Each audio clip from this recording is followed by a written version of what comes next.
Is this old pervert my dad? Shimura Kamitsuki looked at Danzo in front of him with a confused face. Shimura Kamitsuki, is Danzo's only son, now 11 years old, studying in ninja school. But he has never heard that Danzo has a son. Oh, the memory of this part is coming, because Kamitsuki's talent is really unbearable to look at. He has learned the three-body technique in 5 years in ninja school. So even if he is Danzo's only son, Danzo doesn't like him very much. And now Danzo is teaching Kamitsuki ninjutsu. Although he is free, he is Danzo's only son after all. Danzo still has a little hope that Kamitsuki can do better. As Danzo's son, Kamitsuki must have wind attribute chakra, and Danzo is best at wind escape, so he personally teaches Kamitsuki his wind escape ninjutsu. However, ideals are full, and reality is very skinny. Danzo has taught Kamitsuki for a week, and he can't even learn the most basic wind escape ninjutsu. Shinyu suddenly felt the murderous aura coming, and his heart skipped a beat. Damn, what he said just now was said directly in front of Danzo, and it must be considered as a provocation to him. Danzo's face was as black as charcoal, and he gritted his teeth and said, this old bastard, is your father, and I really wronged you? Sweat was oozing out of Shinyu's forehead, and he hurriedly said, No, Dad. I mean, today's cloudy weather is really worse than yesterday's weather, really. Danzo raised his right hand and threw a big dough directly on Shinyu's forehead. Shinyu turned around twice and fell to the ground, his head buzzing. Danzo yelled angrily. How many times have I told you to call me Danzo? I don't have a useless son like you. I took time out to teach you for 7 days. But you haven't even learned the basic Fengfengten, a basic Fenkadanwu. What's the use of you? And today is sunny, and yesterday was rainy. Shinyu almost couldn't catch his breath, and it took a long time to recover. When Shinyu came to his senses, Danzo had already left angrily. Shinyu covered his head with a big bump and felt very aggrieved. What's wrong? Don't you know that violence can't solve the problem? Teaching requires patience. I just got a big slap. Is it so unlucky? Shinyu sighed. Forget it. It's better to go back to the room to sort out my thoughts. Just when Shinyu stood up, a voice appeared in his mind. League of Legends Essence System successfully started. Shinyu was immediately excited. The golden finger is here. He quickly gave him a powerful one. He was going to give Danzo a big punch, the kind that would turn 10 times. Automatically sign in every day. You can get 105,0100 essences by signing in. When the essence reaches 2,400, you can randomly draw hero skill fragments. 3 identical hero skill fragments can be synthesized into a complete skill for learning, or an additional 4,800 essences can be spent as synthesized directly. Sign in for 180 days, and you will receive a Hextech chest, which can be used to extract complete skills or all skills of a hero. Note, a Hextech chest requires a key to open, and the key costs 4,800 essences to buy. Other ways to get essence. Kill a Jinnin to get 10 essences, a Chunin to get 50 essences, and a Jounin to get 100 essences. Using skills will consume chakra, and the effect depends on the host's output of chakra. Today's automatic sign-in has been completed, and 10 essences have been obtained. Shinyu's face was dumbfounded, not because of excitement, but because of fear. 105,0100 essences per day. If the lowest is 10 essences per day, it will take 240 days to extract a skill fragment. And this skill fragment requires 3, which means it will take up to 720 days for him to obtain a complete skill. Almost 2 years, isn't it? Even if he is lucky every day and gets 100 essences per day, it will take more than 2 months to get a complete skill. If this system is benchmarked against the Malaysian server, most of them will definitely be 10 essences. As for killing 72 Jounin will give 7,200 essences. He can't even beat Jinnin now. And if he relies on killing Jinnin, he will have to kill 720 Jinnin. He is not a murderer. Moreover, these cheating hero skill fragments need to be extracted, and what he extracts may not be what Shinyu wants. What's even more annoying is that the skills he got consume chakra. The more chakra he outputs, the more powerful it is. In other words, he still has to work hard to increase his chakra. Shinyu's face turned green. He thought he could reach the peak of his life without working hard, but he didn't expect that he still had to work hard. Chakra is a mixed energy extracted from the body and mind. By practicing to strengthen both, the amount of chakra that can be extracted can be increased. But if the chakra is increased in this conventional way, there may not be much until death. But at present, there is no way. He can only take it slowly. It's better to have it than not. At this time, the mechanical sound sounded again. For the first start, a Hextech treasure box and a key are given, which can be opened at any time. Shunyu, who has experienced ups and downs, is now excited again. Then open it quickly. Hurry up. Ready to open the Hextech treasure box. Please confirm whether to open it. Confirm. Confirm. Shunyu prayed his heart that he must open all the skills of the hero. Definitely. Successful activation. Congratulations to the host for obtaining all the skills of the hero. Ah. Shunyu jumped up excitedly. Great. So, right? I want a happy win, man. Happy win, brother, is also fine. Anyway, give me someone who is both happy and powerful. The host obtains all the skills of the River King Tam, namely Giant Tongue Whip, Abyss Diving, Thick Skin, and Feasting. Shunyu stood there as if struck by lightning. Did he hear it right, Tam? That scabby treasure? Oh no, it's a catfish? No way. Shunyu tried to use the Giant Tongue Whip, and a long tongue shot out from Shunyu's tongue and hit the pillar, breaking a small piece of the pillar, and then the tongue immediately retracted. And after using the Giant Tongue Whip, Shunyu clearly felt that a lot of chakra in his body was consumed. Shunyu covered his mouth. His eyes changed from shock to despair. Like a walking corpse, he returned to his room. Then, Shunyu lay on the bed, covering his head with a quilt. The next skill will take at least 2.5 months. And that is if he signs in every day with 100 essence. If he really wants to fight now, and on the premise of not running, then he can only use Tam's skills. After all, he only knows the three-body technique. When Shunyu was imagining the battle, he suddenly stretched out his tongue. Forget it. I'm tired. Let's destroy it. It's better not to have this system. Licking people with a tongue. Doesn't he have any face? Chapter 2. Kushina Izumaki the following day. As soon as the clock struck midnight, the automatic sign-in was completed. Currently, Shinwei possessed a staggering 20-foot essences. 10 essences were obtained yesterday, and another 10 today. Shinwei was now convinced that this system was inextricably linked to Mafu. Alas, today was yet another dreary day. Rising from bed, Shinwei washed up and gazed into the mirror at his reflection. TSK, it must be said, he truly was quite the handsome lad. After finishing his ablutions, Shinwei intended to step out of his room but suddenly remembered he wanted to try out another skill of Tam's. Although the tongue-sticking skill was rather embarrassing, the other two were somewhat commendable. One allowed him to burrow underground, while the other was simply durable. As for the final ultimate skill, if he could strike an opponent 3 times, he could devour them for several seconds, dealing damage, or directly consume a teammate for protection. Setting aside the fact that Shinyue's chakra was utterly insufficient for this move, even if he could use it, he would certainly refrain, as it was equally abstract. Diving into the ground, Shinyue traversed beneath the surface, continuously consuming chakra. However, the chakra expenditure was considerable. If he remained underground until it was depleted, he would be buried alive, thus simplifying matters. Before his chakra was exhausted, Shinwei emerged from the earth. He surveyed his surroundings and then glanced back at the door to his room not far away, instantly adopting a deadpan expression. It wasn't far at all. How frustrating. With a dejected heart, Shinwei departed from the roots and made his way to the Ninja Academy. Upon arriving at the entrance of the academy, Shinwei spotted a striking figure with red hair, the blood-red chili pepper of the class, Kushina Uzumaki. Shinwei and Kushina were classmates. Kushina was notably fierce. When she first transferred to their class, she boldly declared, "I will become the first female Hokage." This proclamation was met with ridicule and mockery, earning her the nickname Tomato from her peers. Ultimately, unable to endure the taunts any longer, Kushina retaliated and decisively beat up the group of boys, silencing them. However, they subsequently dubbed her blood-red chili pepper. Shinwei, on the other hand, had never been on the receiving end of such treatment. Danzo was far too stringent, leaving him no energy for such trivialities. Noticing Shinyue's scrutinizing gaze, Kushina turned with a fierce expression and snapped, "What are you looking at?" Shinwei was momentarily taken aback. Pointing at himself, "Are you talking about me?" Kushina shot him a glare. "Not you. Who else could it be?" Shinwei, incredulous, retorted, "Hey, can you be reasonable? You're heading to the classroom, and so am I. If I'm walking behind you, where else would my gaze fall if not on you? Should I be looking up at the sky?"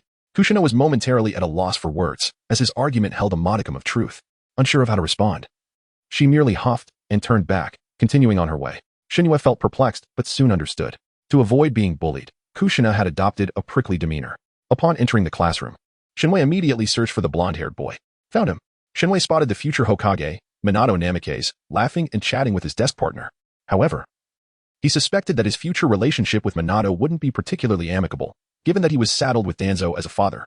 In the future, Danzo would attempt to promote Orochimaru as Hokage to consolidate his power, only to be thwarted by Minato. based on his understanding of Danzo.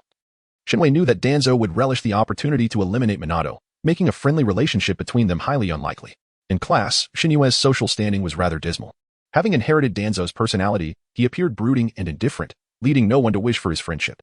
After taking a seat in the corner, he waited for the teacher to arrive and commence the lesson. During the break, as Kushina exited the classroom, she was confronted by trouble. A boy stealthily kicked her down, followed by 3 others surrounding her. Finally, "We've caught you," one declared. "Just a few days ago, we weren't in the right place. Let's teach you a lesson today, tomato." As one boy reached for Kushina's hair, she suddenly headbutted him, then mounted him and unleashed a flurry of punches. The other boys rushed to intervene but were swiftly subdued by Kushina's fierce retaliation. Shinwei watched in astonishment. This was remarkably bold. Soon, the boys fled in disarray. The initial assailant threatening, "You'd better watch out, blood-red chili pepper. I'll have my brother deal with you." Kushina, fist raised, shouted furiously. "If you ever try to provoke me again, I'll knock you all to the ground." Shinue's gaze shifted to Minato, wondering why he wasn't intervening. However, Minato appeared just as dumbfounded as Shinwei. Before long, school was dismissed. As Shinwei stepped outside the academy, he noticed the boy who had made the threat standing beside a Jounin wearing a forehead protector. They were whispering to one another. Their eyes were directed at Kushina ahead, their intentions seeming far from benign.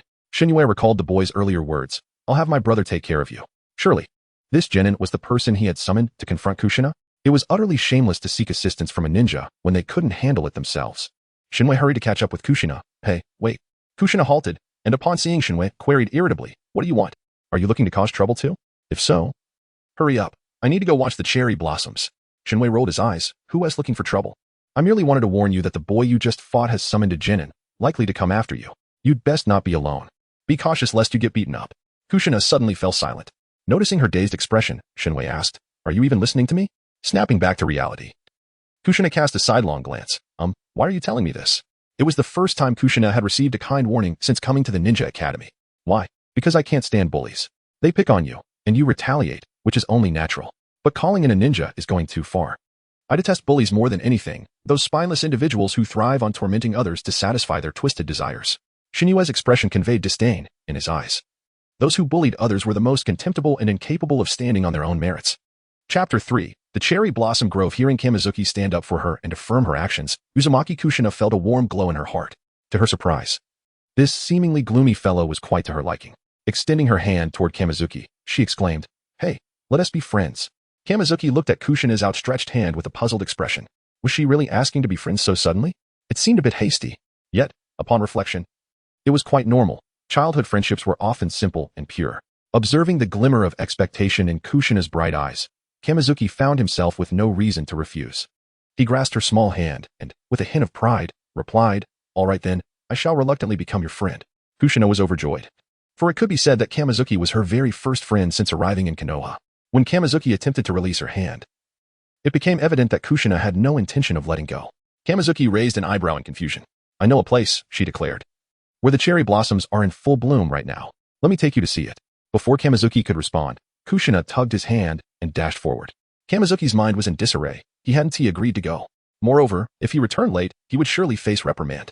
After all, Danzo had assigned him a teacher, and he was expected to train diligently each day upon returning from the Ninja Academy. Oh well, he thought, I might as well go. His talent for ninjutsu was mediocre at best. Even after a week of personal instruction from Danzo, he had yet to master a basic wind release technique. Returning home on time wouldn't guarantee progress anyway. One day wouldn't make a difference. As for the reprimanding, he could endure it. His thick skin made it inconsequential.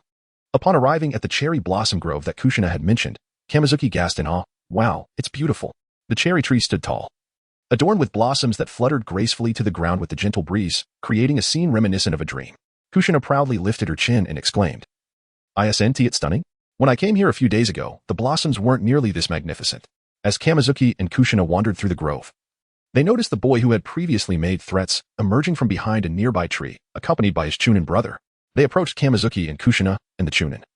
With a disdainful expression, sneered at Kushina. "So it's you, the one who always makes my little brother cry." Kushina pointed at the boy in defiance. "He the one who provoked me. He nothing but a coward."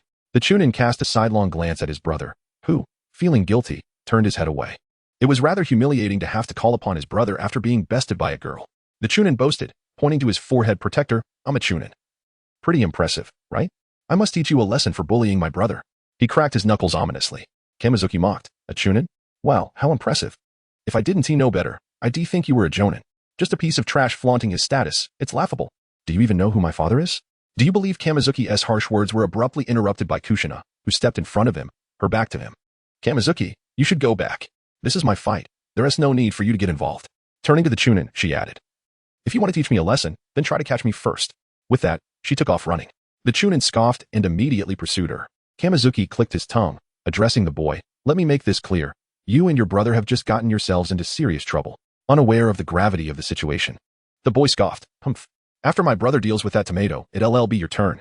In a surprising move, Kamizuki delivered a punch, striking the boy squarely on the nose. The boy fell to the ground in pain, clutching his nose as blood trickled through his fingers. Kamizuki looked down at him with disdain. I am Shimura Kamizuki. If you want to mess with me, you should first ask your parents who Shimura Danzo is. With that, Kamizuki dashed after Kushina. Kushina nimbly navigated the tree trunks, while the Jounin relentlessly pursued her. He drew a kunai and hurled it at her, but she deftly dodged. Watching as it embedded itself in a tree, the sight of the real kunai sent a jolt of fear through Kushina. She decided it was time to stop running. If the Jounin threw another kunai, things could get dangerous. Instead, she chose to counterattack, leveraging her position on the tree to pivot and strike. Her elbow connecting with the Jounin. As she landed on the ground, she turned to see him crash down beside her. Suddenly, a cloud of smoke enveloped the area, and the Jounin transformed into a wooden log. He reappeared behind Kushina, delivering a swift chop to her neck. Crying out in pain, she lost her balance, and the Jounin followed up with a kick, sending her sprawling to the ground. Grabbing her hair, he taunted, You didn't even notice my substitution technique? You're just a kid after all. Your hair, so red and stiff like a string, is quite bothersome, whether from pain or the Jounin's words. Kushina felt tears welling up. I hate this hair too, she exclaimed. Enduring the agony of having her hair pulled, Kushina struggled to break free, determined not to let him win. Kamizuki, arriving just in time, was filled with rage. He had seen the kunai. There were limits to bullying. Giant tongue whip, Kamizuki shouted, extending his tongue, which elongated and struck the Jounin sharply on his back. The sudden pain caused the Jounin to instinctively release his grip on Kushina's hair. Kushina, go. Take him down, Kamizuki urged. Kushina swiftly turned and unleashed a flurry of swift taijutsu strikes upon the Jounin. He fell to the ground, and she took the opportunity to sit on him, unleashing a barrage of punches to his face. But this hair is a part of me. I can't help it. Having vented her frustrations, Kushina stood up. The Jounin, in a fit of rage, threw a handful of her hair back at her, cursing, outsider. As he rose from the ground, he glared at Kushina, declaring, an outsider can never become Hokage. Kushina, feeling dejected, lowered her head, just as the Jounin turned to leave. Kamizuki delivered another kick, sending him crashing back to the ground. Hey, with that temper of yours, bullying others and acting so arrogant, I'll make sure you regret it, Kamizuki shouted, relentlessly kicking the Jounin, who could only curl up and endure the blows. Chapter 4. Your hair is beautiful, Shun. You was genuinely infuriated. For such individuals were utterly repulsive. I shall dance upon your little toes, she exclaimed. Then, I will unleash a mighty kick to shatter your bell. With fervor, she added. And I shall slap the blemishes off your face. Those observing, including Kushina Izumaki, were left bewildered by Shinyu's outbursts. Catching her breath, Shinyu turned to Kushina and said, Come, lend me your support. Huh? Oh. Kushina stepped closer, raising her hand to assist Shinyu, grasping Kushina's hand for leverage. Shinyu sprang up, declaring, I shall obliterate your skull like a crow aboard a plane. With tremendous force, she struck the face of a lower ninja, causing him to emit a poof as he spat out blood and teeth, then succumbed to unconsciousness. It appeared that Shinyu had no intention of relenting, thus Kushina hurriedly intervened. That's enough. Stop. If you continue, there will be consequences. Fuming, Shinyu retorted, individuals like him require a harsh lesson to learn. Upon raising her gaze, she noticed Minato Namikaze perched upon a branch above. Kushina, equally irate, directed her ire at Minato. Are you here to trouble me as well? Is it simply because I am an outsider? No, not at all. Minato attempted to explain, but Kushina had already taken Shinyu's hand and fled. They ran for quite a while, leaving Shinyu gasping for breath. Observing the Hokage monument, Kushina lamented, I do not wish to be regarded as an outsider. I long to consider this place my home, which is why I expressed my desire to become Hokage on my first day in class. Taking a deep breath to steady herself, Shinyu earnestly assured Kushina, do not heed their foolish words. Your hair is indeed beautiful. Those who claim otherwise are merely envious. Since you have joined Konoha, you are one of us, and there is no need to internalize the malice of others. Do you understand? Kushina stared at Shinyu, slowly nodding her head in comprehension. Yes. Shinyu glanced at the sky, now awash in the hues of dusk, and bade Kushina farewell. Well, it is getting late. After I face the consequences, I must train. I shall not find rest until my tasks are complete. You should return as well. Farewell. As Shinyu departed, Kushina called after her. See you tomorrow, Shinyu. Turning back, Shinyu waved, her smile radiant. See you tomorrow, Kushina. After watching Shinyu leave, Kushina held a strand of her crimson hair and murmured, Is my hair truly beautiful? A sense of relief washed over her. dispelling the gloom that had once weighed heavily on her heart. The thought of attending the ninja school had felt burdensome, fraught with the uncertainty of potential bullying. Yet now, she found herself eagerly anticipating the arrival of tomorrow. Upon returning to the root base, Shinyu did not face reprimand but instead endured a doubling of her training regimen. Leaving her in a state of distress, she mused that she would have preferred a good scolding instead. The following day, after departing the root base, Shinyu bypassed the ninja school and made her way to the Hokage tower. Knocking on the door to the Hokage's office, she heard Sarutobi Hiruzen's voice call, "Come in." Upon entering, Shinyu greeted him, "Hello, Hokage uncle." At present, Sarutobi appeared youthful, despite being in his prime.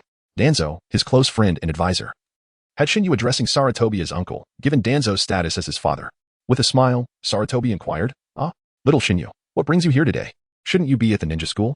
Shinyu replied earnestly, "Hokage uncle, I have something to report." Sarutobi raised an eyebrow. "Oh, what is it you wish to report?" With fervent expression, Shinyu recounted, "Hokage uncle, I have a dear friend who excels academically and harbors dreams of becoming Hokage. She is an extraordinary individual.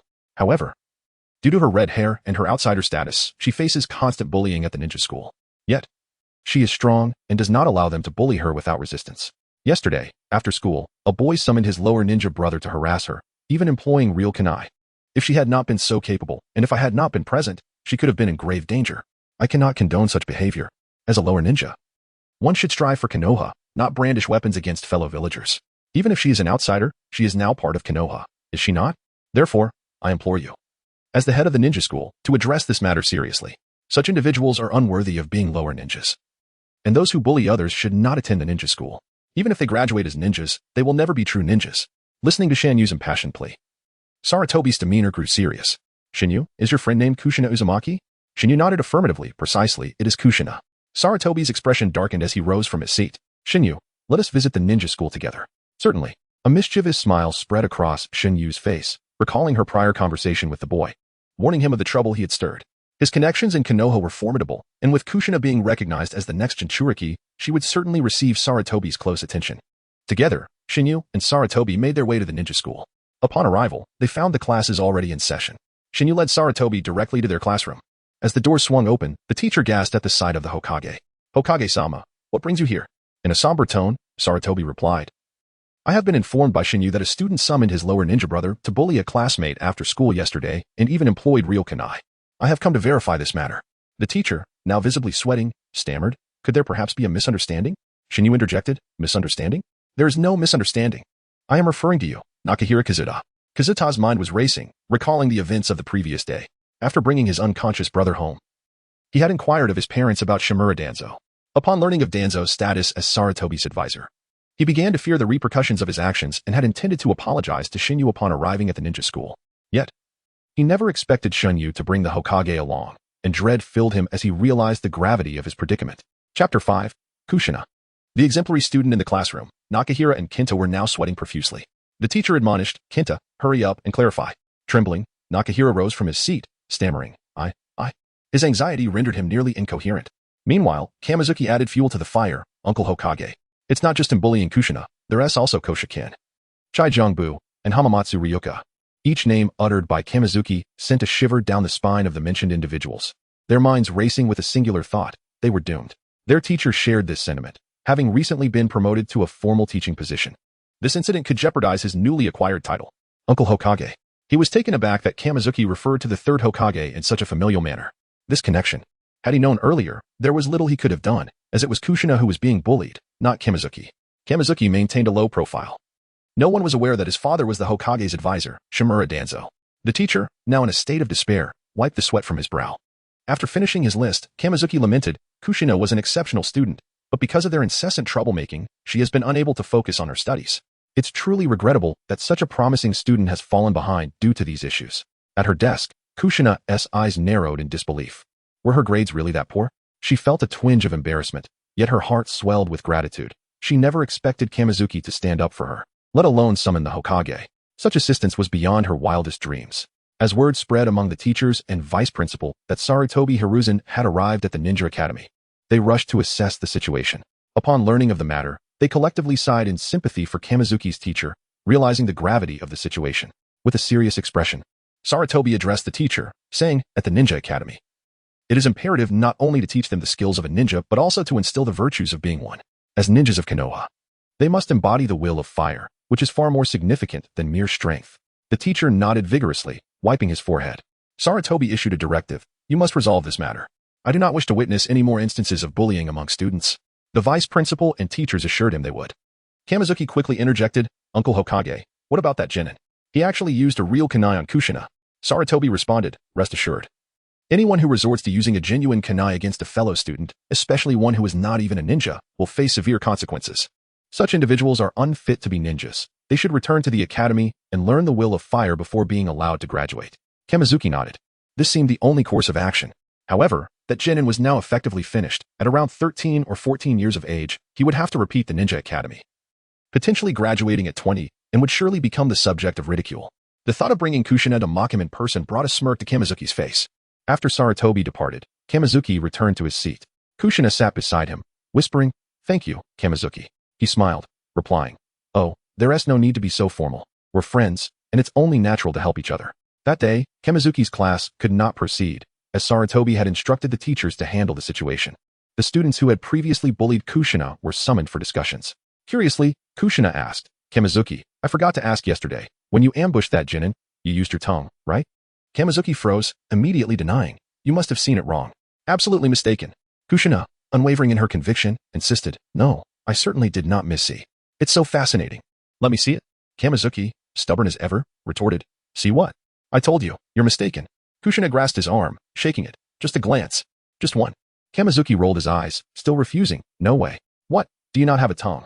Kushina stuck out her tongue, but mine can't extend that far. I absolutely want to show you, so give up. Kamizuki was resolute. It was far too embarrassing. In the days that followed, no one dared to bully Kushina any longer. As everyone was aware that Kamizuki referred to the third Hokage as uncle and was friends with Kushina. From that day forth, the two were inseparable at the Ninja Academy. Wherever Kamizuki went, Kushina followed. Thus, no one dared provoke either Kamizuki or Kushina, fearing the consequences. After all, the previous bullies had been taught a harsh lesson. And that Jounin had been stripped of his ninja status and returned to the academy. Kamizuki mockingly remarked, Oh, isn't that the formidable Jounin? What brings you back to the ninja academy? He and Kushina had intentionally sought him out to tease him. Upon seeing Kamizuki and Kushina, the Jounin's face turned pale. And without uttering a word, he turned to leave. Kamizuki called after him, Don't go. I still prefer your previous rebellious demeanor. The Jounin quickened his pace. Now, he was nothing more than a laughingstock, unable to even best the younger students of the academy, stripped of his ninja status, and forced to return to the academy. He had lost all semblance of pride. Kamizuki urged Kushina, Hurry, you should throw in a jab or two for good measure. Kushina, lacking enthusiasm, replied, It's not worth it. I only want to do one thing now. Kamizuki, puzzled, asked, What is it? Do you want to beat him up again? Not at all. I want to see your tongue. Kushina gazed at him with eager anticipation. Kamizuki was utterly exasperated. What a weirdo. He couldn't fathom why Kushina was so fascinated by his tongue. Just a glimpse, please. Kushina persisted, clinging to him, pleading for a look. Finally, worn down, Kamizuki begrudgingly conceded, Just once. After you see it, you must never bring it up again. Kushina extended her hand. I promise. With a heavy sigh, Kamizuki said, All right. Then watch closely. Kushina's eyes widened, fixated on him. Kamizuki opened his mouth, revealing his tongue. Yet, just as Kushina anticipated it to elongate, he retracted it. Kushina was bewildered. That's it? Chapter 6. The bet upon realizing that Kamizuki was toying with her, Kushina became anxious. Hey, that's not fair. You know this isn't what I wanted to see. Kamizuki, with a smug expression, replied, You said it yourself. You wanted to see my tongue. You've seen it. So that's enough. Don't bring it up again. In an instant, Kushina adopted the demeanor of a defeated dog. Kamizuki raised an eyebrow, perplexed by her intense fixation on his tongue. Goodbye. See you tomorrow, Kamizuki. See you tomorrow. At the entrance of the Ninja Academy, Kamizuki bid farewell to Kushina and returned to the root base. Upon his arrival, a root ninja informed him that Danzo was waiting for him in his office. Standing at the office door, Kamizuki knocked. Come in. He opened the door and stepped inside, greeting Danzo with a slight cough. Lord Danzo.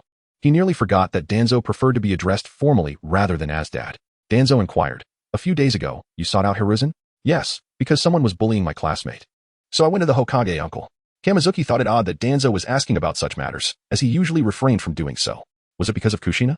But she wasn't the Jinchuriki yet. However, Danzo's next words revealed the reason.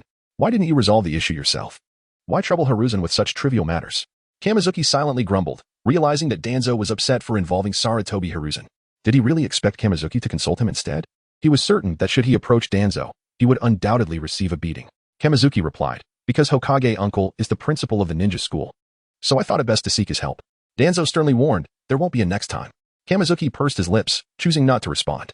Danzo's brow furrowed. Do you understand? Kamizuki retorted, I don't understand. If there is a more convenient way to solve the problem, why should I go out of my way? Danzo fixed his gaze on Kamizuki, enunciating each word. Because you are my son. Kamizuki muttered under his breath, so now I'm your son? Isn't it usually unacceptable for me to call you dad? Danzo glared. What did you say? Repeat that. Remembering the frustrations of his recent training and Danzo's perpetual look of disappointment, Kamizuki felt a surge of anger and replied defiantly. So what if I lack talent? I've been working hard, not slacking off. Besides, I've already found other ways to become stronger. Give me some time, and I will surely grow strong. That should suffice, right? Danzo sneered. The instructors I've arranged for you over the past few years are among the best en route. And yet you haven't even mastered basic wind release techniques. What other means of strengthening could you possibly have found? Kamizuki locked eyes with Danzo, proposing. Let us make a bet. How about that? Danzo narrowed his eyes. What kind of bet? Kamizuki held up 3 fingers. If I can prove that I've mastered 3 techniques, you must treat me better and refrain from scolding me all the time. I'm still a child, and children need encouragement and love.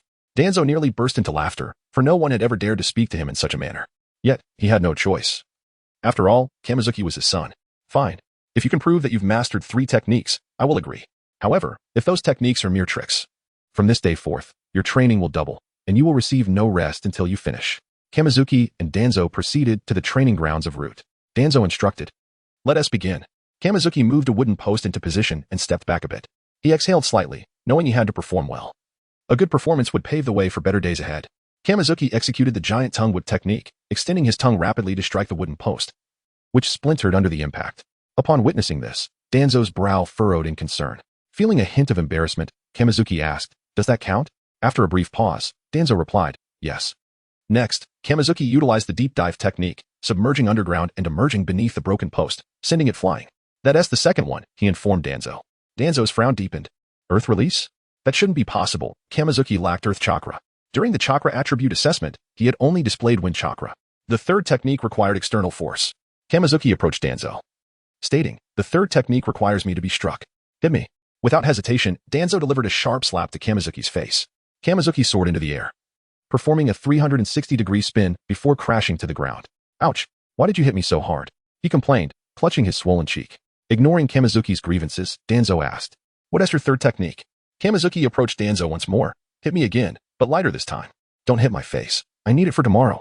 Danzo initially contemplated slapping Kamizuki on the head but reconsidered, knowing his son was not particularly bright. Instead, he delivered a punch to Kamizuki's abdomen. As Danzo's fist connected, Kamizuki activated his tough skin technique, absorbing the impact without taking a step back, seemingly unfazed. This was Tam's third skill, tough skin, which allowed him to store a portion of incoming damage and heal it without using chakra after a period. He could also actively utilize this stored damage to create a chakra shield to block attacks, though it could not exceed the amount of damage stored, or he would still incur injury. Danzo felt the impact as his fist struck Kamizuki, noticing a layer of chakra enveloping Kamizuki's body, absorbing his attack. Kamizuki rubbed his swollen cheek and declared, This is my third technique. I won the bet, right? Danzo scrutinized Kamizuki, asking, Who taught you these 3 techniques? Unable to provide a satisfactory explanation, Kamizuki simply stated, I figured them out myself. That's not important. What matters is, did I win? After a moment of silence, Danzo conceded, Yes. Yay. Kamizuki cheered, feeling that his efforts were not in vain. He extended his hand towards Danzo, who questioned, What are you doing? Just a little pocket money, please. After school tomorrow, I want to treat myself to something delicious. Danzo, unaccustomed to carrying money, replied. Go to the finance department and collect it yourself.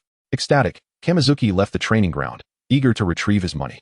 Danzo stood still for a while before calling out to a nearby root ninja, Go, summon Orochimaru for me. Chapter 7. The pot from the sky. Orochimaru arrived at the training ground of Root, where he encountered Danzo.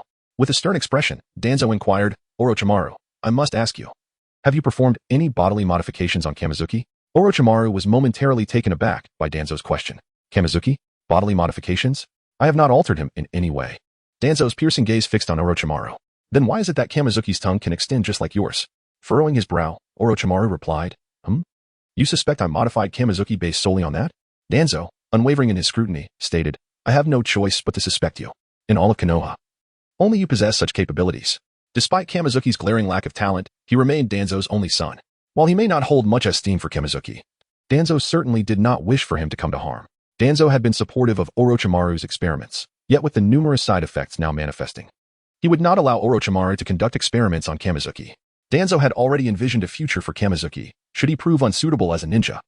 He would secure him a position within a department after graduating from the Ninja Academy, ultimately facilitating his ascent into the core of Konoha. Hearing Danzo's words, Orochimaru felt a wave of frustration wash over him.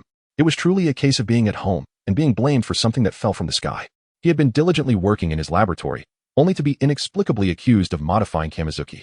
His current research had not even delved into bodily experiments, focusing instead on legitimate studies, often involving small animals. Orochimaru addressed Danzo. To this day, I have only met Kamizuki a few times. He is still attending the Ninja Academy. And after that, he will return to Root for further training. How could I possibly have modified him? Danzo's brow furrowed deeply. Orochimaru had a point, based on the timeline. Kamizuki had no opportunity for any modifications. However, if it were not him, then who else could it be? Orochimaru cursed inwardly, wondering why it had to be him. Suppressing his rising anger, Orochimaru stated, I am currently unaware of the situation you described, but I will personally investigate. Danzo remained silent, tacitly accepting Orochimaru's commitment to ascertain the truth. He needed to uncover who had altered Kamizuki and then eliminate him. The following day, as the teacher lectured at the podium, Kamizuki whispered to Kushina beside him, Hey, Kushina, how about I take you out for a delicious meal after school? Kushina, curious, asked, What are we having? I don't know. We'll try everything. I've got money. Kamizuki declared proudly, straightening his back. That money was hard-earned from a slap he had received, and he intended to keep it flowing.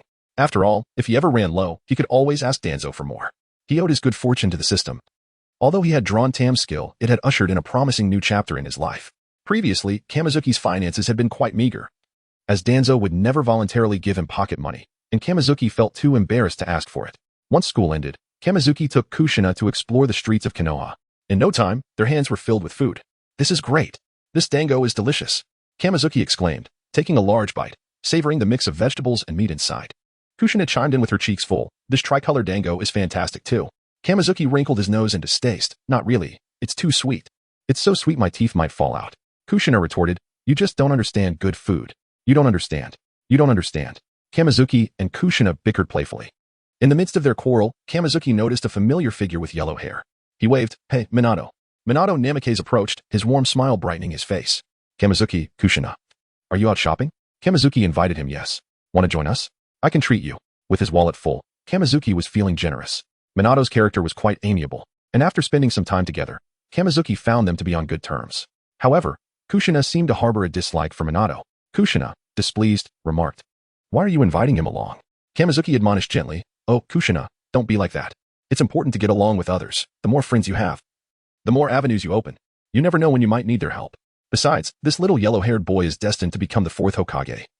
It wouldn't hurt to cultivate a good relationship. If, by chance, Danzo were to fall from grace, having Minato in his corner could prove advantageous. Kushina muttered under her breath, I wouldn't ask him for help. Seeing Kushina's strong aversion, Minato sighed, All right, you two enjoy yourselves. I want to intrude.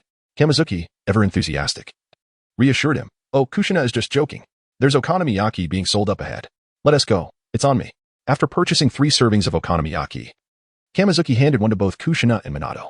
Kushina took a bite, her face lighting up with satisfaction. This is delicious. Kamizuki agreed, relishing the taste. Minato thanked Kamizuki as they continued to eat and stroll together. Kamizuki subtly inquired, By the way, Minato, you'll be graduating in a year. Which team leader do you hope to follow after graduation? Minato responded with a hint of aspiration, I really hope to become a student of Jiraiya-sensei. Kamizuki expressed surprise. Even the legendary Jiraiya is going to be a team leader? Minato nodded. Yes, this news has spread long ago. Didn't you know? Kamizuki admitted. I haven't been keeping up with that. So, you'll become Jiraiya's student first, then his disciple? Indeed, Minato affirmed. As for Lady Tsunade, she seems to be looking for students with medical ninjutsu aptitude. I'm not entirely sure about Orochimaru. He might not become a team leader. What about you, Kamizuki? Which team leader do you wish to follow? After some thought, Kamizuki replied, I'll likely be assigned by my father. I want to be following any specific team leader. Kushina's expression shifted to one of alarm. What? Does that mean you'll be separated from us? Kamizuki responded matter-of-factly, Yes, even if my father doesn't make arrangements. The choice of team leaders isn't ours to make. It's possible we'll end up with different leaders. Kushina's mood plummeted. She had been hoping to remain in the same class as Kamizuki. Chapter 8. The Assault. Kushina was in a profoundly low mood. For she and Kamizuki might soon be separated, no longer assigned to the same missions after a year. Unbeknownst to her, Kamizuki remained oblivious to her feelings. With the impending onset of the Third Great Ninja War, Kamizuki had devised a plan. Should he acquire a few formidable skills, he would venture onto the battlefield. For slaying enemies would yield rewards in essence, however modest they might be. After all, even a mosquito's leg is meat. If he failed to secure any worthwhile skills, he would simply stay hidden in Konoha, for his father was Danzo, and no one would dare question him. Having a remarkable father certainly had its advantages. Kamizuki had no intention of extracting skills, deeming the cost-to-benefit ratio too low. He preferred to wait 6 months for a Hextech chest, spending 4,800 essence to purchase a key to unlock it, as this method would guarantee at least one skill, potentially a complete hero skill, which would be an immense gain. Unbeknownst to them, Kamizuki and his companions found themselves once more in the cherry blossom grove. In just a few days, the blossoms had shed most of their petals, revealing a different yet equally enchanting scene. The ground was adorned with fallen petals, creating a picturesque sight. Upon witnessing this beauty, Kushina's spirits lifted instantly, and she began to leap joyfully upon the petals. Ah, how lovely! Kamizuki couldn't help but marvel at her beauty, struck by her radiant joy. Beside him, Minato, the fourth Hokage, silently observed Kushina, letting out a quiet sigh. Kamizuki, puzzled, inquired, why the sudden sigh? Minato smiled and shook his head, just a moment of reflection. If only, but never mind. Kamizuki, you seem remarkably different. You used to be rather reticent and aloof, yet now you seem quite approachable. Kamizuki pursed his lips. Let us just say I've had an epiphany. Minato bid farewell. All right, I must head home now. See you, Kamizuki. You're leaving so soon? Kamizuki asked. Yes, I wish to train a bit more. Farewell. With that, Minato turned and departed, his expression slightly melancholic. Kushina, still immersed in play, approached Kamizuki with a twinkle in her eye. Hey, did Minato leave? Yes, he said he wanted to train, Kamizuki replied. Wonderful. Kamizuki, with an odd expression, asked Kushina. Do you dislike Minato? Kushina candidly confessed, I just find him somewhat effeminate, lacking in masculinity. He claims his dream is to become Hokage, but I believe a person as silly and peculiar as he is cannot possibly achieve that. Kamizuki countered, one cannot judge by appearances. Who knows? He may indeed become the fourth Hokage. The future is unpredictable. Kushina shrugged. All right, fine. I'll try to be a bit nicer next time. As Kamizuki and Kushina prepared to return to the streets of Konoha, an unfamiliar man appeared not far behind them. Kamizuki turned and asked, Who are you? This man was none other than Orochimaru, who had come to confirm something. Having encountered Orochimaru several times before, Kamizuki recognized him immediately. But Orochimaru swiftly employed a body flicker technique, appearing before Kamizuki in an instant and delivering a powerful kick that sent him flying. The sudden assault left both Kamizuki and Kushina stunned. As Kamizuki tumbled through the air, Kushina quickly regained her composure, her anger flaring. What are you doing? She swung a fist toward Orochimaru, but he merely glanced at her, rendering her immobile with an overwhelming aura of malice. Orochimaru did not employ Jinjutsu on Kushina. Rather, it was pure killing intent that immobilized her. Kamizuki, clutching his stomach, managed to rise from the ground, struggling to catch his breath after the brutal kick. What the hell? Who are you? Do you even know who my father is? The Hokage's advisor, Shimura Danzo. And do you know who my uncle is? The third Hokage. However, Orochimaru executed another body flicker technique, sending Kamizuki flying once more. Fortunately, this time Kamizuki had activated his thick skin ability, mitigating some of the damage. Yet he still rolled several times upon landing. Bracing himself against a tree, Kamizuki stared incredulously at the stranger before him. He had openly declared his formidable lineage. Yet he still attacked? Could it be that this individual was not from Konoha? The absence of a Konoha forehead protector confirmed that he was indeed not a Konoha ninja. Was he here to kidnap him? A plan to capture him and use him as leverage against Danzo? The likelihood seemed high, given that his formidable identity would be quite sought after by other ninja villages. Kamizuki quickly changed his tone. I was just joking earlier. My father isn't Danzo, and the Hokage isn't my uncle. You must be looking for someone named Shimura Kamizuki, right? I can take you to him. Within his mind, Kamizuki plotted. If he agreed, he would lead him to the root headquarters, where the root ninjas would swiftly deal with this intruder. Orochimaru, somewhat bemused, regarded Kamizuki. He had encountered him several times before and found him to be rather sullen and taciturn. How had he become so loquacious in such a short time? Seeing Orochimaru remain motionless, Kamizuki assumed he had piqued his interest and pressed on. I'm good friends with Shimura Kamizuki. If I summon him, he will surely come immediately. You can capture him without anyone noticing. There is no risk involved. Orochimaru smirked slightly, casting his gaze toward the immobilized Kushina. Very well, then. She is no longer necessary. With that, he produced a kunai, preparing to strike Kushina. In a moment of panic, Kamizuki swiftly employed his tongue whip, launching a strike at Orochimaru. Orochimaru narrowed his eyes at the sight of Kamizuki's elongated tongue, reminiscent of what he had heard from Danzo. He deftly evaded the attack. Kamizuki then utilized abyssal submersion, diving underground and re-emerging beside Kushina, grasping her hand and bolting away. Orochimaru did not pursue. He merely observed as Kamizuki and Kushina fled. Breathless, Kamizuki urged, Kushina, hurry home. I'm going back to the route to gather reinforcements. Kushina, filled with concern, replied, Isn't it dangerous for you to go back alone? With so many people around. He wouldn't dare act. He is probably already on the run. I need to hurry. You should return home right away. Kamizuki sprinted toward the root headquarters. Chapter 9. Exchange. Upon returning to the root, Shinwei shouted at the top of his lungs, "Come here. Quickly gather. I was just attacked." However, no one paid him any heed. Despite being the son of Danzo, he found that the individuals at the root operated like robots, solely following Danzo's commands. Frustrated, Shinwei rushed to Danzo's office. "Father, I was just assaulted. It must have been someone from another ninja village. They might escape if we don't pursue them immediately." To his surprise, Orochimaru was also present in Danzo's office. Turning to Shinwei, Orochimaru flicked his tongue and greeted him. What a quick reunion. Confused, Shinwei inquired, "So soon? Again?" Realization struck him. Could it be that Orochimaru was the one who had attacked him? At that moment, Danzo interjected, "It was not an attack, but rather a confirmation."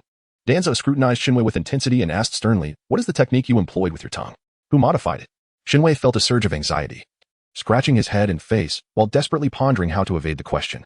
He understood now why Orochimaru had attacked him. It was merely to verify the capabilities of his elongated tongue. Danzo likely suspected that his technique was linked to Orochimaru and sought confirmation from him. After a moment of contemplation, Shinwei replied, "No one modified me. It is merely a natural talent of mine. And I thought to use my tongue as a means of attack." Orochimaru, intrigued, remarked, "So, your tongue is innate and has not undergone alteration?" Danzo immediately dismissed this notion, asserting, "That is impossible. I am well aware of your body. There is nothing particularly special about your tongue." Danzo had examined Shinwei multiple times, perplexed by his lackluster abilities despite his remarkable lineage. Each examination yielded the same conclusion. There was no issue, merely a lack of talent. Shinwei suggested, "Since Orochimaru is here, perhaps he could examine me." Danzo nodded, instructing Orochimaru, "Please take a look at Shinwei." Shinwei opened his mouth, extending his tongue. Orochimaru observed it closely, stating, "If it were modified, there would be signs of alteration, but it appears there are none. Use your technique." Shinwei executed the giant tongue whip, his tongue extending rapidly to strike the wall, creating a hole. Orochimaru stroked his chin, appearing lost in thought. "What do you think?" Danzo inquired. Orochimaru analyzed. "I can confirm that there are no signs of modification on Shinwei's tongue. It genuinely seems to be a natural talent, and during the execution of the technique, it is evident that a substantial amount of chakra is concentrated within it." Danzo furrowed his brow. "That truly is peculiar. So, you invented this technique yourself?" Shinwei cast his gaze upward. "Yes, perhaps it is a result of my growth. Changes may have occurred during my development." After a prolonged silence, Danzo finally said, "You may leave." With the permission to depart, Shinwei felt a wave of relief and hurriedly exited.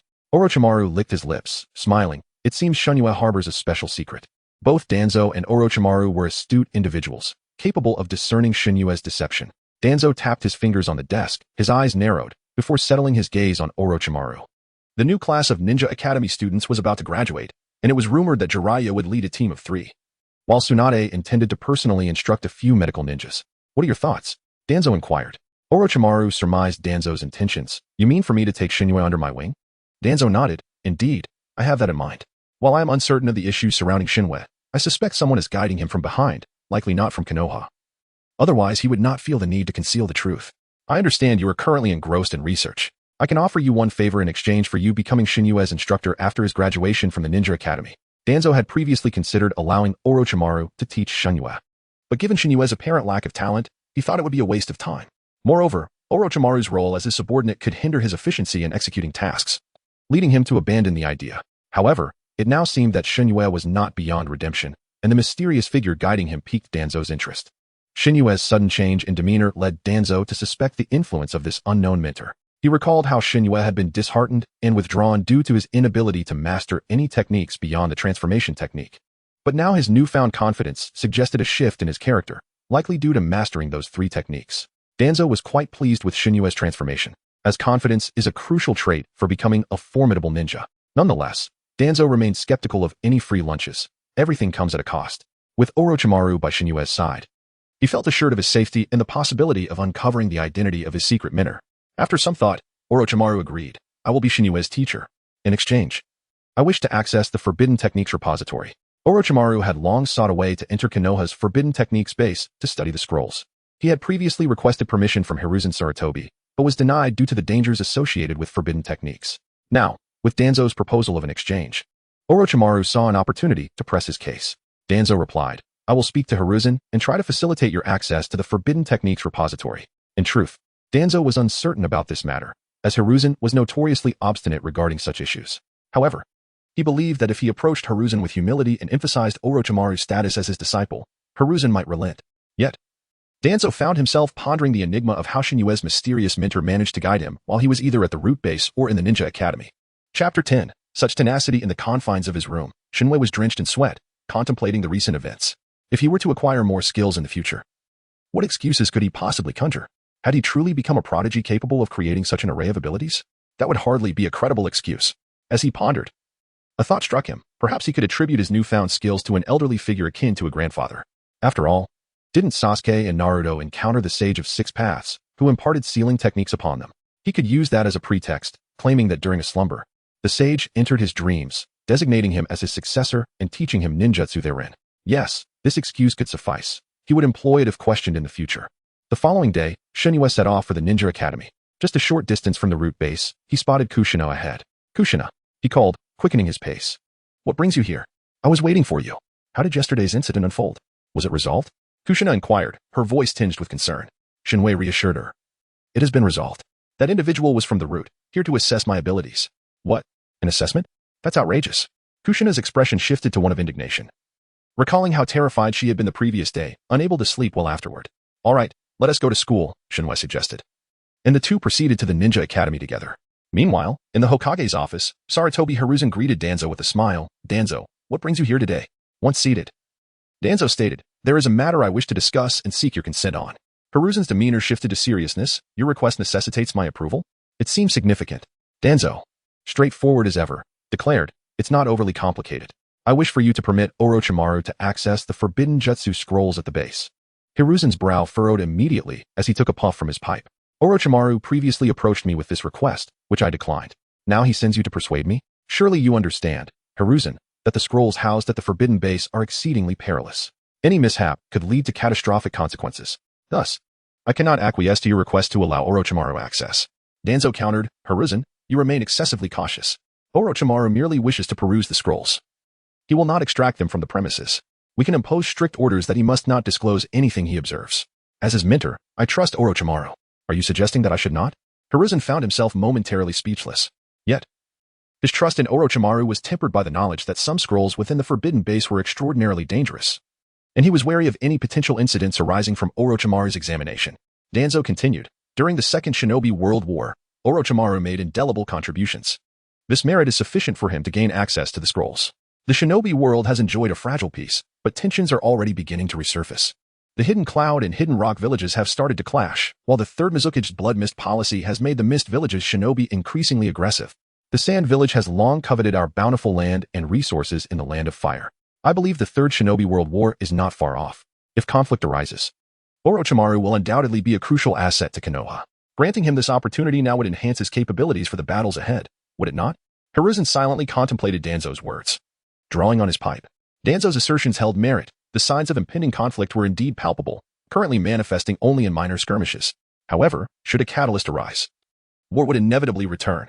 Given Orochimaru's formidable strength and strategic acumen, his expertise would be invaluable. After a moment of reflection, Hiruzen exhaled a plume of smoke. Stowing away his pipe, inform Orochimaru that I consent, but with one condition, the information must remain confidential, and the scrolls must not be removed from the base. Danzo nodded. Understood. I shall convey your decision. As Danzo prepared to leave, Hiruzen inquired curiously, Danzo, what prompted you to advocate for Orochimaru? Typically, this would not pique your interest. Danzo revealed, I intend for Shinyue to become Orochimaru's disciple. Hiruzen was momentarily taken aback, but soon chuckled. Ah, I see. Shinyue has indeed become quite lively of late. It would be advantageous for him to train under Orochimaru. Just ensure you do not impose excessively. High expectations can backfire.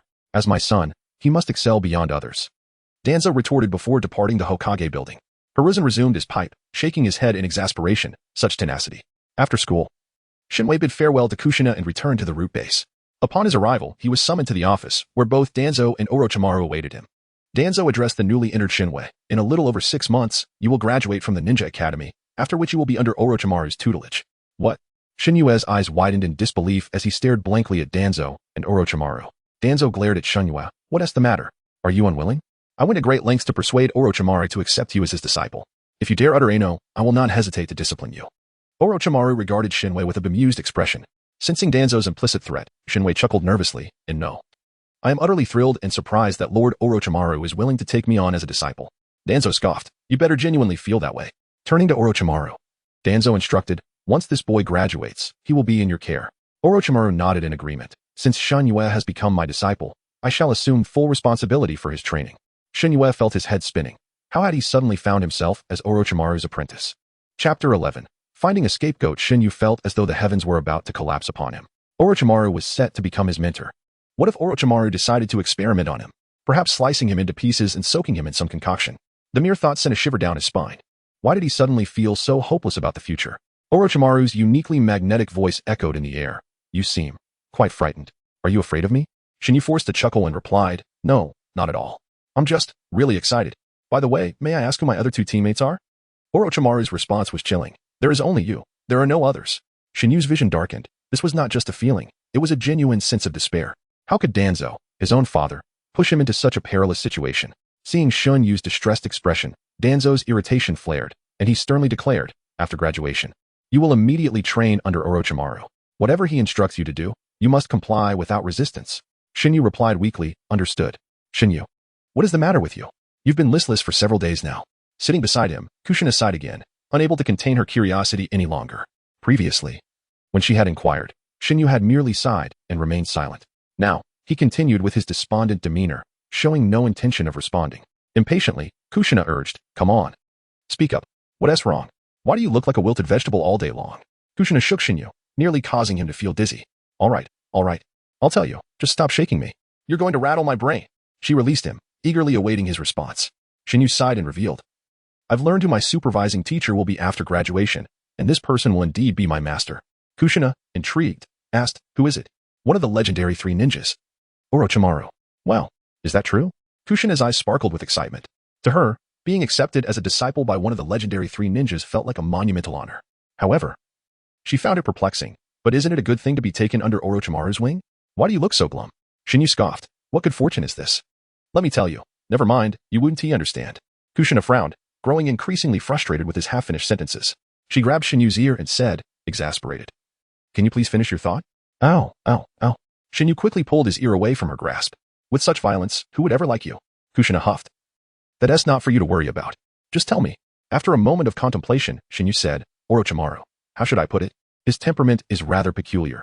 He often appears sinister, as if he's harboring ill intentions, which is quite incompatible with my personality.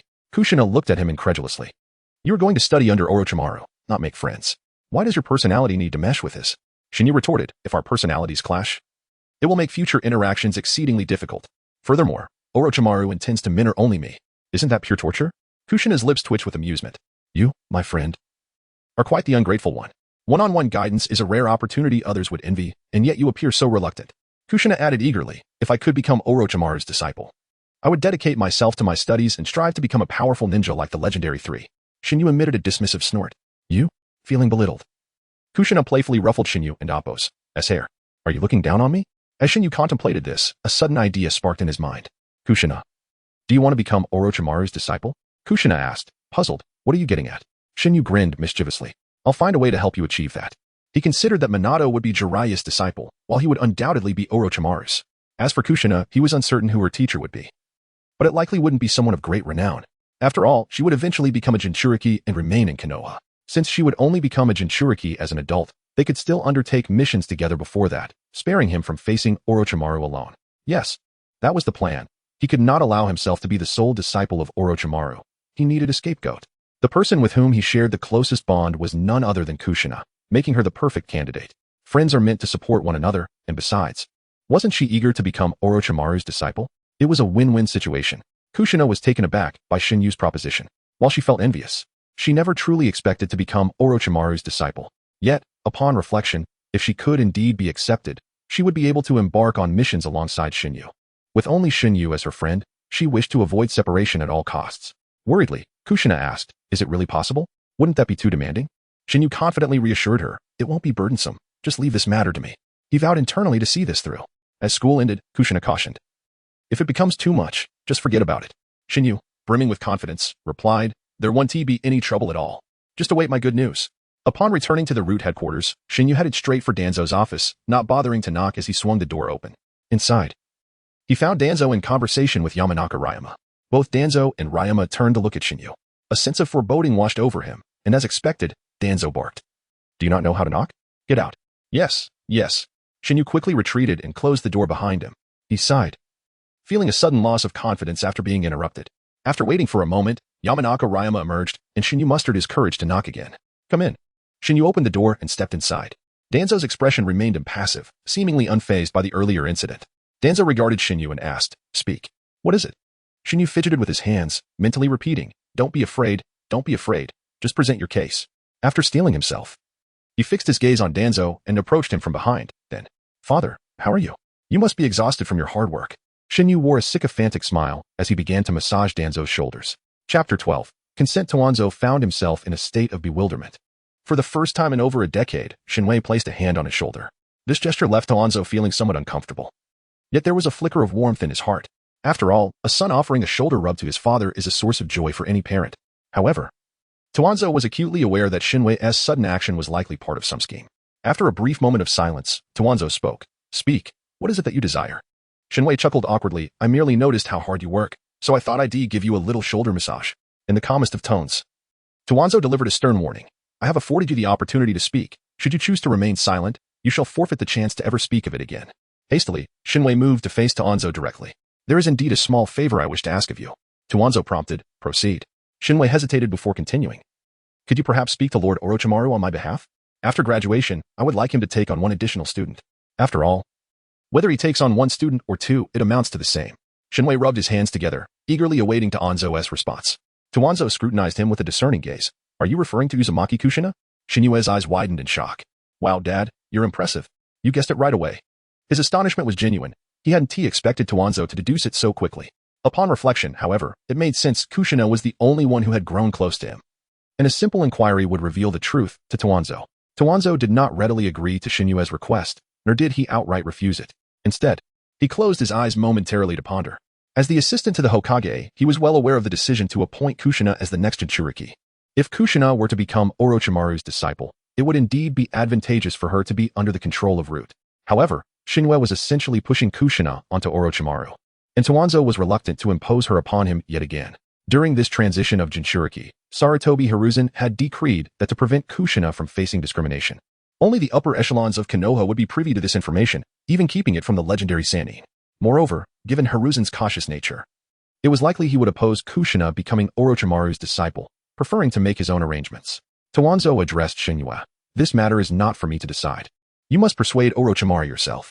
Additionally, you need to convince Hiruzen, as it was he who brought Kushina to Konoha.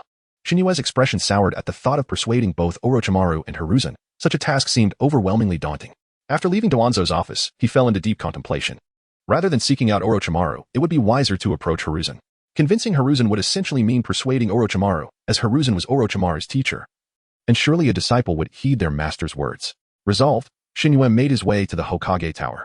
Upon his arrival, he knocked and entered Hiruzen's office. Uncle Hokage, I have something I wish to discuss with you. Hiruzen, always warm and welcoming toward Shinwei, smiled broadly. What brings you to me this time, Shinwei? With sincerity, Shinwei expressed. Uncle Hokage, we are about to graduate soon, and my father mentioned that I will be following Lord Orochimaru alone. I wish to ask for your permission to have one person accompany me as a student of Lord Orochimaru. Curious, Hiruzen inquired, and who is this person? Kushina. The mention of her name caused Hiruzen's brow to furrow immediately. I cannot grant this request, Shinwei. I have other plans for Kushina. Shinwei pressed on, but Uncle Hokage. Why? Lord Orochimaru is one of the legendary Sannin. Kushina would undoubtedly become an exceptional ninja under his guidance. Hiruzen shook his head. I can agree to many things. But not this, Shinwei. There is no room for negotiation. Shinwei asked, is it because of the Nine Tails? Hiruzen regarded him with surprise. Did Danzo speak to you about this? Shinwei hurriedly clarified. No, I overheard inadvertently. Please don't tell my father. He would surely punish me. I would never divulge this information. I understand its importance to Konoha. Upon learning of this, I researched Jinchuriki and found that all 5 great ninja villages possess tailed beasts. To maintain strategic balance, Jinchuriki are necessary to seal these beasts. However, there is a risk of consciousness erosion, and should a Jinchuriki lose control, they may transform into a beast, leading to societal discrimination. Yet, a strong Jinchuriki can manage their tailed beast's chakra and even utilize transformation. If Kushina is confined in Konoha due to her future as a Jinchuriki, she will never grow. Furthermore, she may feel inferior, believing herself to be merely a weapon for the village. However, if she and I become disciples of Lord Orochimaru, she will gain strength. I believe that a stronger Kushina will be able to control the tailed beast and perform missions just like any ordinary ninja, thereby fostering a sense of belonging to Konoha. As for her safety, Orochimaru is a powerful Sannin. With him, I have no concerns. Should danger arise, I would risk my life to protect Kushina. Shinue passionately conveyed his thoughts to Hiruzen, making a heartfelt promise. Hiruzen stared at him for a long moment before breaking into a warm smile, filled with appreciation. Shinue, I did not realize how much you cared for Kushina, given your reasoning. In response to Shinue's eager gaze, Hiruzen finally relented. Very well. I shall grant your request. Hiruzen recognized the merit in Shinue's argument. With several years until Kushina would become a Jinchuriki. Training under Orochimaru during this time would indeed benefit her future. Chapter 13. The Art of Braggadocio. Sarutobi. Hiruzen acquiesced to Shinue's request, recognizing the merit in her reasoning. If Kushina were to grow stronger, while it was not necessary for her to master the power of the Nine Tails, her ability to suppress it would undoubtedly provide substantial assistance. Moreover, since Kushina would only become the Jinchuriki once Mito passed away, and given that Mito still had some time left, it seemed feasible for Kushina to mature into adulthood. During this interval, allowing Kushina to train under Orochimaru would indeed be advantageous. However, Sarutobi's primary preference would have been Jiraiya or Tsunade, rather than Orochimaru. Yet, since it was Shinue's proposal, he decided to honor her wish, as it was not far from his own intentions. Upon obtaining the desired outcome, Shinue departed with a sense of joy. With Sarutobi's support, there was no need for her to approach Orochimaru herself. Sarutobi took a puff from his pipe, exhaling a cloud of smoke, and shook his head, reflecting on the precociousness of the youth. He was somewhat astonished at how much Shinue had changed. She had become quite cheerful compared to her previous self, who had been stifled by Danzo's stern teachings. Sarutobi summoned Orochimaru. Upon entering the office and greeting his teacher with a simple sensei, Orochimaru stood silently, devoid of expression or further words. Sarutobi sighed inwardly, noting that ever since Orochimaru had witnessed the demise of his first disciple, Ryu, and Tsunade's lover, Dan, he had transformed into a distant figure. Engrossed in the study of various ninjutsu, Sarutobi felt a profound sense of unfamiliarity towards his own disciple. Orochimaru, Sarutobi began. I intend to have a soon-to-graduate student become your disciple. Orochimaru furrowed his brow in inquiry. Who is it? The fact that Sarutobi himself would approach him about a disciple indicated that this individual must be extraordinary. Sarutobi explained, originally, I did not wish for you to be privy to this matter, as the fewer who know, the better. Lord Mito's time is limited, and thus the choice of a Jinchuriki must be arranged in advance. Years ago, this candidate was already selected. That individual is Uzumaki Kushina, who is of the same clan as Lord Mito. She is currently attending the Ninja Academy and will soon graduate. Therefore, I hope you will take her under your wing. I had not intended for Kushina to face such peril, as the role of the Jinchuriki carries great significance and must be handled with utmost care. However, Shinue recently persuaded me that Kushina's growth and strength could indeed aid in the suppression of the Nine Tails. Orochimaru was taken aback by the revelation of Shinue's involvement. Sarutobi continued, Orochimaru, you are my disciple, and I place my trust in you. Thus, I have decided to entrust Kushina to your guidance, and I also hope you can come to terms with certain matters. What do you mean by that? Orochimaru asked, perplexed. Indeed, Sarutobi affirmed. Since the conclusion of the Second Shinobi World War, you have changed significantly, becoming absorbed in the study of ninjutsu. I worry for you, though you appear indifferent. You can easily become entrenched in your own thoughts, with Shinue and Kushina as your disciples. I believe you may be able to forge new bonds and emerge from the shadows of your past. Orochimaru remained silent, feeling that Sarutobi would never truly understand him, rendering any explanation futile. At the Ninja Academy, during the midday break, Shinue and Kushina found themselves on the rooftop terrace sharing a meal. Shinue was regaling Kushina with tales of his exploits. As the saying goes, to catch a thief, one must first capture the king. Orochimaru's demeanor is rather formidable. So I went directly to Hokage Uncle, expressing my desire for you to become Orochimaru's disciple. Hokage Uncle was reluctant at first, for Orochimaru is one of the legendary Sannin, and such a prestigious figure does not easily take on disciples.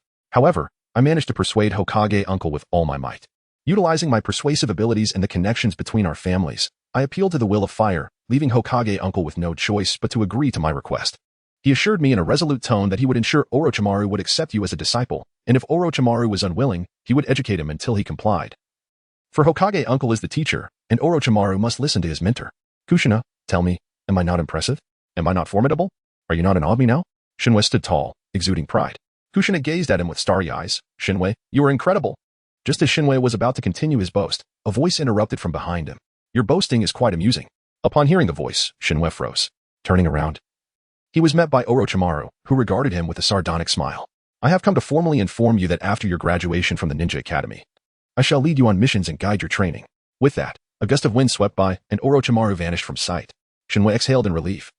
Having feared that his braggadocio might have offended Orochimaru, Kushina was beside herself with excitement, grasping Shinue's arm and shaking it vigorously. Shinue, did you see that? It was Orochimaru. Is this real? Have I truly become Orochimaru's disciple?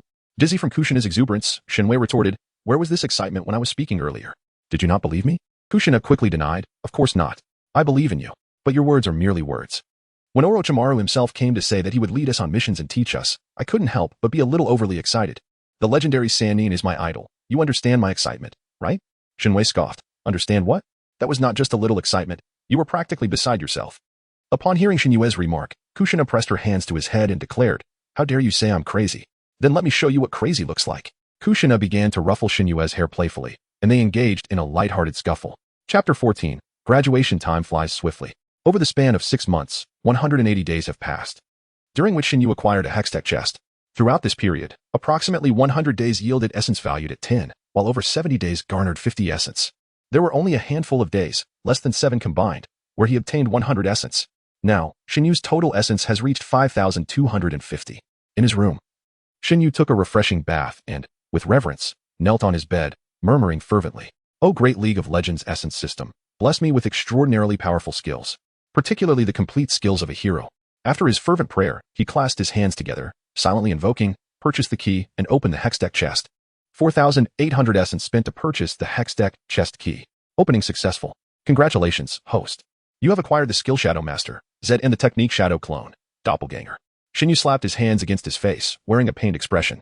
Had he received the entire skill set of the Shadow Master, he would have leaped for joy. However, possessing just one skill was rather disappointing. Could fortune not smile upon me this time? How vexing. Shinyu began to examine the skill's description. When the main body casts a skill, the Shadow Clone also executes the same skill. The Shadow Clone is immobile and impervious to attacks, with its existence prolonged through chakra. Upon reactivation, the main body can swap positions with the Shadow Clone. Shinyu gazed at the description of the Shadow Clone with an indescribable expression. The skill itself was quite commendable. But if both he and the Shadow Clone used the skill simultaneously, a vivid image flashed in his mind. He unleashed the giant tongue whip, and the Shadow Clone followed suit. How absurd, he mused, evolving from a comedic dart thrower to an even more ludicrous tongue-wielding figure. In preparation for today, Shinyu had made numerous arrangements, selecting an auspicious day to open the Hextech chest and bathing to rid himself of any grime. He had not anticipated such a meager skill as a reward. Feeling disheartened, Shinyu departed from the root base and made his way to the Ninja Academy, where graduation assessments were to take place. The class instructor stood at the podium, announcing, today marks our graduation examination. Shortly, we will proceed to the training ground for evaluation. Focusing on the technique of the 3-body jutsu, those who pass will receive a Leaf Village forehead protector, officially becoming capable ninjas. However, you will begin as novice genin, forming teams of 3 under the guidance of a Jounin sensei. Now, everyone follow me to the training ground for your assessment. The entire class made their way to the training arena, eagerly awaiting the call of their names for evaluation. Many Jounin stood at the edge of the training ground, prepared to oversee the assessments. Among them, Shinyu spotted a white-haired man, Jiraiya, one of the legendary Sannin. Beside him stood a woman with light yellow hair, Tsunade, also a member of the Sannin. Orochimaru was notably absent, as he had no intention of leading a team, given that Shinyu and Kushina were already designated for the task. When Minato Namikaze was called, he performed the Shadow Clone technique, the body replacement technique, and the transformation technique. Shinyu observed Jiraiya nodding in approval, speaking to Tsunade. It seemed Jiraiya had already chosen Minato for his team. After a brief wait, it was Shinyu and Kushina's turn. Despite lacking a natural aptitude for ninjutsu, Shinyu had practiced the 3-body jutsu diligently and passed the assessment with ease, earning his forehead protector. Once the evaluations concluded, the instructor began organizing teams, but Shinyu and Kushina left early to seek Orochimaru. Kushina was brimming with excitement. We're about to meet Lord Orochimaru. How thrilling. Shinyu grumbled. What is so thrilling about it? Soon enough, you'll see him every day and wish you had tea. Kushina playfully approached Shinyu, her hands clasped behind her back, walking backward and tilting her head in confusion. Why do you seem so unwilling, Shinyu? Shinyu retorted. There is no unwillingness. I'm positively elated. Kushina pressed her face close to Shinyu's. You're lying. Your reluctance is evident. Shinyu forced a smile. Look how happy I am. I'm practically broadcasting I am very happy across my face. Kushina rolled her eyes. You're so bizarre. Shinyu mirrored her gesture, rolling his eyes back at her. They arrived at the entrance of the root base. Kushina glanced nervously at the ominous entrance of the root base. Even though I've been here once before, it still feels unsettling, like a haunted house. Previously, Kushina had visited the root base to find Shinyu, and after that encounter, she vowed never to return. However, that promise was soon to be broken as she prepared to enter once more. Shinyu chuckled. You're such a coward. I've lived here for years without a hint of fear. Kushina countered, that's because you're used to it. It's not bravery. All right, let us go in, Shinyu said, guiding Kushina through the entrance. Uncertain of Orochimaru's whereabouts, Shinyu decided to inquire with Danzo. Approaching the office, he knocked on the door. Enter. Shinyu opened the door and stepped inside with Kushina. She eyed Danzo curiously, noting his serious demeanor, which made her feel anxious. Shinyu asked, Father. Kushina and I have successfully passed our graduation assessment. Where is Lord Orochimaru? Danzo glanced at the timid Kushina standing behind Shinyu before replying. He is waiting for you at the root training ground. From now on, the resources of the root are available to you. Should you require any ninja tools or other items, feel free to collect them from the supply room. Thank you, Father. We'll take our leave now. Shinyu and Kushina made their way to the training ground, where they spotted Orochimaru standing in the center. Shinyu and Kushina greeted him, Lord Orochimaru. Orochimaru turned to them and said, From now on, refer to me as Sensei. Instantly, Shinyu and Kushina complied, Orochimaru Sensei. Orochimaru nodded. Now, let us commence your first mission.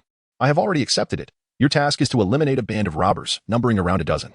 Shinyu and Kushina stared in disbelief at Orochimaru, taken aback by the intensity of their inaugural assignment.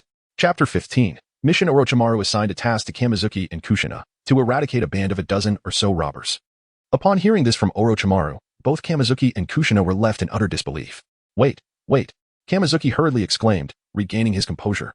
Orochimaru-sensei, have you perhaps misjudged the procedure? We have only just completed our graduation assessment. Orochimaru smiled softly and inquired, And what do you believe the procedure should entail? Kamizuki tilted his head and explained, Shouldn't we start with introductions, followed by some sort of exercise, like a bell-stealing challenge, to gauge our capabilities? Then we could take on simpler tasks like weeding or catching cats to accumulate experience. The mention of the bell-stealing exercise evoked memories for Orochimaru. His first task after becoming a disciple of Hiruzen Sarutobi alongside Jiraiya and Tsunade had indeed been to steal bells. Shaking off his reverie, Orochimaru remarked, Then, may I ask? Do I know you? Both Kamizuki and Kushina nodded in unison, of course. Orochimaru continued, And do you know each other? They exchanged glances before Kamizuki responded. We are classmates and good friends, naturally we know one another. Orochimaru replied, Since you are acquainted, why squander time on trivialities? I can assess your abilities when you confront those robbers. As for menial tasks like weeding or cat catching, perhaps other genin may start with such lowly assignments. But you two are my disciples. You need not concern yourselves with such tasks. Your sole focus should be on becoming stronger and maturing swiftly. Now, prepare yourselves. Gather your ninja tools and meet me at the village gate in half an hour. With that, Orochimaru departed. Kamizuki, wearing a grimace, grumbled to Kushina. The intensity escalates right from the start. Who can endure this? Kushina, equally taken aback by the abruptness of the assignment, felt the tension rising within her. She sighed, Well, since we're here, we might as well make the best of it. Let us go gather our gear and meet at the gate. Kamizuki led Kushina to the rude equipment storage, where they reported their required ninja tools to the guard. As Kamizuki listed the items, both Kushina and the guard's eyelids twitched in disbelief. Unable to contain herself, Kushina whispered, Kamizuki, we're just going to fight some robbers, not head to the front lines. Do we really need this much gear? Kamizuki responded with gravity, Such a notion is misguided. It is always better to be prepared. What if we find ourselves in need of something and it's not available? We would be left helpless. Kushina conceded that Kamizuki had a point. Yet the quantity seemed excessive. Ultimately, Kushina opted for a bag filled with essential ninja tools, while Kamizuki carried a hefty pack brimming with various tools and explosive tags. Ugh, this is so heavy. Kushina, could you help me carry this? Kamizuki complained, feeling as though a boulder had been placed upon his shoulders. Kushina rolled her eyes, retorting, Who told you to bring so much? You should have listened to me and packed lighter. I want to help you. Kamizuki insisted, I'll manage. But when the time comes and you need something, don't come crying to me. Upon reaching the village gate, they successfully reconvened with Orochimaru. He glanced at Kamizuki, who was struggling under the weight of his pack, beads of sweat forming on his forehead. However, Orochimaru said nothing as he announced their departure from Konoha. As they journeyed, Orochimaru explained the mission. Your target, the band of robbers, has been causing chaos along the road between Mayadai City and Nishio Town. How you locate and deal with them is up to you. My only requirement is their complete annihilation. Kushina listened intently and then realized, Wait, Orochimaru-sensei, you're not coming with us? Orochimaru nodded, correct. This mission is for you two to complete independently. Do not disappoint me. Initially, Kushina wanted to persuade Orochimaru to accompany them, feeling uneasy about facing the robbers alone.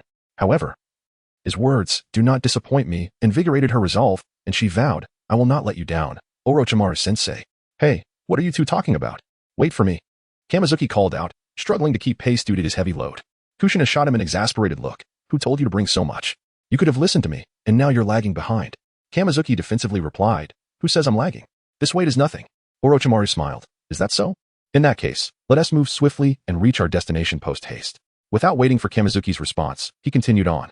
Kushina stuck her tongue out at Kamizuki before hastening to catch up with Orochimaru. Wait, don't leave me behind. Kamizuki's face darkened, It was utterly unfair. Upon finally reaching their destination, Orochimaru stated, "Now, it is up to you." As his words hung in the air, he vanished using the body flicker technique. Kamizuki leaned against a tree, panting heavily. He was utterly exhausted. After a moment, he took a deep breath and asked, "Kushina, what is our next move?" Kushina, relishing the moment, teased him with a smile. "Don't you know?" Kamizuki retorted, "I didn't hear your conversation with Orochimaru-sensei, so how would I know?" Kushina shrugged, "All right. I won't tease you anymore." Orochimaru-sensei said the mission is for just the two of us. The robbers will appear along this road, and our task is to annihilate them. Kamizuki confidently patted his pack. "This will be a breeze. I have half a pack of explosive tags. We can set traps and blow them up." Just as Kamizuki basked in his self-assurance, a massive snake suddenly appeared before them, sending shivers down their spines. The serpent opened its jaws, lunging toward Kamizuki, who instinctively tossed his pack aside in fear. The snake devoured the bag in one gulp, then vanished into a puff of smoke. Kamizuki stood frozen, bewildered. What just happened?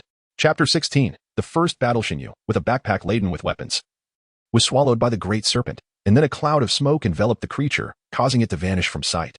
Jounin pursed her lips and inquired of Shinyu. Are we still going to set the trap with the explosive tags you suggested earlier?" Shinyu, vexed, retorted, "Absolutely not." He called out in a panic, "Orochimaru-sensei, is this really necessary? Leave me a few items. Don't take everything." However, no one responded to Shinyu. Jounin produced a kunai and placed it in Shinyu's hand, saying, "No need to thank me." With tears of frustration welling in his eyes, Shinyu gazed at the kunai, wondering why he had exerted so much effort carrying the backpack from Konoha only to end up like this. He and Jounin took cover in a thicket, awaiting their target's arrival. They waited for quite some time, and as the sun began to set, their target still had not appeared. Impatient, Jounin exclaimed, "Why aren't they here yet?" After contemplating, Shinyu replied, "Perhaps no one has robbed them on the way, or they might only operate at night, which is why they haven't shown up yet. Let us do this. Once it gets dark, I'll act as bait to draw them out." Jounin expressed her concern. "Bait? Isn't that dangerous?" Shinyu reassured her, "I certainly won't simply be bait. I'll set a trap and circle around it. I'll lure them in and then we can take care of the rest together." Jounin nodded in agreement. "Then let us set the trap before the sun goes down." They toiled diligently to prepare the trap. Once it was complete, Shinyu assumed the role of bait. Walking along the road, he waved a stack of money in his hand, fanning himself and speaking aloud. "Oh dear, I'm so wealthy. I have so much money that I don't even know how to spend it. So I'm using it as a fan instead of heard there's a casino in Nishio Town, and at my age, I can go there. I want to enjoy myself and spend every last bit of my money. It's such a burden having so much wealth." Jounin observed Shinyu with a deadpan expression, thinking it was absurdly obvious that he was trying to deceive the opponents. Suddenly, a group of over a dozen individuals sprang from all directions, blocking Shinyu's path. "So much money, huh? How about lending it to us?" One of them sneered. Jounin was dumbfounded, realizing that Shinyu had indeed fallen for the trap. Shinyu feigned fear and stammered, "What do you want? Are you robbing me?" The leader of the bandits grinned maliciously. "So what if we are? Hurry up and hand over all your money, then take us to your house. I want to see just how wealthy you really are." Shinyu recoiled slightly. "I'll give it to you, but you'll have to come and take it." "I'm so scared I can't even move." "What a coward," the leader scoffed. "All right, we'll come over to take it. Just stand there and don't move." As the bandits approached, one of them stepped into a pit, triggering a sizzling sound. "Huh? What is that noise?" Shinyu beamed. "Why? That's obviously the sound of the explosive tags." An explosion erupted, sending the bandits tumbling. Shinyu clicked his tongue. Jounin had only brought 5 explosive tags, and the blast's power was rather average, resulting in 2 fatalities and 3 injuries among the bandits, while the others merely suffered from the shockwave. If my backpack had been confiscated, not a single one of them would have survived. Shinyu called out, "Jounin, let us go." Jounin, hidden in the bushes, sprang into action, throwing shurikens at the bandits. However, the shurikens caused minimal damage, merely injuring them. Abyssal dive. Shinyu burrowed underground and swam toward the bandits, suddenly surfacing to knock 2 or 3 of them away, leaping toward the fallen bandits. Shinyu struck their vital points with his kunai, quickly dispatching them. However, the remaining bandits quickly regrouped. The leader, having survived the explosion, bellowed furiously, "These 2 brats are ninjas. Let us take them down together." Now, 9 bandits remained standing, surrounding Shinyu and Jounin. Shinyu employed the Great Tongue Whip, striking one bandit on the head, causing him to faint instantly. Then, Shinyu used Abyssal Dive again, emerging from the ground to knock out 2 more bandits. While Shinyu had skills to manage the situation, Jounin had only just graduated from the Ninja Academy and knew only basic martial arts and body replacements. She hadn't yet learned any ninjutsu. Outnumbered, Jounin found herself under attack, barely blocking a strike from the front when a bandit ambushed her from behind. Shadow Secret Technique. Shadow Clone. Shinyu's Shadow Clone charged forward, synchronizing movements with Shinyu as they both executed the Great Tongue Whip. The weapons in the bandit's hands were knocked away by the clone's tongue. In that instant, Shin Yu and his shadow clone switched places, and Shin Yu's kunai plunged into the neck of the bandit, rescuing Jounin and Nai. Unbeknownst to the bandits, they continued to attack Shin Yu's shadow clone, which remained unharmed. Concealed in the shadows, Orochimaru observed Shin Yu and his shadow clone with astonishment. He had never seen such a technique that allowed for instantaneous position swaps without harm to the shadow clone. Meanwhile, Shin Yu and Jounin and Nai fought back to back, growing more composed and coordinated as the battle progressed. After all, they were ninjas, even if newly graduated. Soon, apart from the crafty leader who was still directing from the sidelines, all the other bandits lay defeated on the ground. The leader was stunned. How could two mere children have taken out all his men? He turned to flee, but Jounin and Nai attempted to pursue him, only to be halted by Shin Yu. No need to chase. Running in that direction is essentially a death sentence. The direction the leader fled toward was precisely where Shin Yu's shadow clone awaited. Shin Yu executed the great tongue whip again, synchronized with his shadow clone, and struck the leader in the back. The leader stumbled and fell to the ground. Shin Yu and Jounin and Nai approached the fallen leader. Shin Yu taunted, "Is this all you've got? Not impressive at all. You made me anxious for nothing. Goodbye." In the leader's terrified gaze, Shin Yu hurled a kunai, which embedded itself in the leader's head, resulting in a gushing spurt of blood, swiftly extinguishing his life. Shin Yu clapped his hands together, declaring, "All done. Time to wrap things up." Chapter 17. I am the heir of the Sage of Six Paths. With the collaboration of Kamizuki and Kushina, they successfully dealt with a band of robbers. The encounter was somewhat tumultuous, albeit not excessively so, primarily because it was Kamizuki and Kushina's inaugural battle, during which they occasionally fumbled. After the demise of the bandit leader, Orochimaru emerged, standing before Kamizuki and Kushina. With his chest held high, Kamizuki proudly inquired, "Were we impressive?" Kushina, hopeful for praise, looked eagerly at Orochimaru. However, instead of accolades, Orochimaru reiterated, "Let me remind you of my expectations." Although puzzled, Kamizuki and Kushina dutifully repeated, "Annihilate this band of robbers." "Did you succeed in doing so?" Orochimaru asked. From his sleeves slithered several snakes, which advanced toward the fallen bandits. The snakes viciously bit into the bandits, eliciting terrified screams as they scrambled to their feet. Kamizuki and Kushina's expressions darkened. The rascals were merely feigning death. Orochimaru's tone turned serious as he stated, "Never let your guard down until you confirm that your opponent is truly deceased, for they may retaliate at any moment. Therefore, your mission this time is deemed unsatisfactory." Upon hearing that their efforts were classified as unsatisfactory, Kamizuki and Kushina's faces fell. After laboring so diligently, they were disheartened by the final verdict. Orochimaru continued, "Although this mission was not up to par, it was your first task, and while there were some flaws in your combat, it was still commendable. In the days to come, I shall teach you the art of cultivation, and such missions will become routine, though you will face genuine ninjas." Kamizuki responded with a lackluster yes. To him, it felt as if he were being offered a consolation prize after a reprimand. However, this approach seemed to resonate with Kushina, who excitedly exclaimed, "Yes." Kamizuki muttered under his breath, "You fool, you and Appo's D helped count the money after being sold out." Unaware of Kamizuki and Appo's mumblings, Kushina asked, "What?" Kamizuki, flashing a bright smile, replied, "Nothing. Just saying how amazing you are." "Really? I just performed normally," she said with a shy grin, scratching her head. Kamizuki couldn't help but roll his eyes. Upon returning to the root base, Orochimaru led Kamizuki and Kushina to submit their mission report, instructing them to wait for him at training ground number 15 the following day. Back in his room, Kamizuki checked his essence points, which had not increased at all. The bandits he had dispatched hadn't even yielded 10 points. It felt quite unfair. Surely, some of those bandits were at least of Jounin caliber, right? Did it have to be explicitly stated? The next day, after gathering, Kamizuki and Kushina arrived at the training ground. With Orochimaru yet to arrive, they sat on the ground, awaiting his arrival. Kushina, brimming with excitement, asked Kamizuki, "What ninjutsu do you think Orochimaru-sensei will teach us?" "Who knows? We'll learn whatever he decides," Kamizuki replied indifferently. He had little hope of acquiring any ninjutsu. If he had possessed a talent for it, he would have mastered it long ago. He found it more practical to hope for skills extracted from skill draws or Hextech chests. After a brief wait, Orochimaru arrived at the training ground. "Today, I will teach you cultivation techniques. Kamizuki, just observe and learn." Although he had little expectation of mastering ninjutsu, Kamizuki felt insulted by the dismissal. "Sensei, why must I merely observe?" Orochimaru fixed his gaze on Kamizuki and replied, "Your father sought the finest instructors for you at the root. Yet you still couldn't learn even a basic wind release technique. To be frank, I don't believe I can teach you, and it appears you may have other methods of learning ninjutsu." Kamizuki shifted his gaze, feeling guilty. He realized he had been detected. If Orochimaru pressed him, he would resort to claiming to be the heir of the Sage of Six Paths. However, it seemed Orochimaru had no intention of inquiring further. But just because Orochimaru didn't mean Kushina wouldn't.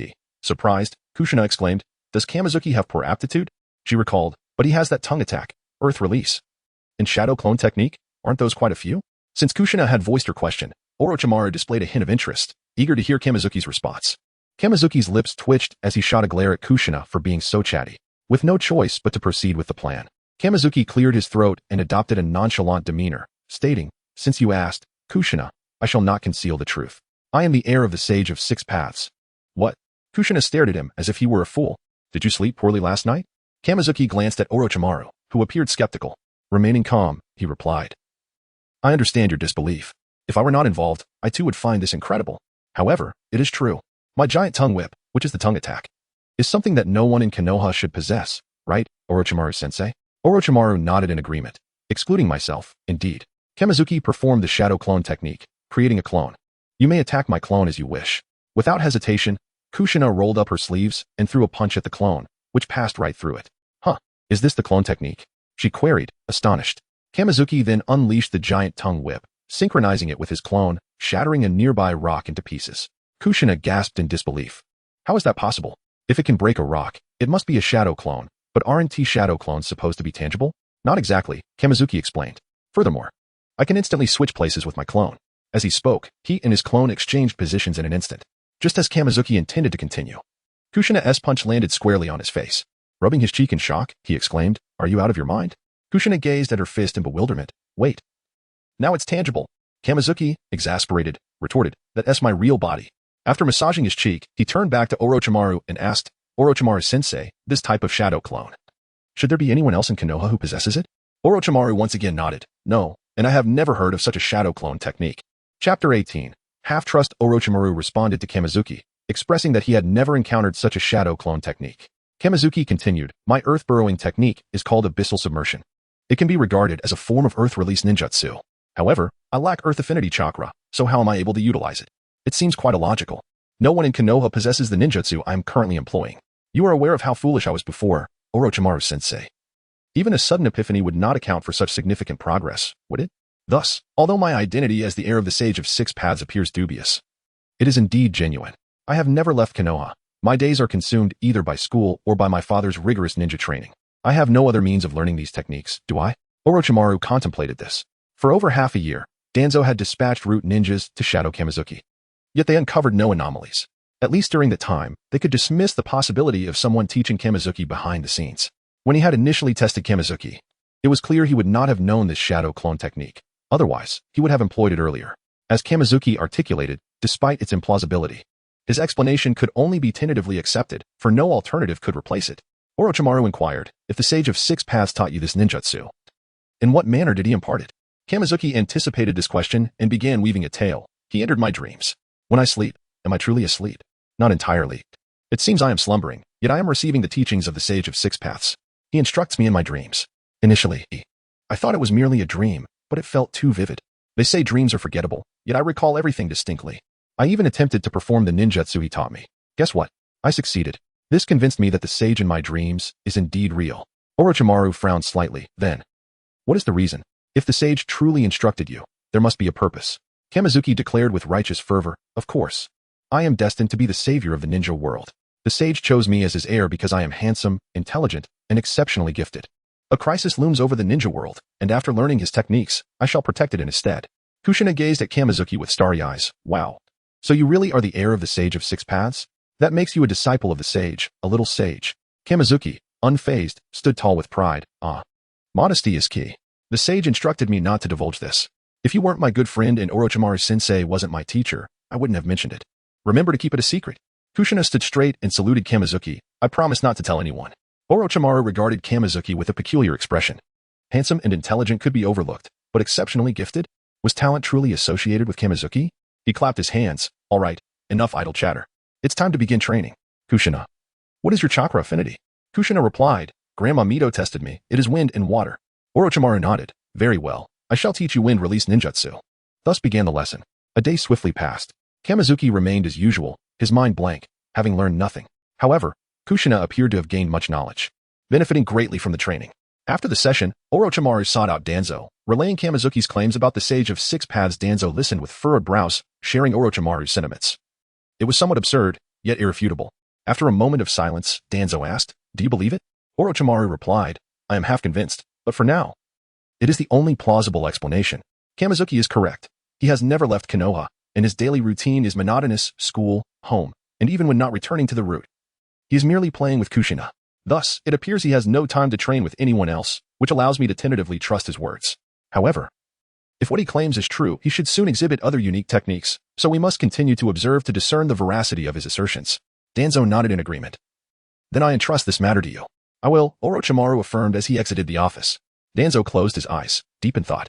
If it truly involved the Sage of Six Paths, he felt it might not bode well. The sage had been dead for so long. Now, suddenly emerging and choosing Kamizuki as his heir, predicting a crisis looming over the ninja world for which Kamizuki would assume responsibility, suggested that this crisis would be significant. Moreover, why Kamizuki? In the entire ninja world, countless individuals surpass him in skill. One could find someone on the street with far greater talent. Why choose Kamizuki? Inherently suspicious, Danzo sensed that this matter was far from simple. For the ensuing 6 months, Kamizuki and Kushina continued their routine, without missions. They trained under Orochimaru. With missions, they undertook them. As Orochimaru stated, their assignments primarily involved combat. Not to mention, in terms of battle, Kamizuki and Kushina grew increasingly adept, their coordination becoming exceptionally harmonious, and their strength steadily increasing, particularly Kushina, who had learned several wind release techniques from Orochimaru and had contracted with the Dragon Cave to begin learning summoning techniques, proving much more promising than Kamizuki.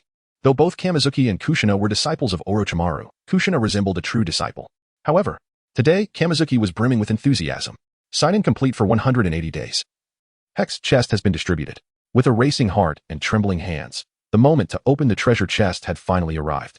In truth, the essence required to purchase keys had been sufficient for over a month, yet Kamizuki refrained from hasty expenditures, such as drawing skill shards. His current total essence was 6,340. Drawing skill shards cost 2,400 essence for 2 attempts. Although he could draw 2 skill shards, combining them requires 3 identical shards, meaning an additional 4,800 essence would be necessary. While drawing skill shards offers greater selection, the Hex chest undoubtedly provides the best value, as it guarantees complete skills and the chance to obtain an entire hero's skill. Chapter 19, Secret Art, The Compassionate Fall of Souls at the Break of Dawn, at 6 o'clock in the morning. Shinwei rose from his slumber and refreshed himself with a cleansing bath. Sitting upright on his bed, he exhaled a long breath. With hands clasped together in prayer, he implored the spirits of heroes, bestow upon me a splendid skill, a complete hero skill, I beseech you. Upon concluding his fervent supplication, he silently recited, purchase the key and unlock the Hextech chest. 4,800 essence spin on Hextech chest key. Unlock successful. Congratulations to the host for acquiring the Twilight Eye skill, Secret Art, the Compassionate Fall of Souls. Shinwei, scratching his head in despair, exclaimed. After waiting for half a year, this is what I get? What he yearned for was a dazzling, extraordinary skill, not this. This is unfair. After half an hour of frustration on his bed, Shinwei reluctantly accepted the outcome, with a heart heavy with disappointment. He perused the skill description of the Secret Art, the Compassionate Fall of Souls. It could only be utilized once every 15 days, allowing him to teleport to a teammate's side, bestowing them with a chakra shield capable of absorbing damage. However, the requirements for a teammate were stringent. They had to be a true ally, and he needed to envision that person's likeness to execute the skill. Despite having acquired 6 skills thus far, none resonated with Shinue's aspirations. He felt utterly exhausted, his spirit weighed down. Yet, what could he do? The skills had manifested, and he had to accept this reality. Next time, he resolved to skip the Hextech chest and directly spend 2,400 essence to try his luck at drawing a desired skill fragment. His previously bright mood waned in an instant. However, regardless of his disheartened state, the path of cultivation awaited him. The training was as stagnant as ever. Shinwei made no progress, while Kushina diligently learned ninjutsu from Orochimaru. 3 days later, frustrated by the lack of advancement in ninjutsu, Shinwei lamented, "Am I merely a sparring partner?" Summoning technique. Kushina proclaimed, biting her finger and pressing her hands to the ground. A cloud of smoke erupted. As the mist dispersed, a small white snake appeared, flicking its tongue at Kushina. Shinue's eyelids twitched as he instinctively stepped back. I did it, Kushina exclaimed, bouncing with joy. I can finally summon a snake. However, her jubilant cries abruptly ceased as she wrinkled her brow, noticing a sticky substance on her hands. Suddenly, a realization dawned upon her, and she glared at Shinwei, who was now retreating. Just moments ago, where she had pressed her hands, Shinwei had expectorated. Not my fault. That's your misfortune. Orochimaru-sensei, it's about time. I must take my leave. Shinwei dashed away, sprinting back to the base. Fuming, Kushina pursued him for a short distance but ultimately conceded defeat, returning home. The small white snake she had summoned coiled adorably around her arm, despite most snakes appearing rather unsettling. Eagerly, Kushina hurried home to share her delightful news with her grandmother. Mito. I'm back, Mito. Is anyone home? Upon entering the kitchen, she found it empty, just as she prepared to search elsewhere. Something peculiar caught her eye outside the kitchen window. Suddenly, 3 figures burst into the kitchen, each adorned with the headbands of the Cloud Village. Kushina attempted to flee, but as she reached the hallway, she was seized. "Is anyone there? Help!" she cried, but her mouth was swiftly covered. The trio of Cloud Shinobi stealthily whisked Kushina away from Konoha, escorting her into the unknown. In their haste, the small white snake slipped from Kushina's grasp, falling to the ground. Within the base, Shinue sat in Danzo's office, where the elder inquired about Shinue's recent progress and strength. Feeling somewhat guilty, Shinue replied, "It's going all right, steadily improving. You needn't worry about me, father." Aside from enhancing his physical skills and combat experience, Shinue had made little advancement in other areas. But was that not progress in its own right? Danzo subtly probed, "Have you learned any new ninjutsu recently?" Shinue promptly replied, "Indeed. I just mastered one." This was the truth. Only days prior, he had acquired the secret art, the compassionate fall of souls. Danzo pressed further. "Is it a technique learned from Orochimaru?" Shinue found himself puzzled by the question. Logically, as Orochimaru was his teacher, it followed that he would have learned Orochimaru's techniques. Had Orochimaru disclosed the matter of the Sage of Six Paths to Danzo? It must be so. Otherwise, such an odd inquiry would not arise. Shinue answered, "No." Danzo's eyes gleamed with interest. "Oh? Then what ninjutsu have you learned?" With a dismissive wave, Shinue laid the cards on the table. "Come now, father. Orochimaru must have told you about the Sage of Six Paths teaching me ninjutsu in a dream. Just 3 days ago. I learned a new technique called the secret art, the compassionate fall of souls." Danzo appeared slightly embarrassed, not anticipating Shinue's forthrightness. Clearing his throat, he inquired, "Since you've mentioned it, may I ask what the Sage of Six Paths foretold about the impending crisis in the ninja world, as you are the prophesied savior?" Shinue was well aware of the looming crisis, but it was a distant future. Moreover, he was not the savior. Yet, it did not hinder him from adopting the title for his own purposes, proclaiming with confidence, in a far-off future, perhaps a decade or 2 hence, "A truly terrifying being shall be resurrected, and my role as the savior is to vanquish this dread entity." Danzo furrowed his brow, questioning, "Who is this terrifying being?" To maintain an air of mystery, Shinue replied, "The Sage of Six Paths has yet to reveal that to me. He said he would disclose it when the time is right." "Is that so?" Danzo pondered, considering the implications of a formidable being's resurrection. Shinue's mention of resurrection suggested this entity had likely battled the Sage of Six Paths before and had been defeated, hence the term. Though Danzo remained skeptical of Shinue's claims regarding the Sage of Six Paths, he resolved to investigate the legends surrounding the sage, for one could never be too cautious. What if it were true? Upon exiting Danzo's office, Shinue felt a tickling sensation at his ankle, discovering the small snake brushing against him. "Ah? Aren't you the snake Kushina summoned today? What brings you here?" The little white snake flicked its tongue anxiously at Shinue, though he could not comprehend its intent. Lacking the ability to speak snake language, scooping up the little creature, Shinue remarked, "Are you lost and seeking Kushina? Allow me to assist you in finding her." Chapter 20. The rescue of Kushina. Believing that the little white snake had gone astray, Shingetsu took it to the residence of Kushina, who naturally lived on the side of the Whirlpool Watergate, a place Shingetsu had visited numerous times. Each time he came, the elderly Whirlpool Watergate would generously offer him a plethora of snacks, embodying the warmth and kindness of a loving grandparent. "Kushina, Kushina." Shingetsu knocked on the door, yet no one answered. "Ah, is that you, little Shingetsu?" Turning around, he saw the Whirlpool Watergate. Today, she had been visiting the Hokage Rock to see the statue of her husband, Senju Hashirama, which explained her late return. "Grandma Watergate, where is Kushina?" Shingetsu inquired. According to the time, Kushina should be at home. Why is there no response? The elder replied, puzzled. Shingetsu shook the little white snake in his hand. "Yes, her snake came to find me. It must have gotten lost. Perhaps she has fallen asleep." Sometimes, after intense training, Kushina returns home and collapses into slumber. Watergate speculated as she opened the door. Upon entering the house, Shingetsu called out several times, but still received no reply. She isn't in her room either." Together, they approached Kushina's chamber, only to find it vacant as well. Watergate expressed her astonishment. "Has Kushina not returned? Logically, if she weren't home, she would be with you. Kushina has no friends besides you." Yet there was Shingetsu, so where could Kushina have gone? The little white snake wriggled free from Shingetsu's grasp and slithered toward the kitchen. Following it, they discovered 3 pairs of adult footprints on the floor, along with some fallen items and a strand of Kushina's hair in the hallway. Seeing the footprints and Kushina's hair, Watergate's expression turned serious. Someone has broken into the house. Kushina might be in danger. Shingetsu, hurry to the Hokage building and find Hiruzen. Understood. Shingetsu dashed out of Watergate's home, seeking out the still-working Hiruzen Sarutobi in his office. "Uncle Hokage, something has happened," Shingetsu exclaimed, breathless. Putting down his documents, Hiruzen asked, "What has happened?" After taking a deep breath, Shingetsu explained, "Someone broke into Grandma Watergate's house, and Kushina is missing." "What?" Hiruzen's expression shifted instantly, and he promptly dispatched ninjas to search for her. 2 hours passed with no results, and Hiruzen grew increasingly anxious. Kushina was vital to Konoha. Her absence could spell disaster. Meanwhile, Kushina found herself bound and forcibly led forward. From the conversations among several cloud ninjas, she learned that she was abducted due to her unique chakra, in a desperate attempt to ensure someone would find her. She discreetly tore off a strand of her hair and discarded it along the path. However, she held little hope that anyone would come to her rescue, only Shingitsu might. Kushina prayed for Shingitsu's arrival, but as they neared the border, despair washed over her, for he had yet to appear. Upon realizing that Kushina had not been found, Shingitsu returned to the route. Danzo had also sent many route ninjas to search for her, yet they encountered the same dismal situation. Shingitsu made his way to the supply room, acquiring a multitude of explosive tags. Afterward, he retreated to his room, murmuring, perhaps they anticipated this occurrence, which is why they granted me this ability. Standing upright, he formed several hand seals, envisioning Kushina's likeness in his mind as a violet glow enveloped him. Simultaneously, a similar glow manifested around the despondent Kushina. The three cloud ninjas gazed at Kushina in astonishment. What is happening? One queried. I don't know.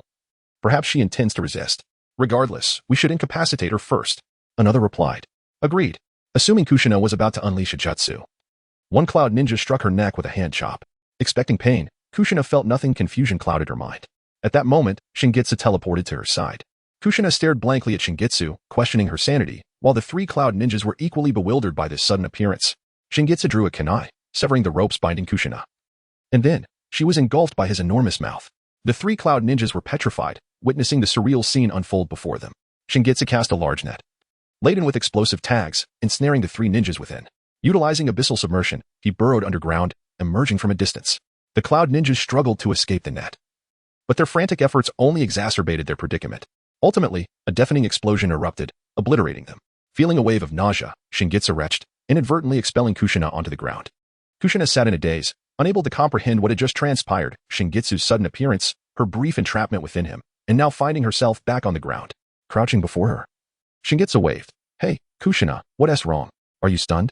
Kushina gazed at his face, reaching out to tug at his mouth. Annoyed, Shingitsu swatted her hand away, exclaiming, Hey, what are you doing? Baffled, Kushina asked, How could your mouth be so large that you swallowed me whole? Shingitsu attributed it to the Sage of Six Paths. That was a technique taught to me by the Sage of Six Paths. I've known it for a while, but it consumes a lot of chakra and is quite abstract, so I rarely used it. By the way, what was it like being swallowed? Intrigued, Shingitsu wondered how Kushina had experienced being inside him, as he felt no sensation when she was consumed. Kushina recalled, it felt like nothing. It was dark all around, yet quite warm. Shingitsu speculated, perhaps it was a different space altogether. Well, since you're all right, let us return. Come on, get up, he said, extending his hand toward her. Kushina took hold of his hand, attempting to rise, but her legs buckled and she fell again. All right, I'll carry you, Shingitsu decided as he hoisted her onto his back, heading toward Konoha. With her chin resting on his shoulder, Kushina curiously inquired, Shingitsu, how did you find me? How did you suddenly appear beside me? Shingitsu adeptly attributed his success to the Sage of Six Paths. It was the Sage of Six Paths who taught me a technique for long-distance teleportation, a space-time ninjutsu. As long as I envision your likeness in my mind, I can teleport to you. Kushina muttered quietly. I thought you might have discovered the hair I left along the way. Shingitsu overheard her murmurs. Hair? Oh, is this what's on the ground? Aren't you worried about going bald? Seeing the red strands scattered on the ground, he couldn't help but tease her. Kushina's frustration boiled over. Shingitsu, you're such a big idiot. Chapter 21. Secrets cannot be hidden. Shinyu carried Kushina on his back as they made their way back to Konoha. Resting her head on Shinyu's shoulder, Kushina felt a swell of happiness, realizing that he was indeed her savior. Curiously, she inquired, since you possess that space-time ninjutsu that allows you to appear beside me in an instant, does that mean you can come to my side anytime, anywhere? Shinyu rolled his eyes. What a naive thought. That technique can only be used once every half-month. Thankfully, it does not consume chakra, otherwise I would have lacked the energy to save you just now. Besides, it's not quite as simple as whoosh, there's a process involved, during which a protective chakra shield forms around you to mitigate some damage. Pouting, Kushina retorted, why are you being so harsh? No wonder that Cloud Ninja Strike didn't affect me much. Shinyu scoffed, I wasn't being harsh earlier, but now I am. After studying under Orochimaru for so long, how could you let yourself get captured so easily? You need to step up, Kushina. In a huff, she bit down on Shinyu's shoulder. You're the one who needs to step up. 3 cloud ninjas charged at me. What was I supposed to do? The pain from her bite made Shinyu wince. Why do you bite? Let go. I saved you, and instead of gratitude, you repay me with this? Kushina, in a playful yet defiant manner, declared. I want to thank you. Humph. She continued. By the way, that Sage of Six Paths taught you all those bizarre techniques? Attacking with your tongue and swallowing people whole. What a peculiar notion. Shinyu felt a surge of irritation at her words. Perhaps the Sage of Six Paths has his own eccentricities. In his mind, he convinced himself that the system he had was indeed a gift from the sage. Before they reached Konoha, Shinyu and Kushina encountered some ninjas from the village. He informed them of the location of the 3 Cloud Ninjas' bodies, and a team escorted them back to Konoha. By the time they returned, it was already daytime. Shinyu brought Kushina back to the Uzumaki residence. Uzumaki Mito, worried for Kushina, felt relieved upon seeing her safe return. Grandma Mito, it was Shinyu who saved me. Mito smiled at Shinyu. Is that so? You're becoming quite impressive, Shinyu. Shinyu scratched his head, feigning modesty, yet his tone was filled with pride. I think so too. Kushina, intending to tease him, found herself too exhausted and fell asleep in Mito's embrace. Shinyu addressed Mito. I'll take my leave now. Wait a moment, Shinyu. I wish to speak with you, Mito said, leading him to the living room after placing Kushina on her bed. Mito spoke with concern. Shinyu, has Hiruzen informed you that you are aware of Kushina's future as the Nine-Tails Jinchuriki? Shinyu felt a wave of frustration. Why could no one keep a secret?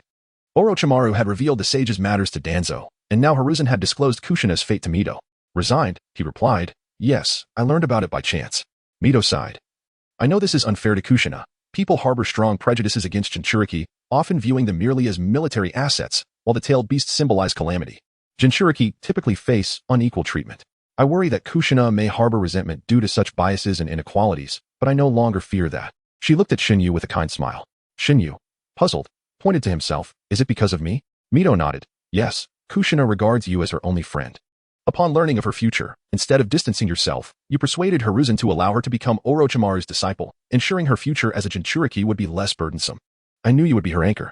Before becoming a Jinchuriki, one must first fill their heart with love. For me, it was love for Hashirama and Konoha that allowed me to become a Jinchuriki.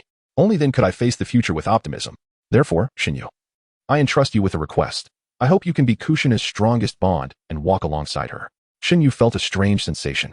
Why did Mito sound as though she was passing on a responsibility? Shouldn't it be Minato? No, Kushina currently showed little interest in Minato. Although she had initially been more receptive to him, her feelings seemed rather indifferent now. Something felt amiss. Shinyu's mouth fell agape. Could it be? Leaving Mito's home, Shinyu felt dizzy. He intended to return to the root base but was intercepted by 2 ninjas who escorted him to the Hokage's office. Inside, Hiruzen, Danzo, Mito, and Tsunade awaited him.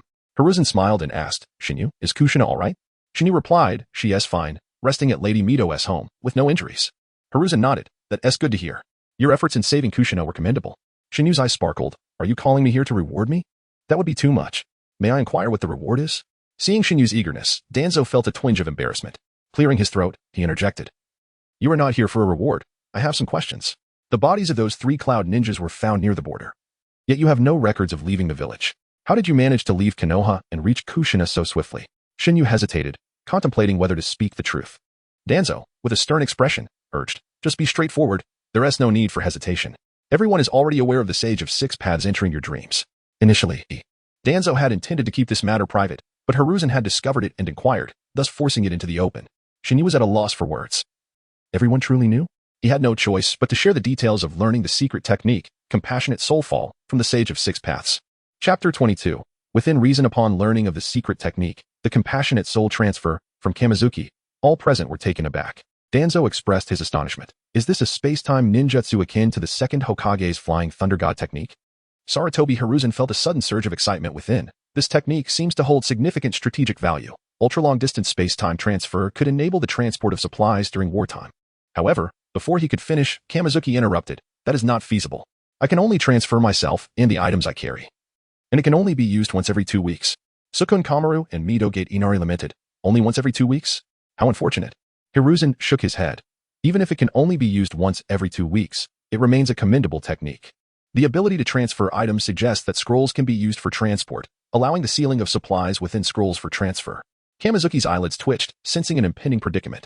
After learning about Kamizuki's technique, Danzo instructed him to return and rest, as the subsequent discussion was reserved for the 4 of them. After taking a puff from his pipe, Hiruzen stated gravely, the Cloud Village has sent someone to Konoha to abduct Kushina. It seems they are becoming restless. Sukun Kamaru sighed. The Cloud Village has coveted our Konoha's secret techniques and bloodline limits for quite some time. But I did not expect them to dare abduct Kushina while embroiled in conflict with the Rock Village. Do they not fear that we might ally with the Rock Village to retaliate against them? Danzo scoffed. That third rakage, is gambling. Betting that we in Konoha will remain passive. In the eyes of others, Konoha is perceived as peace-loving. Harshly put, we are seen as weak and easily bullied. Hiruzen. It is time for us to take action. After a moment of silence, Hiruzen refused. Now is not the time. If Konoha intervenes directly, it signifies the full onset of the Third Great Ninja War. If we confront the Cloud Village, the Sand and Mist villages will immediately act against us. As you are well aware, the Sand Village has long coveted our Fire Country, and the Mist Village, due to the Third Mizukage's Blood Mist policy, has become exceedingly aggressive, continuously harassing our borders. Thus, in this situation, we must refrain from reckless actions. Any impulsiveness could place us in a disadvantageous position. We must exercise restraint. Danzo's brow furrowed. I disagree. We must adopt a hardline approach to demonstrate that Konoha is not to be trifled with. If we let this slide, such incidents will surely recur, and other villages may follow the Cloud Village's example. Midogate Inari advised, Danzo, I believe Hiruzen is right. Given the current situation, we should observe and await developments. Sukun Kamara concurred. I also believe Hiruzen's decision is prudent. We must not act impulsively. Danzo, feeling discontented, asked, must we truly let this matter go unresolved? Hiruzen turned to Danzo. At present, it appears so. In my view, the Third Great Ninja War is already unavoidable. It can be considered to have commenced. The 5 great ninja villages are currently engaged in a restrained game of strategy, with the only missing element being an opportunity. Once that opportunity arises, war will break out in earnest. Therefore, we cannot be the one to initiate a full-scale conflict. We must use this time to prepare for the impending war. While Danzo alone advocated for war against the Cloud Village, Hiruzen, Sukun Kamaru, and Midogate Inari did not share his sentiment, leaving Danzo no choice but to relent. Kushina rested throughout the day and, the following morning, energetically sought out Kamizuki. After such a significant event, Orochimaru and the others would surely be busy, so why rise so early? With dark circles under his eyes from a restless night, Kamizuki's mind was preoccupied with the words of Midogate Inari. Kushina suggested, since we are not training today, let's take a stroll through the streets of Konoha. Hey, Kushina. Kamizuki suddenly called out to the ahead Kushina. She turned and asked, what is it? Kamizuki, with a peculiar expression, inquired, do you, perchance, have feelings for me? Having pondered this throughout the night, Kamizuki, despite having forgotten many details from their years in the ninja world, finally recalled a few. He remembered the time in the Cherry Blossom Grove when Kushina was bullied and how she had been taken hostage recently. A situation that was supposed to be resolved by Minato. Did he have feelings for Kushina? Perhaps he did, for she was undeniably cute and beautiful, optimistic, cheerful, and a tad tsundere, who wouldn't be drawn to her. Not wanting to rely on speculation, he decided to ask her directly. Kamizuki's straightforward inquiry left Kushina flabbergasted. Her face flushed crimson as she stammered. What are you talking about? Who said I like you? How can you be so self-absorbed? Knowing Kushina well, Kamizuki immediately recognized her tsundere demeanor. He leaned closer, grinning. Oh, so, you don't like me? Then why is your face turning red?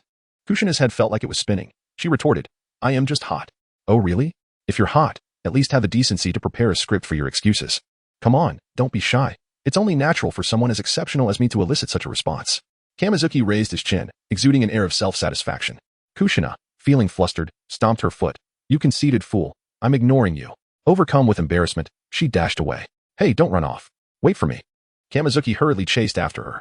As they strolled through the streets of Konoha, both held freshly purchased snacks, and neither mentioned the earlier conversation again. After Kamizuki brought it up once more, Kushina, in a fit of embarrassment, playfully headbutted him, causing tears of pain to spring to his eyes. Kamizuki pointed ahead, Kushina. Look who's coming over there. Kushina turned to see, Isn't that Minato? Approaching them were Minato, Jiraiya, and 2 others who appeared to be Minato's teammates. Chapter 23. A dinner invitation. While strolling through the streets, Shingitsu and Kushina encountered Minato and Jiraiya. Shingitsu greeted them warmly, saying, it's been a while, Minato. Minato, taken aback for a moment, soon broke into a gentle smile, replying, indeed, it has been a while, Shingitsu, Kushina. Kushina, however, remained silent, engrossed in devouring her skewered dumplings. Jiraiya chuckled and remarked, so you 2 are disciples of Orochimaru? I never imagined that he would take on 2 apprentices at once. Shingitsu, unable to contain his exuberance, boasted, well, it's only natural. After all, both Kushina and I are exceptionally talented. The moment Orochimaru laid eyes on us, he was so captivated that he explicitly requested us as his disciples. If he couldn't have us, he would lose all motivation, right, Kushina? Kushina was momentarily perplexed. Was Shingitsu not the one her father had sent to Orochimaru? Had she not sought out Sarutobi for this? Nonetheless, Shingitsu's self-aggrandizement left her no room for rebuttal. So she merely lowered her head, muttering a faint Jiraiya smirked, you certainly have a knack for boasting, kid. If Jiraiya were to believe Shingitsu's claims, it would be more plausible to think of Orochimaru as a woman. Apart from Shingitsu and Kushina, Orochimaru had only taken on one other disciple, Tsunade's brother. Had it not been for Tsunade's request, Orochimaru would never have accepted Rope Tree as a student. With infectious enthusiasm, Shingitsu invited, come on, Minato. Allow me to treat you all to dinner. Minato, puzzled, inquired, what prompted this sudden invitation? Kushina shared his confusion. After all, had they not just indulged in snacks? Oh. Come on. Friends should celebrate their reunion with a meal, don't you think? Shingitsu's invitation stemmed from a sense of remorse towards Minato, as he was unwilling to relinquish Kushina. A dinner invitation would serve to smooth over any misunderstandings. At the barbecue restaurant, after consuming a few pieces, Shingitsu found himself unable to eat any more and shifted the conversation. Just then, Jiraiya asked about the recent kidnapping incident. With great flair, Shingitsu recounted. I faced 3 cloud shinobi all by myself. They were all Jounin, and the pressure was immense. But I couldn't back down if I did. Kushina would be in grave danger. So, I gritted my teeth and fought valiantly. Luckily, my strength was formidable, and I managed to hold my own. But alas, 2 fists against 4 hands is quite a challenge. One of them launched a sneaky attack, and I nearly suffered severe injuries. Minato and his companions felt a surge of tension at Shingitsu's tail, prompting Minato to ask, and then what happened? With pride, Shingitsu continued, but who am I? I am the son of the Hokage's assistant. For the sake of Konoha, I absolutely could not lose. With that resolve, I unleashed my full potential, surpassing my usual abilities several times over. I shattered the skull of the rogue cloud shinobi with a single punch and, employing my powerful ninjutsu, eliminated another. The last one was so terrified that he fell to his knees, begging for mercy. But how could I grant it? These vile scoundrels dared to invade Konoha and kidnap Kushina. I could not let that go unpunished, so I decisively ended the life of the pleading cloud shinobi. Upon hearing Shingitsu's boastful claims, Minato exclaimed, Shingitsu, you've become incredibly strong, facing 3 opponents, all of whom were Jounin. Kushina, however, was utterly bewildered. What was Shingitsu talking about? Wasn't it true that he had simply appeared out of nowhere, consumed her, and obliterated the 3 cloud shinobi with explosive tags? Jiraiya had never fully believed Shingitsu's embellishments, and now, witnessing Kushina's astonishment, he was even more convinced that Shingitsu was merely boasting. He could hardly fathom how the usually serious Orochimaru interacted with such a whimsical disciple. With an effort to visualize it, Jiraiya couldn't help but chuckle. Everyone turned their gaze toward Jiraiya, who waved his hand dismissively, it's nothing. I just remembered something amusing. He then asked, what kind of missions are you undertaking with Orochimaru? Jiraiya was curious to see what kind of tasks Orochimaru would assign to Shingitsu and Kushina, hoping to glean some insight. Shingitsu replied, missions? Oh, you know. The kind that involves direct combat. Jiraiya was skeptical of Shingitsu's words and turned to Kushina for confirmation. Kushina nodded. What Shingitsu says is accurate. Our missions have all been combat-oriented, starting right from the first one. Directly honing your combat abilities, is it? Jiraiya was taken aback that Orochimaru would assign Shingitsu and Kushina a combat mission as their initial task. He had taken a more gradual approach with Minato and his team, making Orochimaru's method seem rather aggressive. After some more boasting, the group parted ways, as Jiraiya and his companions had just returned to Konoha after completing a mission. Once separated, Jiraiya noticed Minato gazing intently at Kushina, who was laughing and chatting with Shingitsu. With a playful nudge, Jiraiya asked, you like Kushina, don't you? Minato quickly denied it. No. Kushina doesn't like me, and besides, she is already with Shingitsu. Jiraiya sighed, patting Minato's shoulder. To his surprise, Minato was in the same boat as he was, both harboring secret affections for girls who were enamored with others. Just as Jiraiya secretly adored Tsunade, who was in love with Kato-dan, even years after his passing. The situation was partly Jiraiya's own fault. During the Second Shinobi World War, Rope Tree had tragically perished in an explosive tag trap. In response, Tsunade proposed incorporating medical ninjas into mission teams and establishing a training mechanism for them. During that meeting, her proposal was dismissed, and Jiraiya had not supported it either, believing it would waste resources, especially in times of war when combat strength was paramount. Only Kato-dan had backed Tsunade, marking the beginning of their bond. Jiraiya understood he had missed his chance. Seeing Minato brought those memories flooding back, leaving him with a sense of nostalgia. Youth is often marked by regrets, he consoled. You're still young, Minato. I believe you will encounter the right person in the future. Minato had already come to terms with his feelings and believed that Shingitsu and Kushina were well suited for one another, smiling as he replied, yes, I believe that too. Chapter 24. Support mission. In the days that followed, life returned to its usual rhythm. Tasks were undertaken, and training continued, with little change in the routine. The incident involving Kushina's abduction seemed to have come to a quiet conclusion. Time passed swiftly, and 5 years had already elapsed since their graduation from the Ninja Academy. During these years, the ninja world experienced no significant events, yet minor skirmishes became increasingly frequent, creating an atmosphere of impending turbulence. At 17, both Kamizuki and Kushina had matured into striking young adults, garnering compliments as handsome and beautiful, due to their completion of numerous challenging missions. Both had attained the rank of Jounin. Kushina had mastered many of Orochimaru's secret techniques, as well as the sealing arts of the Uzumaki clan. As for Kamizuki, aside from the body flicker technique, he had yet to learn any other ninjutsu, though he had acquired several skills: the shattered flames of Dark Daughter Annie, the ultimate radiance of Radiant Lady Lux, the heart of Fury Keenan's secret art Thousand Birds, the illusion of Demon Jester Zako, the tidal surge of Wave Rider Nami, and finally, the celestial barrier of Star Child Soraka. The remaining fragments were mere skill shards, as Kamizuki had not yet consolidated them into a complete form. Over the past 5 years, Kamizuki developed a penchant for gambling, requiring a mere 2,400 essence to draw a skill. After all, most days of automatic sign-in yielded only 10, 50, or 100 essences, with the more substantial rewards being exceedingly rare. On average, he calculated that he had accumulated approximately 5,000 essences annually over these 5 years. The total for skill shard synthesis amounted to 7,200 essences, and the Hextech treasure keys were worth 4,800 essences, except for the illusion, tidal surge, and celestial barrier, which Kamizuki obtained from opening Hextech chests. The rest were synthesized from his essence. Were it not for the essence rewards from defeating ninjas during missions, it was likely that Kamizuki would not have secured even 6 skills. Currently, he had 7 unopened Hextech chests due to a lack of essence. Upon returning to Konoha after completing a mission, Kamizuki and Kushina were summoned by Hirazina Saratobi. Within the office, Orochimaru and Danzo were also present. The task at hand was to be executed solely by Kamizuki and Kushina, without Orochimaru accompanying them. Hirazina Saratobi, upon seeing them, spoke sternly. "There is a mission for you two. You are to accompany your teacher, Orochimaru, to the border to assist Jiraiya and his team in battle." Kamizuki, puzzled, inquired, "Assist Lord Jiraiya? Who are they fighting against?" Danzo interjected. "A contingent of mist ninjas has launched an incursion at the border, and Jiraiya's team has suffered significant losses due to a surprise attack. They are currently struggling to repel the mist ninjas from breaching the borders of the Land of Fire. You 3 will head there first, with further reinforcements to follow." "Understood," Orochimaru responded, leading Kamizuki and Kushina away from Konoha towards the border.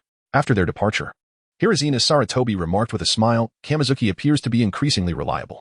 Danzo scoffed. He still has a long way to go, always maintaining that carefree demeanor. Yet, despite his words, a slight smirk played at the corners of Danzo's mouth.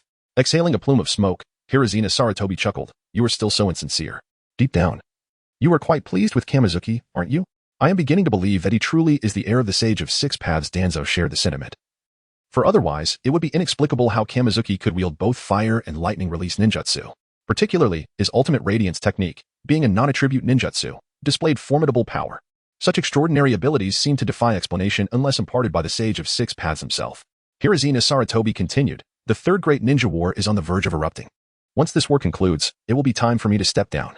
His words implied a clear message. In the past, Danzo would have been elated by such a statement. However, Kamizuki's growth over the years had led Danzo to gradually relinquish his obsession with becoming Hokage, focusing instead on nurturing Kamizuki.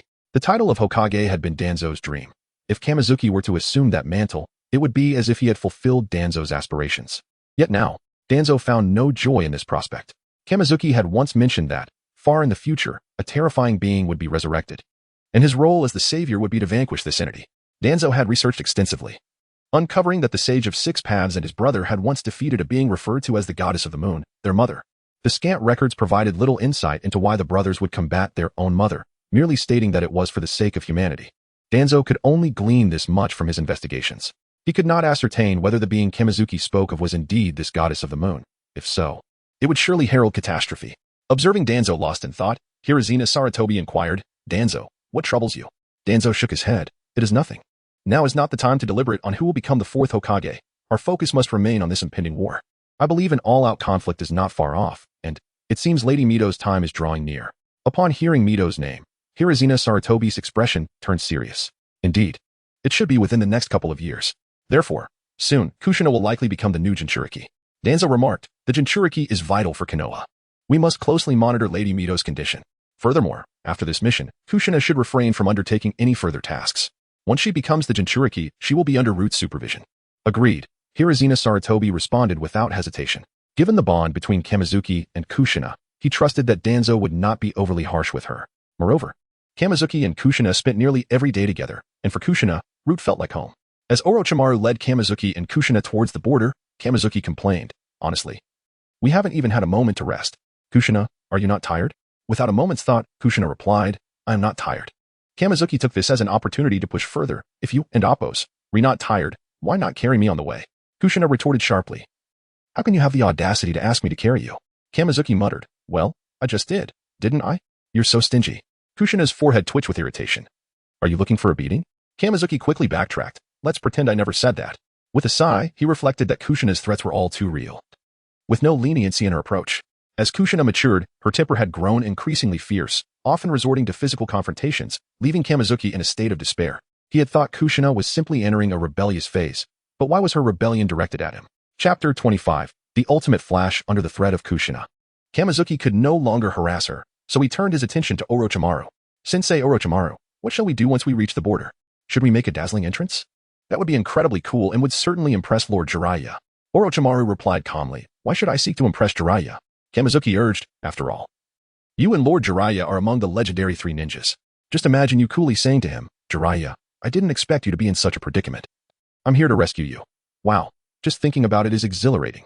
Kushina contemplated this notion, imagining herself making a grand entrance to save Kamizuki, saying, I've come to rescue you. It did seem rather appealing. Orochimaru cast a glance at the self-indulging Kamizuki. Stop entertaining such futile fantasies. Besides, I am inherently stronger than Jiraiya. There is no need for such trivial gestures. Kamizuki pouted in response, how very pretentious. By the time Kamizuki and the others arrived, Jiraiya and his team were in dire straits, as reinforcements from the Mist Ninja had just arrived. They could only retreat while engaging in battle. Upon reuniting with Jiraiya, Kamizuki noticed that Minato was despondent. What troubles you, Minato? Kamizuki inquired. In a hushed tone, Minato replied, Yashin and Kenta have fallen. These 2 individuals were Minato's comrades. My condolences, Kamizuki said, taken aback by the loss of Minato's teammates. It seemed that Minato was now truly Jiraiya's disciple.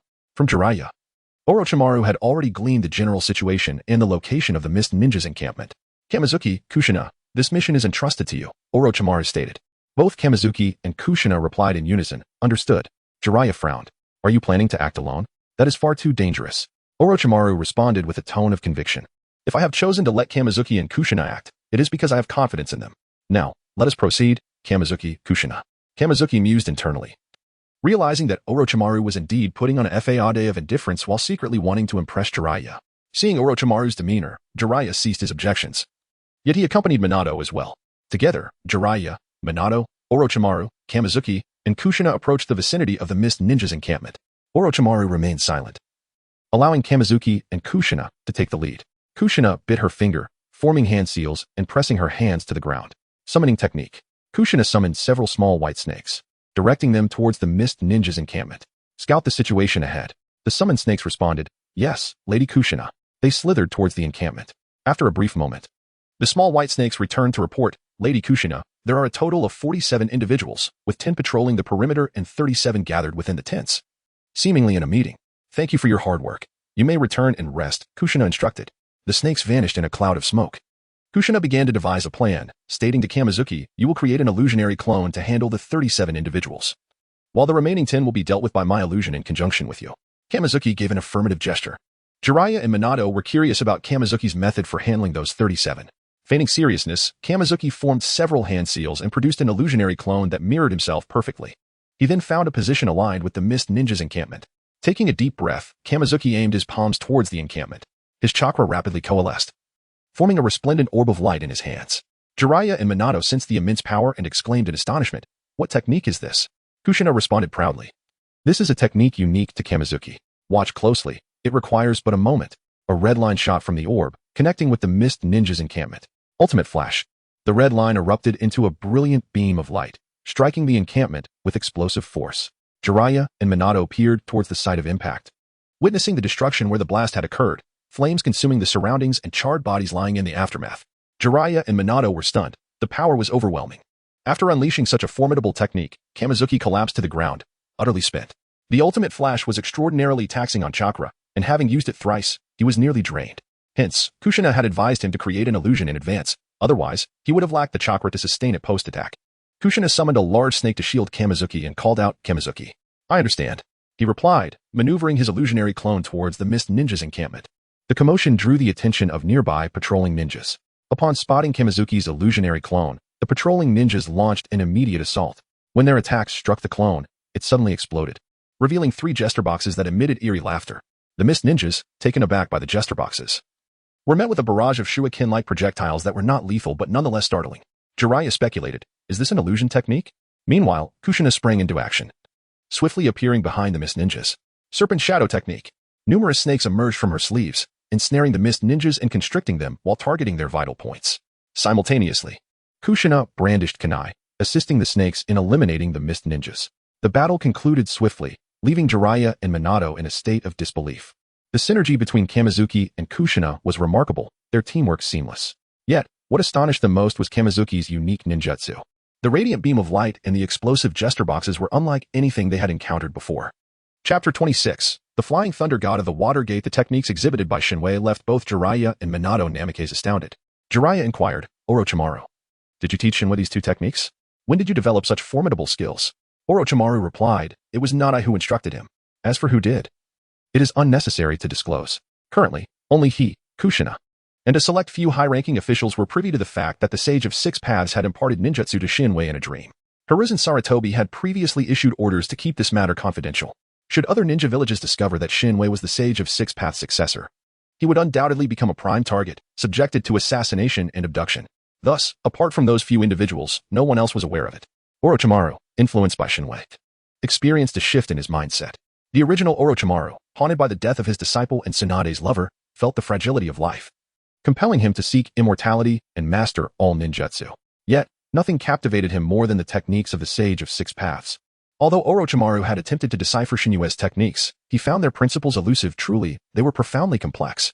Observing Kushina carrying the limb Shinwei towards them, Jiraiya remarked, you still possess an affinity for the mysterious. I never imagined that after all these years, your disciple would have matured so remarkably. Orochimaru responded, indeed, primarily due to Kushina's diligence and dedication. Jiraiya awaited further elaboration from Orochimaru since he had only mentioned Kushina and not Shinwei. However, noticing Orochimaru's reluctance to continue, Jiraiya questioned, what about Shinwei? After a moment's contemplation, Orochimaru replied, he's SOSO. Jiraiya scoffed, you are quite modest. While Jiraiya assumed Orochimaru was being humble, the truth was that calling Shinwei SOSO was already an exaggeration. Over the years, apart from teaching Shinwei some taijutsu, he had learned little else.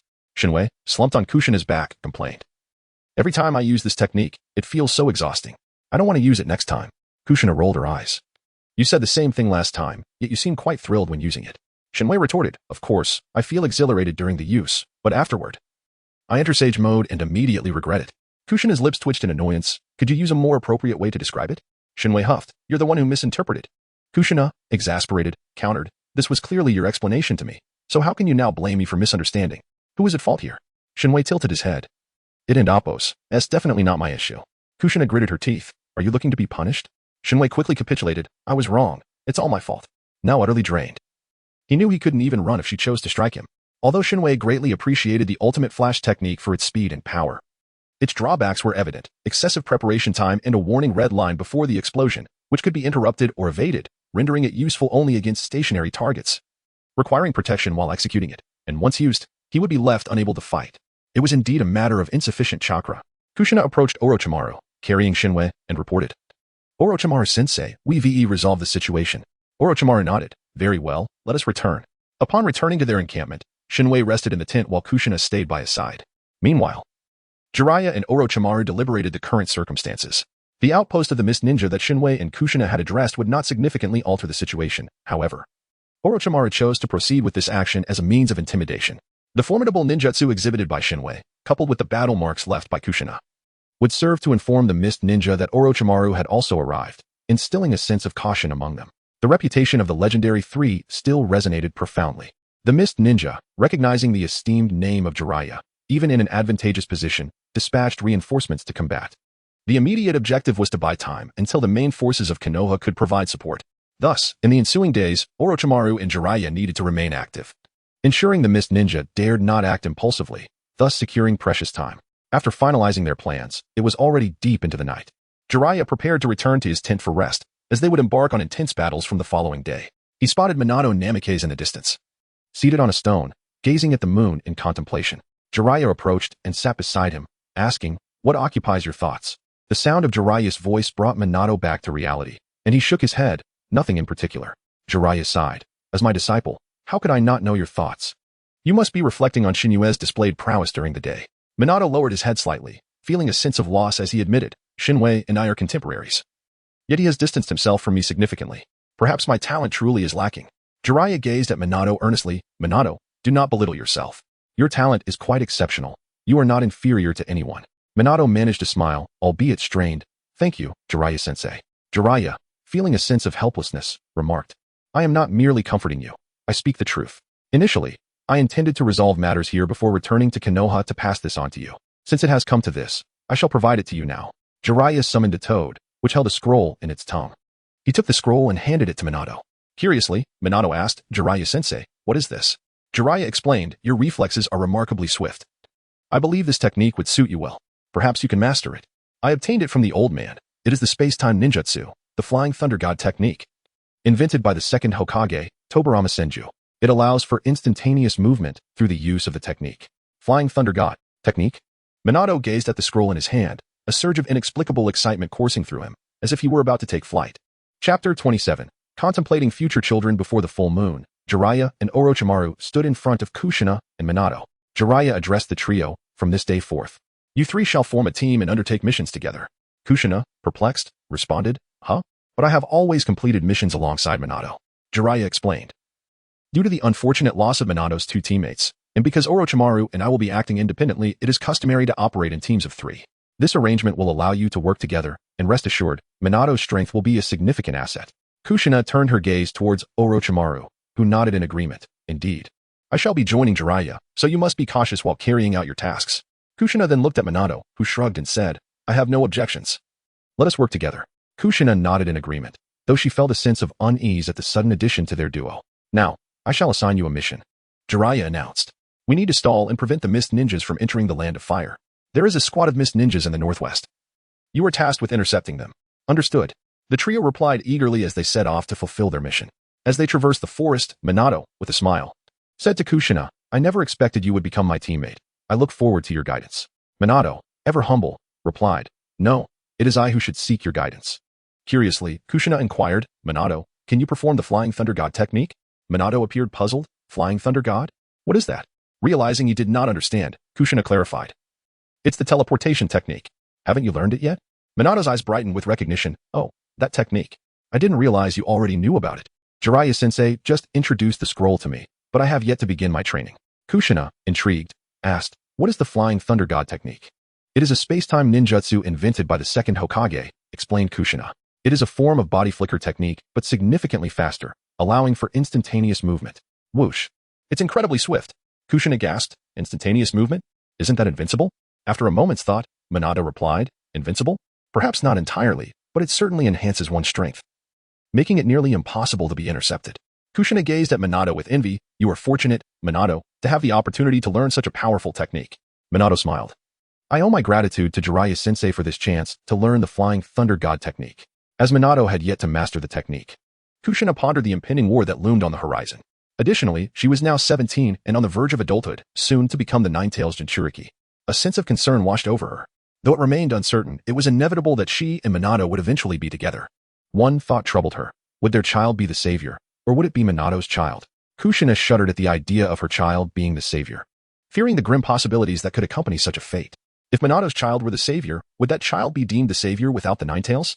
Kushina, sensing the change in Minato's demeanor, asked, What is troubling you, Minato? You seem deep in thought. Minato, still lost in contemplation, blurted out. I was pondering the future of our children. Upon hearing this, Kushina's face flushed crimson, and she instinctively swung her fist at him. Minato, caught off guard, stumbled backward from the impact, landing unceremoniously on the forest floor. Rubbing his sore back, he grumbled, Kushina, why did you hit me out of nowhere? Her face still flushed. Kushina retorted, Who told you to say such things? That was just a reflex. Realizing his indiscretion, Minato sighed, feeling the weight of his foolishness. Yet he knew that things would eventually work out. Perhaps in the future, he would possess the strength to navigate these uncertainties. As they continued their journey, Minato observed the playful banter between Kushina and himself with a smile. You two seem to share a strong bond. Kushina, with a hint of pride, huffed. It's not like we have a special bond. He just annoys me all the time. Brushing off the dirt from his clothes, Minato said, All right, I admit my fault. Let's get back to the mission. Upon reaching the designated location, Minato began to assess the situation. There are a total of 12 ninjas, advancing in pairs. If we ambush one group, the others will surely notice. What do you think is our best course of action? After some thought, Minato proposed. I will use my shadow clone to divert their attention, then we can strike them by surprise. If we encounter strong opponents, we should retreat immediately.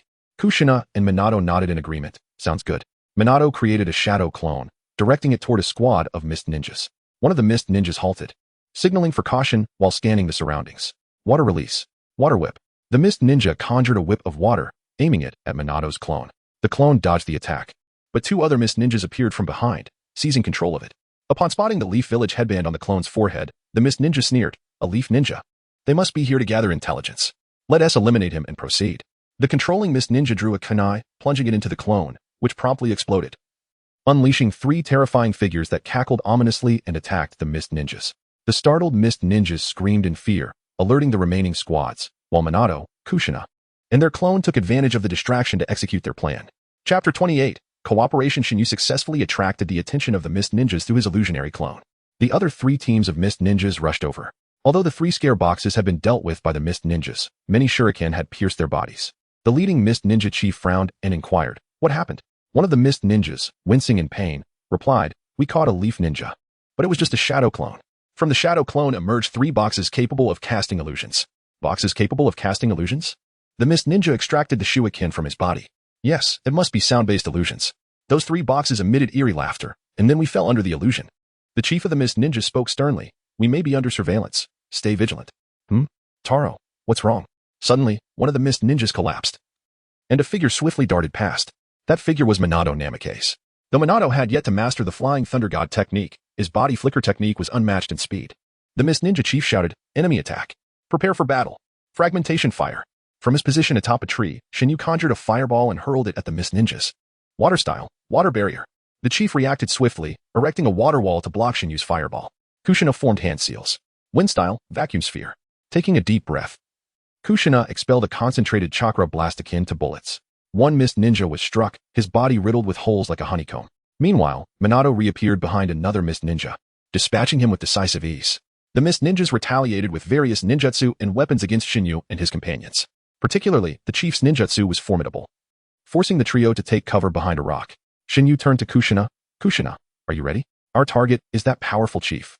"I'm all set," Kushina replied eagerly.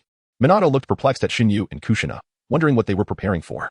Before he could voice his confusion, Shinyu issued a command, "Let us begin." To Minato's astonishment, Shinyu swallowed Kushina whole. Minato rubbed his eyes in disbelief, thinking he must have misseen. Had Shinyu truly swallowed her? What was going on? Was Shinyu's mouth and stomach truly that large to consume a living person? But why did Shinyu swallow Kushina? Shinyu had utilized abyssal submersion to burrow underground. Emerging not far from the Mist Ninjas, Shinyu reappeared. Star Domain. A burst of purple light emanated from his hand, forming a violet circle beneath the Mist Ninja chief's feet. The water jutsu he was casting was abruptly interrupted, and he found himself unable to gather chakra. Realizing the purple circle was the source of his predicament, the chief attempted to escape its confines, but the attack from the expelled Kushina was already upon him. Wind style. Vacuum wave. Kushina unleashed a sharp gust akin to a scythe, cleaving the chief in half. The suddenness of the attack left the surrounding Mist Ninjas in shock. The most powerful among them had been eliminated just like that? The one most astonished was Minato. He now understood Shinyu's strategy. By swallowing Kushina and then using Earth Release to burrow to an unnoticed location, he executed a surprise attack on the Mist Ninja leader. This seamless coordination was nothing short of remarkable. With the chief defeated, the remaining Mist Ninjas became disorganized. Secret technique. Chidori.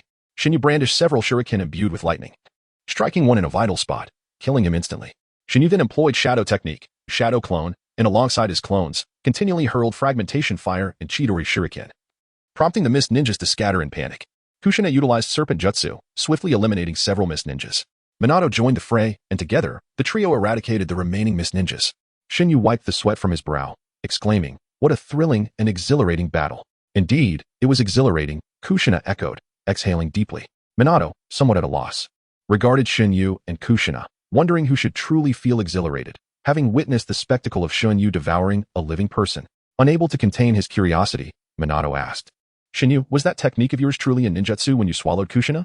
"Indeed," Shinyu replied, "it was merely ninjutsu. I did not actually swallow Kushina. If I had, I would have burst."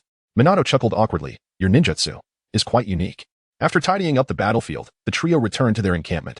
Over the following days, they engaged in several skirmishes. However, as the situation had not escalated into full-scale combat, the more formidable figures of the Mist Village did not appear. Once the Leaf support troops arrived, the Mist Ninjas retreated from the border. Shinyu, Kushina, and Orochimaru prepared to return to the Leaf as well, accompanied by Minato and Jiraiya. Having spent some time there, their concerns were alleviated, making it an opportune moment to report back to the Leaf and rest. Even on the journey, Minato diligently studied the Flying Thunder God technique. Honestly, Shinyu envied him. Mastering it would allow for swift travel, even transporting others along. Alas, ninjutsu was something Shinyu struggled to learn. Upon returning to the Leaf, Shinyu bid farewell to Kushina and headed back to the main base. In Danzo's office, Danzo inquired, "How are things over there?" Shinyu, seated and munching on an apple, replied, "After the support troops arrived, the Mist Ninjas retreated." Danzo frowned.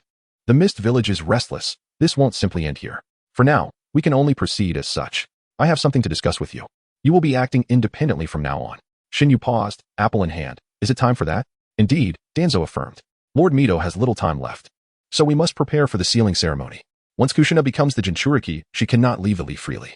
Shinyu sighed. That day had finally arrived. Chapter 29. Revealing the truth, Danzo informed Shingetsu that Kushina was to become the next Jinchuriki. Although he had anticipated this day, its arrival felt unexpectedly swift. Catching him off guard, Danzo assured Shingetsu, you need not worry about Kushina's safety. I have already spoken with Hizashi, and she will be protected by the root, ensuring her well-being. Shingetsu shook his head, expressing, I am not overly concerned about Kushina's safety, for I am here. However, we must ensure that her identity as a Jinchuriki remains concealed. I do not wish for her to face discrimination. Danzo nodded, stating, indeed. Only the higher echelons of Konoha are privy to Kushina's identity as a Jinchuriki. Aside from Orochimaru, even Jiraiya and Tsunade are unaware of this matter. He continued. As I mentioned earlier, war is imminent. You will act alongside Orochimaru. Hizashi has indicated his intention to step down and has high hopes for you. Perform well in this conflict, and I shall support your ascension as the next Hokage. Shingetsu hastily declined. Father, I never expressed a desire to become Hokage. Let someone else take that role. I wish to assist you as a Hokage advisor. He joked, after all, the Hokage position is perilous. And I would rather not assume such a responsibility. The weight of the role is burdensome, with endless duties and no freedom to leave the village. My aspirations do not align with those of the Hokage. Danzo's expression darkened. Do you comprehend the gravity of your words? The Hokage represents the pinnacle of power in Konoha. Many aspire to this position as their lifelong dream, and now the opportunity lies before you, yet you refuse? Shingetsu replied nonchalantly, the Hokage is a dream for others. Not for me. I am the heir of the Sage of Six Paths, belonging to the entire shinobi world, not merely Konoha. Danzo felt a headache coming on as he gazed at Shingetsu. He had long cherished the idea of passing the Hokage mantle to his son, only to have Shingetsu reject it. However, upon reflection, Shingetsu's perspective held merit. The Sage of Six Paths had chosen him precisely because of the looming crisis in the shinobi world. Should Shingetsu become Hokage, it would confine him to the village, potentially yielding adverse outcomes. With a resigned sigh, Danzo declared, we shall discuss this matter later. For now, you will accompany Orochimaru. Shingetsu hesitated. I wish to remain in Konoha. Danzo's brow furrowed in concern. Is it because of Kushina? I have assured her safety. Why must you stay in Konoha? Shingetsu pleaded. I wish to complete my missions only after the seal on the Nine Tails is undone. Otherwise, I cannot shake my worries. The war has not officially commenced. My absence would not be detrimental, would it? Please, father. Danzo was tempted to chastise Shingetsu, questioning the wisdom of the Sage of Six Paths in selecting him as an heir.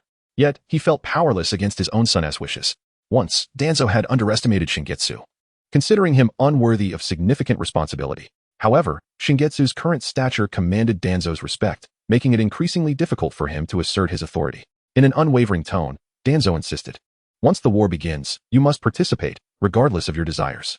Shingetsu promptly acquiesced. Understood. I shall grant you grandchildren in the future. I must take my leave now. With a swift use of the body flicker technique, he exited the office. Danzo scoffed but couldn't suppress a slight smile at the mention of grandchildren. Within the Uzumaki residence, Mito Uzumaki conversed with Kushina, preparing to unveil the truth. This is something I should have told you long ago. At that time, you were not prepared, and after you and Shingetsu became Orochimaru's disciples, I had no opportunity to share it. Now, it is time to reveal this to you. Kushina. Kushina asked with curiosity, what is it, Grandma Mito? Mito began, there exist 9 powerful beings in the shinobi world, known as tailed beasts, each possessing 1 to 9 tails. I am Mito Uzumaki, the wife of the first Hokage, Hashirama, and also the first Jinchuriki of the Nine Tails. During the battle at the Valley of the End, Madara Uchiha tamed the Nine Tails with his Manjiki Sharingan, unleashing its wrath upon Konoha. Hashirama confronted him, defeating Madara and subduing the Nine Tails. However, the question of the Nine Tails' containment arose, for its power was too great to be left unchecked. To assist Hashirama, I sealed the Nine Tails within myself, becoming its first Jinchuriki. Subsequently, tailed beasts became instruments of war, with each of the 5 great shinobi villages possessing their own Jinchuriki, making them essential to Konoha. My time grows short, and thus the next Jinchuriki must be prepared in advance. Hence, I chose you and brought you to Konoha. Kushina's pupils dilated in shock, her hand covering her mouth in disbelief. The oppressive weight of despair nearly suffocated her. Mito gently patted Kushina's back, soothing her distress. Gradually, Kushina regained her composure, albeit reluctantly accepting the harsh reality. She had come to Konoha for this very purpose, regardless of her will. She was destined to become the vessel for the Nine Tails, the Jinchuriki. Mito spoke softly. Kushina, listen closely. While we indeed serve as vessels for the Nine Tails, there are ways to find happiness even in this existence. The key is to fill the vessel with love. Thus, even as a Jinchuriki, one can attain joy. And now, Kushina, you are already filled with love, are you not? That boy, Shingetsu, when he learned of your fate as the Nine-Tails Jinchuriki, sought out Hisashi, requesting that you be made Orochimaru's disciple, hoping you would master this power when the time came. Kushina reflected on Shingetsu, realizing he had known of her destiny long before. Chapter 30. The imminent sealing vortex watergate revealed to Kushina that Shingetsu had long been aware of her destiny as the Jinchuriki of the Nine-Tails. With a gentle smile, Vortex Watergate said, "That child protects you in his own way. He shall become your bond, your strongest connection, and will lead you to happiness." I firmly believe in this. Kushina reminisced about her first encounter with Shingetsu, recalling how everyone had bullied her except for him, who came to her aid and sought retribution in his unique manner. Shingetsu had woven himself into the fabric of her life ever since, sharing in her joys and sorrows. And unbeknownst to her, he had become the most significant person in her existence. "Kushina, are you home?" Shingetsu's voice called out as he sought her after leaving the roots. After knocking on the door with no response, he entered uninvited. Vortex Watergate affectionately ruffled Kushina's hair and said kindly, "Off you go." Kushina exited the room to find Shingetsu. They strolled down the street together, and as Kushina gazed at Shingetsu lost in thought, the words of Vortex Watergate echoed in her mind. "Kushina, you are filled with love." Shingetsu, noticing her gaze, asked curiously, "What is the matter? Why are you looking at me like that?" Coming back to her senses, Kushina smiled and shook her head. "It's nothing." After taking a deep breath, she said to Shingetsu, "I already know." Shingetsu abruptly halted, furrowing his brow as he looked at Kushina. "What do you know about the Nine-Tails?" With a sigh, Shingetsu realized that Vortex Watergate had indeed confided in her. "Kushina, come with me." He led her to Hokage Rock, where they sat together, gazing out over the village of Konoha. After a moment of silence, Shingetsu asked, "Kushina, tell me, do you wish to become the Jinchuriki? If you do not, I will help you find another way." He contemplated the possibility of temporarily sealing the Nine-Tails within himself if Kushina declined, despite the inherent risks of losing control. Yet, disregarding the complications that might arise, he thought it would be quite advantageous for Kushina to become the Nine-Tails host. After all, the Nine-Tails was a proud creature and could likely be persuaded. If Kushina became the Jinchuriki, he could coax the Nine-Tails into a playful mode. However, if Kushina did not wish to take on that role, he would have to step in himself. With a smile, Kushina declared, "Shingetsu, I have made my decision. I will become the Jinchuriki." Shingetsu gazed earnestly at Kushina's profile, saying, "Do not feel pressured. I am here for you. If you do not wish to, no one can force you." Kushina turned to meet his gaze, saying, "I am not being pressured. It is my own choice. There is nothing to fear about becoming the Jinchuriki, for you will always be by my side." It had always been Shingetsu who made Kushina blush, yet now, her words caused his cheeks to warm. With a touch of pride, he replied, "Well, of course. Thank you, Shingetsu." Thank why before he could finish. Kushina planted a kiss on his cheek, leaving him momentarily stunned, staring vacantly at her. With a playful smile, Kushina teased, "What's wrong? Have you gone silly?" Regaining his composure, Shingetsu's face flushed crimson, stammering, "And no, that doesn't count. You caught me off guard. Do it again." Despite his embarrassment, Shingetsu leaned closer. But Kushina playfully pushed his head away, exclaiming, "I don't want to." After some playful back and forth, she finally relented, and he ceased his insistence. Kushina sighed. "It's a pity though. I won't be able to accompany you on missions anymore." Shingetsu reassured her, "It's a trivial matter. The Nine-Tails isn't as fearsome as it seems. Ultimately, tailed beasts are merely intelligent beings with immense power. If there is intelligence, there can be communication, and with communication, the conflicts between Jinchuriki and tailed beasts can be resolved."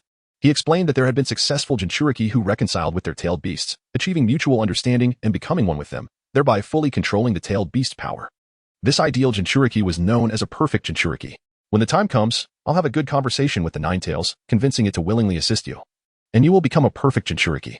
This way, you need not worry about losing control. Kushina, have faith in me. I am the inheritor of the Sage of Six Paths. We will continue to embark on missions together. If necessary, I can secretly take you along." Kushina's spirits lifted considerably. "I want to eat dango," she declared. Shingetsu rubbed his stomach. I'm a bit hungry too. How about we go for barbecue instead? Dango is so sweet." "What is so appealing about it?" Kushina placed her hands on her hips, displeased, and thrust her face towards Shingetsu. "I just want to eat dango." With a resigned sigh, Shingetsu relented. Fine, dango it is." Kushina and Shingetsu left Hokage Rock and resumed their leisurely stroll through the streets. In Sunagakure, a red-haired youth, around 15 or 16 years of age, gazed coldly at the fallen figure before him. This boy was none other than Akasuna no Sasori, renowned as the genius puppet master of Sunagakure. The figure on the ground was none other than the third Kazekage, known as the strongest Kazekage in history. The third Kazekage, in shock, looked at Sasori and asked, Why would you do this?" Sasori responded icily, "As the Kazekage, your negligence allowed Konoha to invade, leading to the death of my parents. Do you believe you deserve to live?" The third Kazekage, incredulous, could hardly believe that the boy he had high hopes for would seek to assassinate him over this matter. He struggled desperately to rise. But having been struck at a vital point, he succumbed to his fate. Sasori glanced at the distant Sunagakure, using his puppets to retrieve the third Kazekage's body. Vanishing into the moonlit desert. 2 weeks passed, and with the third Kazekage's disappearance, the ninjas of Sunagakure were in a frenzy searching for their leader. Today marked the day Kushina would become the Jinchuriki. Konoha had long been prepared, and to be cautious, the sealing would take place outside the village rather than within it. All necessary preparations were complete. Vortex Watergate and Kushina were in position, and the next step would be to unseal Vortex Watergate and seal the Nine Tails within Kushina. Chapter 31. The Jinchuriki. The preparations for the sealing ceremony of the Nine Tails were about to commence. Apart from the Umbu who were on guard, only Sarutobi Hiruzen, Danzo, Tien Komatsu, Mito Hamura, Orochimaru, and Kamizuki remained. Orochimaru was not initially supposed to be present. However, given that he was now Kushina's mentor and privy to the details of this event, Sarutobi Hiruzen permitted his attendance. Kamizuki held Kushina's hand tightly, which trembled slightly, revealing her intense anxiety at that moment.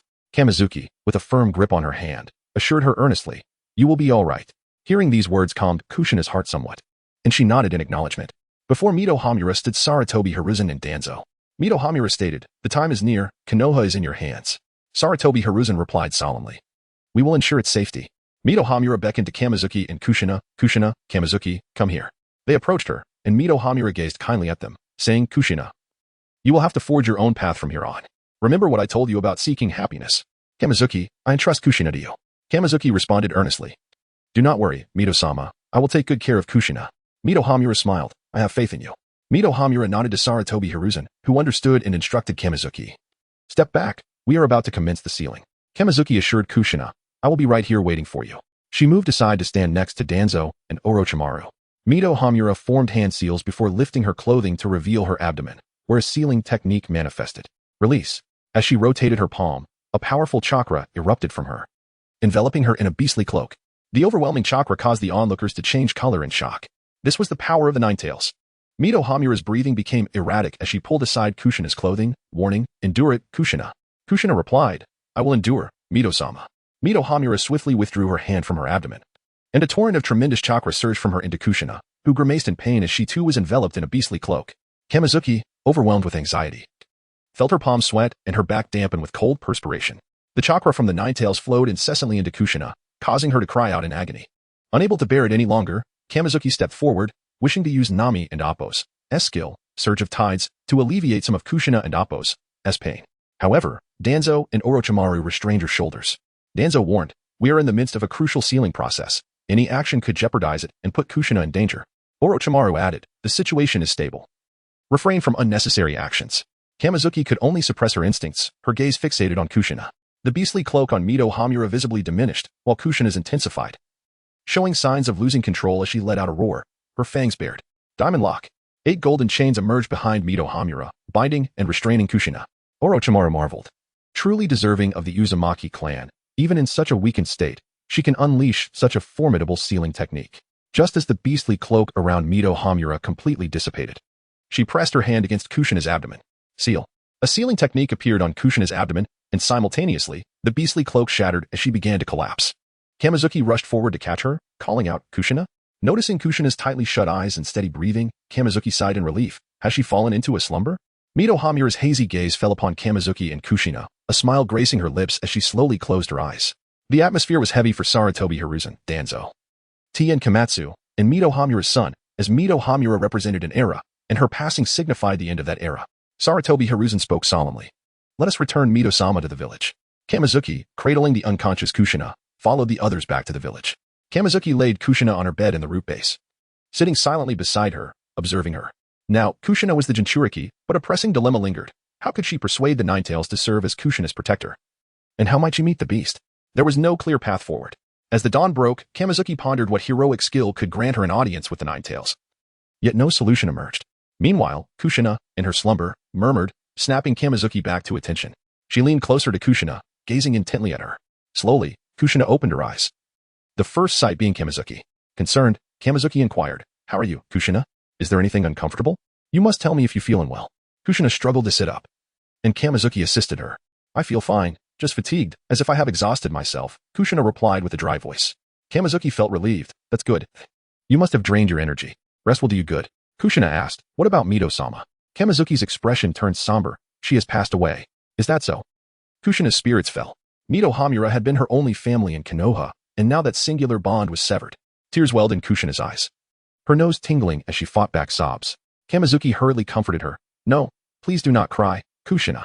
Sorrowfully wiping her tears, Kushina lamented, Kamizuki, Mito-sama is gone. I am alone now. Kamizuki stepped forward and gently embraced Kushina. You still have me. I will always be by your side. Kushina clung to Kamizuki tightly, weeping like a child. Chapter 32, The Impending Total War. 3 days later, Sarutobi Hiruzen, Danzo, T.N. Kamaru, and Mito Keisuke officiated the funeral of Uzumaki Mito.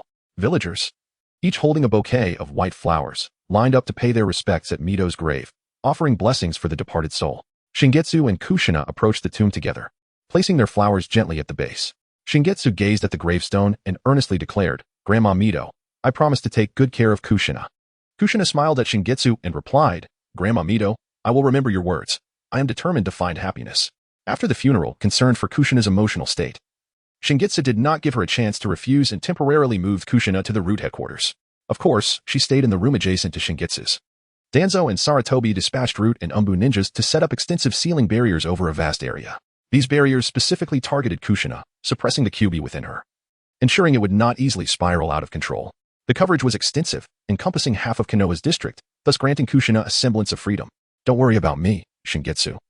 Just go about your tasks, Kushina said resignedly, allowing Shingetsu to carry on with his missions. For nearly half a month, Shingetsu had not ventured anywhere, choosing instead to remain by her side, while Orochimaru left Konoha after the sealing of the QB to undertake his own missions. Kushina understood that Shingetsu had stayed for her sake.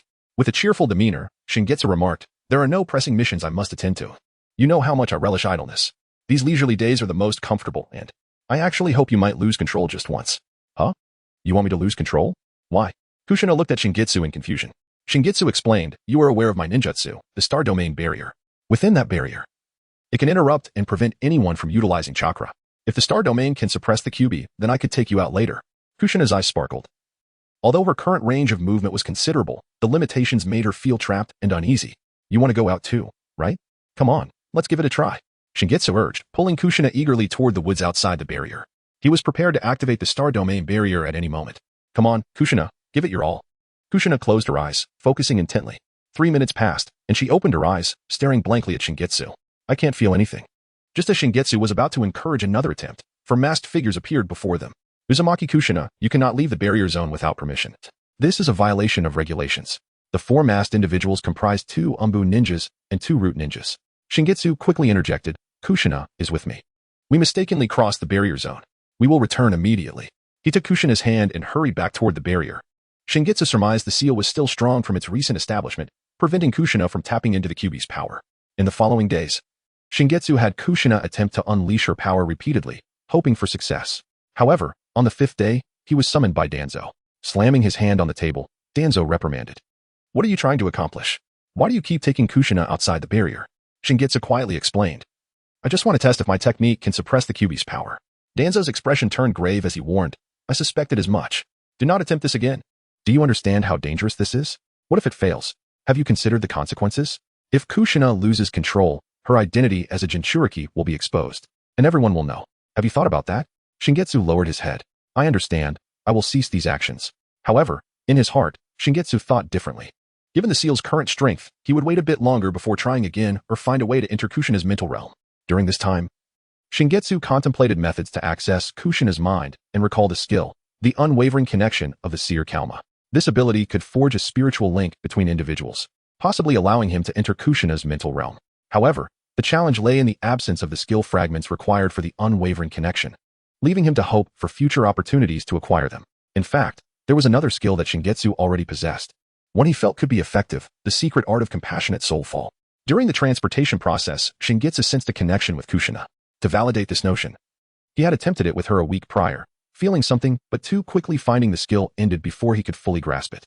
Other skills might also facilitate this, but Shingetsu had yet to conceive of them. After all, the skills he had drawn did not operate rigidly. For instance, take the electric mouse, Kinin's ultimate technique. 1,000 birds, which channels lightning onto shurikens for throwing. In truth, it can also be maintained on other ninja tools, enhancing their power without necessitating a throw during combat. In the subsequent week, Shingetsu and Kushina behaved themselves, refraining from leaving the barrier zone as the number of guards around Kushina had increased.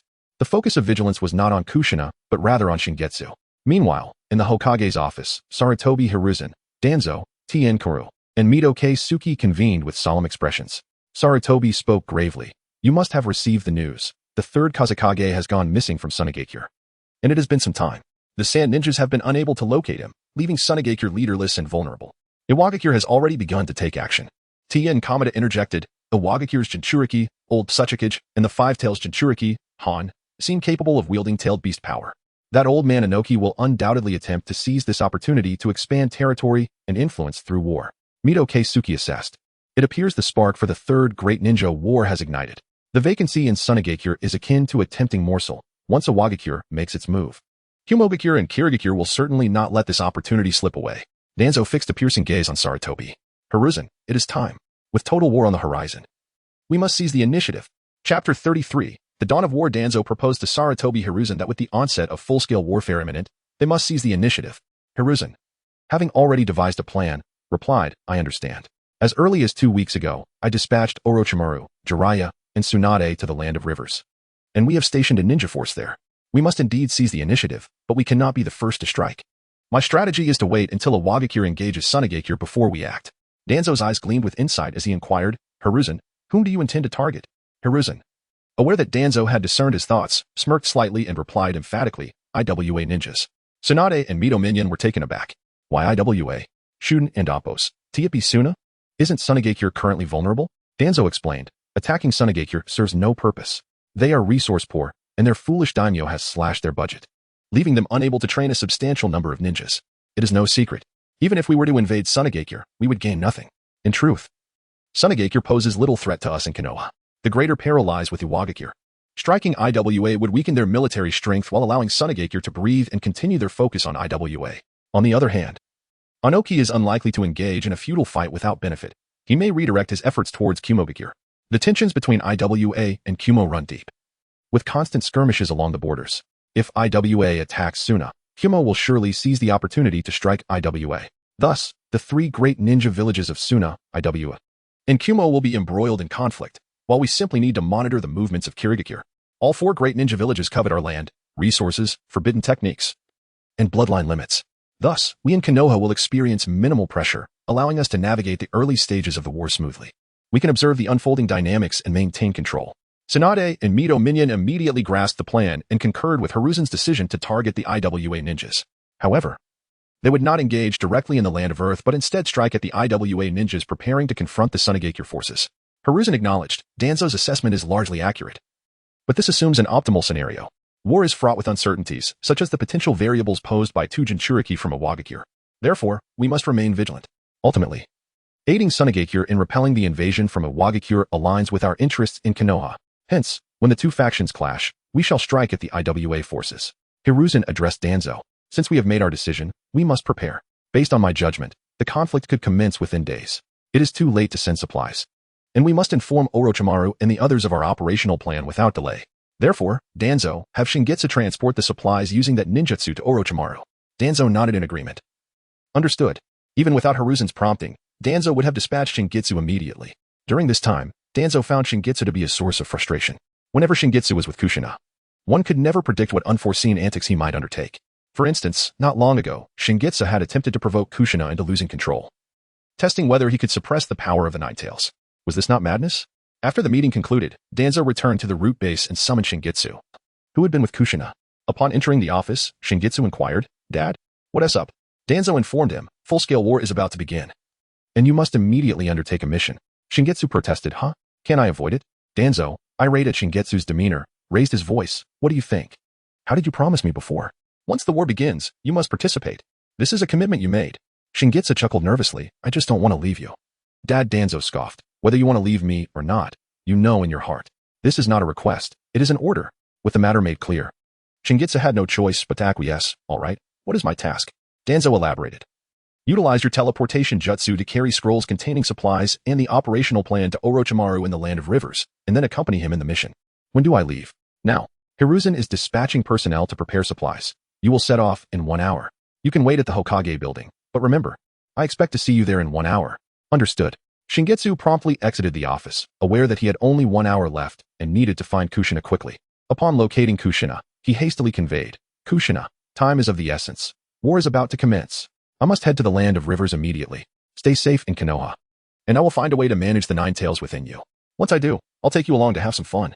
Caught off guard, Kushina paused momentarily. However, having anticipated that Shingitsu could not remain by her side indefinitely, she quickly regained her composure. All right, Shingitsu, don't worry about me. I will take care of myself. Okay, I'm off then. After bidding farewell to Kushina, Shingitsu turned towards the Hokage building. Kushina called out, Shingitsu, be careful. With his back to her, Shingitsu waved. Don't worry, I'm the heir of the Sage of Six Paths. If anything happens, it won't be me. Arriving at the Hokage building, Shingitsu found Danzo and Hiruzen waiting in the hall. Upon seeing the pile of scrolls on the floor, he felt a surge of disbelief. Please don't tell me I have to carry all these scrolls. I can't possibly fit them all. Hiruzen smiled. You can manage to hang them on somehow. Bear with it, Shingitsu. With the assistance of two ninjas, Shingitsu was soon laden with scrolls, even wearing a headband with a few attached to it. His mind was in disarray. What did they take him for? A human delivery service? Then Hiruzen produced another scroll. This scroll contains the operational plan. It must reach Orochimaru. Shingitsu looked at Hiruzen in exasperation. How am I supposed to carry that? My apologies, here, but onto this scroll, Hiruzen said, shoving the scroll into Shingitsu's mouth. Chapter 34. I shall call you the fastest man in the shinobi world. Shingitsu was adorned with an array of scrolls, even one clenched between his teeth. If it weren't for the necessity of hand signs, one could easily imagine that all 10 of his fingers would also be burdened with scrolls. Sarutobi, Hiruzen spoke solemnly. All right, Shingitsu, we can set off now. With the scroll in his mouth, Shingitsu could barely articulate, merely uttering a few muffled sounds towards Danzo. Danzo, who was typically stern and expressionless, allowing no glimpse into his thoughts, surprisingly rolled his eyes, for he understood Shingitsu's intent. You need not worry. I assure you that when you leave, Kushina will be just as she is upon your return. Shingitsu nodded in satisfaction before raising his scroll-laden hands to commence the hand signs. As he performed the signs, a purple glow enveloped him, mirroring the luminescence emanating from Orochimaru, who was far away in the land of rivers. Jiraiya, standing beside Orochimaru, exclaimed in astonishment, Orochimaru, why are you glowing? Orochimaru lifted his hand, observing his shimmering palm, and replied, Shingitsu is coming. Really? Jiraiya, Tsunade, and Minato Namikaze, who were nearby, were equally bemused. How's he coming? In the midst of their astonishment, Shingitsu, burdened with scrolls, materialized beside Orochimaru. Minato, taken aback, inquired, Shingitsu, do you also possess space-time ninjutsu? After taking the scroll from his mouth, Shingitsu replied, It's quite evident that I do. Otherwise, how could I have arrived? He then handed the scroll to Orochimaru. Orochimaru-sensei, this is the plan that Uncle Hokage asked me to deliver to you, and the scrolls I carry are filled with supplies. Minato, lend me a hand. Orochimaru took the scroll and began to peruse its contents, while Minato assisted in removing the scrolls from Shingitsu. After reviewing the documents, Orochimaru passed them to Jiraiya and Tsunade for further examination. Jiraiya, upon finishing, remarked, So, this day has finally arrived. Tsunade, with a grave expression, asked, The old man wants us to heed your counsel, Orochimaru. What course of action shall we take? Should we prepare to intercept the rock ninja now? Orochimaru pondered briefly before responding, Let us not rush. We will act once the rock ninja have attacked Tsunagakure, and it is clear that Tsunagakure is in a dire situation. Acting too early might provoke a counterattack from the Sand Ninja, or even force the Rock Ninja to redirect their assault upon us. Both Jiraiya and Tsunade found Orochimaru's reasoning sound and agreed with his plan. Minato led Shingitsu toward the tent. Along the way, Shingitsu curiously asked Minato, I heard that Lady Tsunade suffers from blood phobia. Isn't she worried about seeing blood on the battlefield? Minato explained, Lady Tsunade does not engage directly in combat. She remains in the rear, strategizing alongside Orochimaru and Jiraiya while directing medical ninjas. Her medical prowess is remarkable. She can often discern treatment methods merely by listening to descriptions. Shingitsu nodded, understanding. He then inquired, Minato, have you mastered the Flying Thunder God technique? Minato smiled and nodded. Yes, I've learned it, but I'm still not proficient. Eager to witness the technique, Shingitsu urged, Minato, please demonstrate the Flying Thunder God technique for me. Minato complied, producing a special kunai and throwing it ahead. In an instant, he vanished from his position, reappearing at the location of the kunai, catching it deftly. Shingitsu clapped enthusiastically, impressive, Minato. I shall call you the fastest man in the shinobi world. Minato, feeling slightly bashful, scratched his head and replied, It's not that remarkable. Shingitsu playfully threw an arm around Minato's shoulder, saying, Oh, you're being excessively modest. With the Flying Thunder God technique, your opponents won't even have time to react before meeting their demise. And if we are to embark on missions together, I shall rely on you to keep me safe. Minato shook his head. Not at all, Shingitsu, your strength surpasses mine by far. Shingitsu sighed, that's not true. No matter how powerful my techniques are, they are useless if I cannot hit my target. As they conversed, they arrived at the tent, where Shingitsu spent his first night. In the following days, little transpired, and they remained in the encampment. 4 days later, Orochimaru convened the ninjas for a distribution of tasks. As Shingetsu had surmised, he was paired with Minato. As commanders, Orochimaru and Jiraiya would not engage directly in battle, since Minato had previously teamed up with Shingetsu and Kushina. It was only natural for them to continue as partners. On the seventh day, the Rock Ninja mobilized at the border of the Land of Birds and the Land of Wind, aiming to invade the Wind Country, as Sunagakure was currently leaderless. Its ninjas were preoccupied with searching for the third Kazekage and were unaware of the impending invasion. Upon the Rock Ninja's incursion, the Sand Ninja at the border were unable to mount an effective defense, resulting in a breach that allowed the Rock forces to enter the Wind Country. However, amidst the unfavorable news, there was a glimmer of hope. The ninjas of Sunagakure were quickly assembling, as they were already in the Wind Country searching for their leader. After the Rock Ninja advanced a considerable distance into the territory, Sunagakure marshaled a formidable ninja force to intercept them. Leading this contingent was the elite Jounin, Rasha, who, familiar with the terrain of the Wind Country, was able to momentarily halt the advance of the Rock Ninja despite being outnumbered. Yet, this situation was not sustainable. The number of ninjas from Sunagakure paled in comparison to that of the Rock Ninja. Both sides could call for reinforcements, and prolonging the standoff would be detrimental to Sunagakure. Thus, Rasha sought ways to counterattack the Rock forces, but with minimal success. Meanwhile, in the Land of Rivers, the Leaf's contingent, including Shingetsu, was assembled under Orochimaru's command. Shingetsu and Minato stood at the forefront, prepared for battle against the Rock Ninja.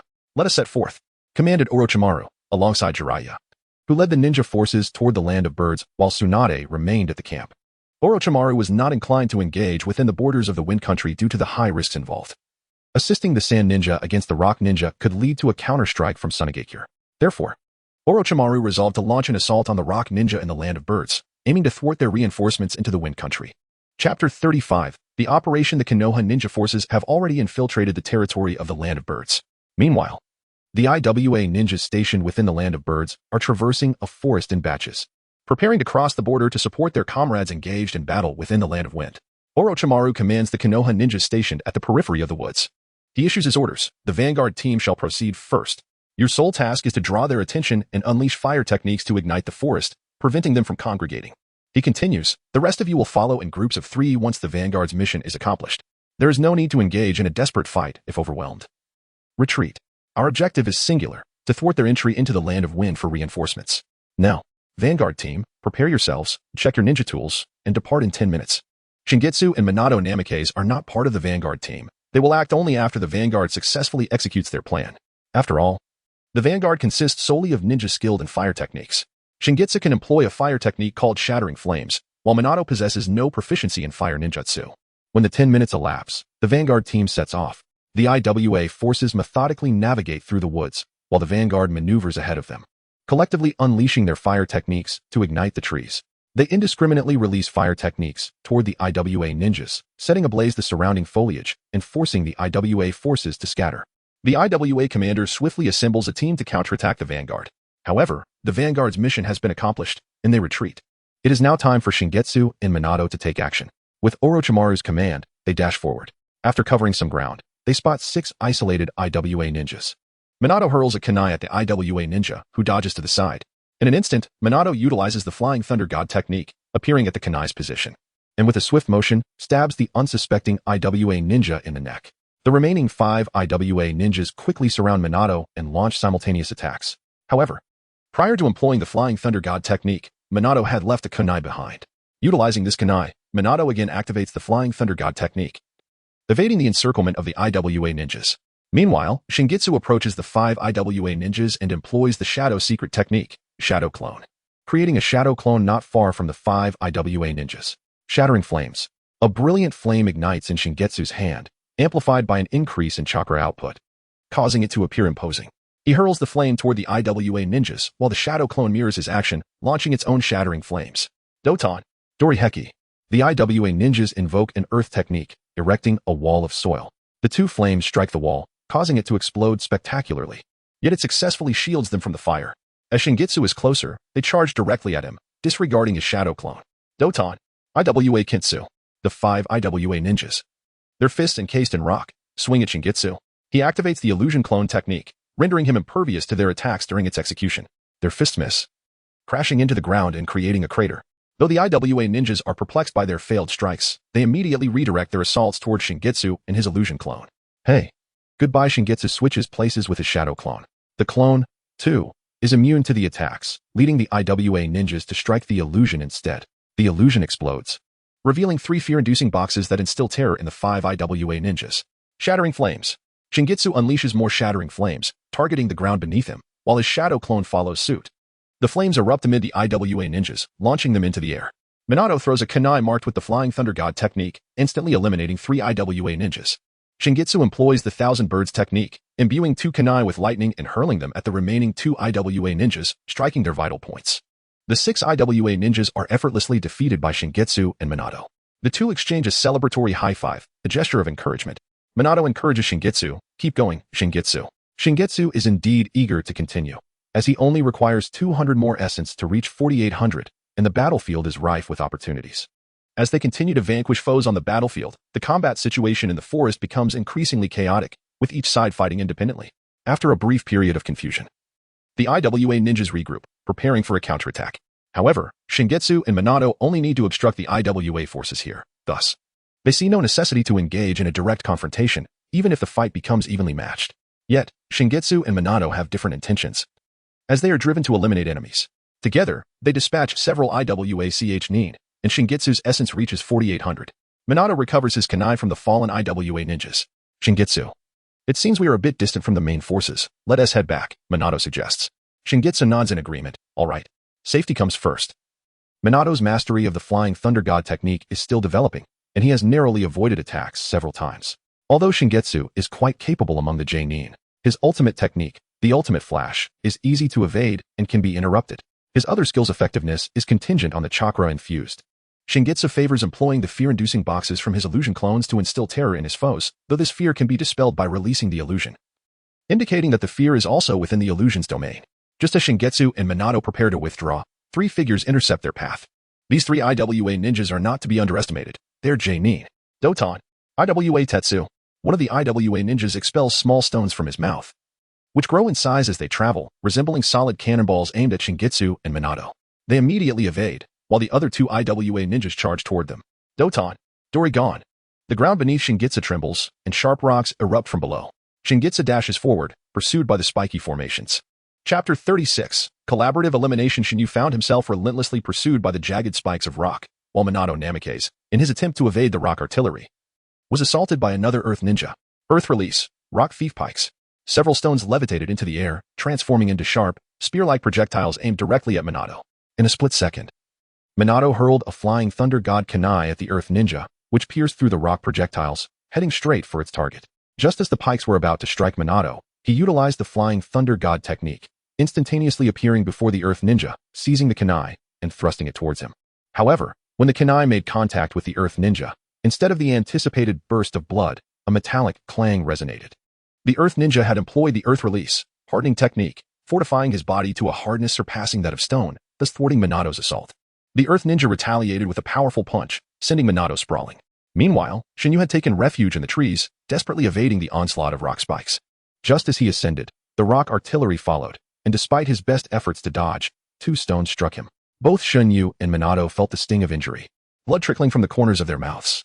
Shinyu wiped the blood from his lips, casting a wary glance at the 3 formidable Earth ninjas. These adversaries were distinctly stronger than the ones he had previously encountered, exhibiting both superior strength and coordination. The radius of Shinyu's stellar domain was quite limited, barely a meter in diameter, making it impossible to ensnare all 3 ninjas within its confines. Even if he managed to trap one, a mere step back would allow the others to escape, and their teamwork would undoubtedly complicate matters.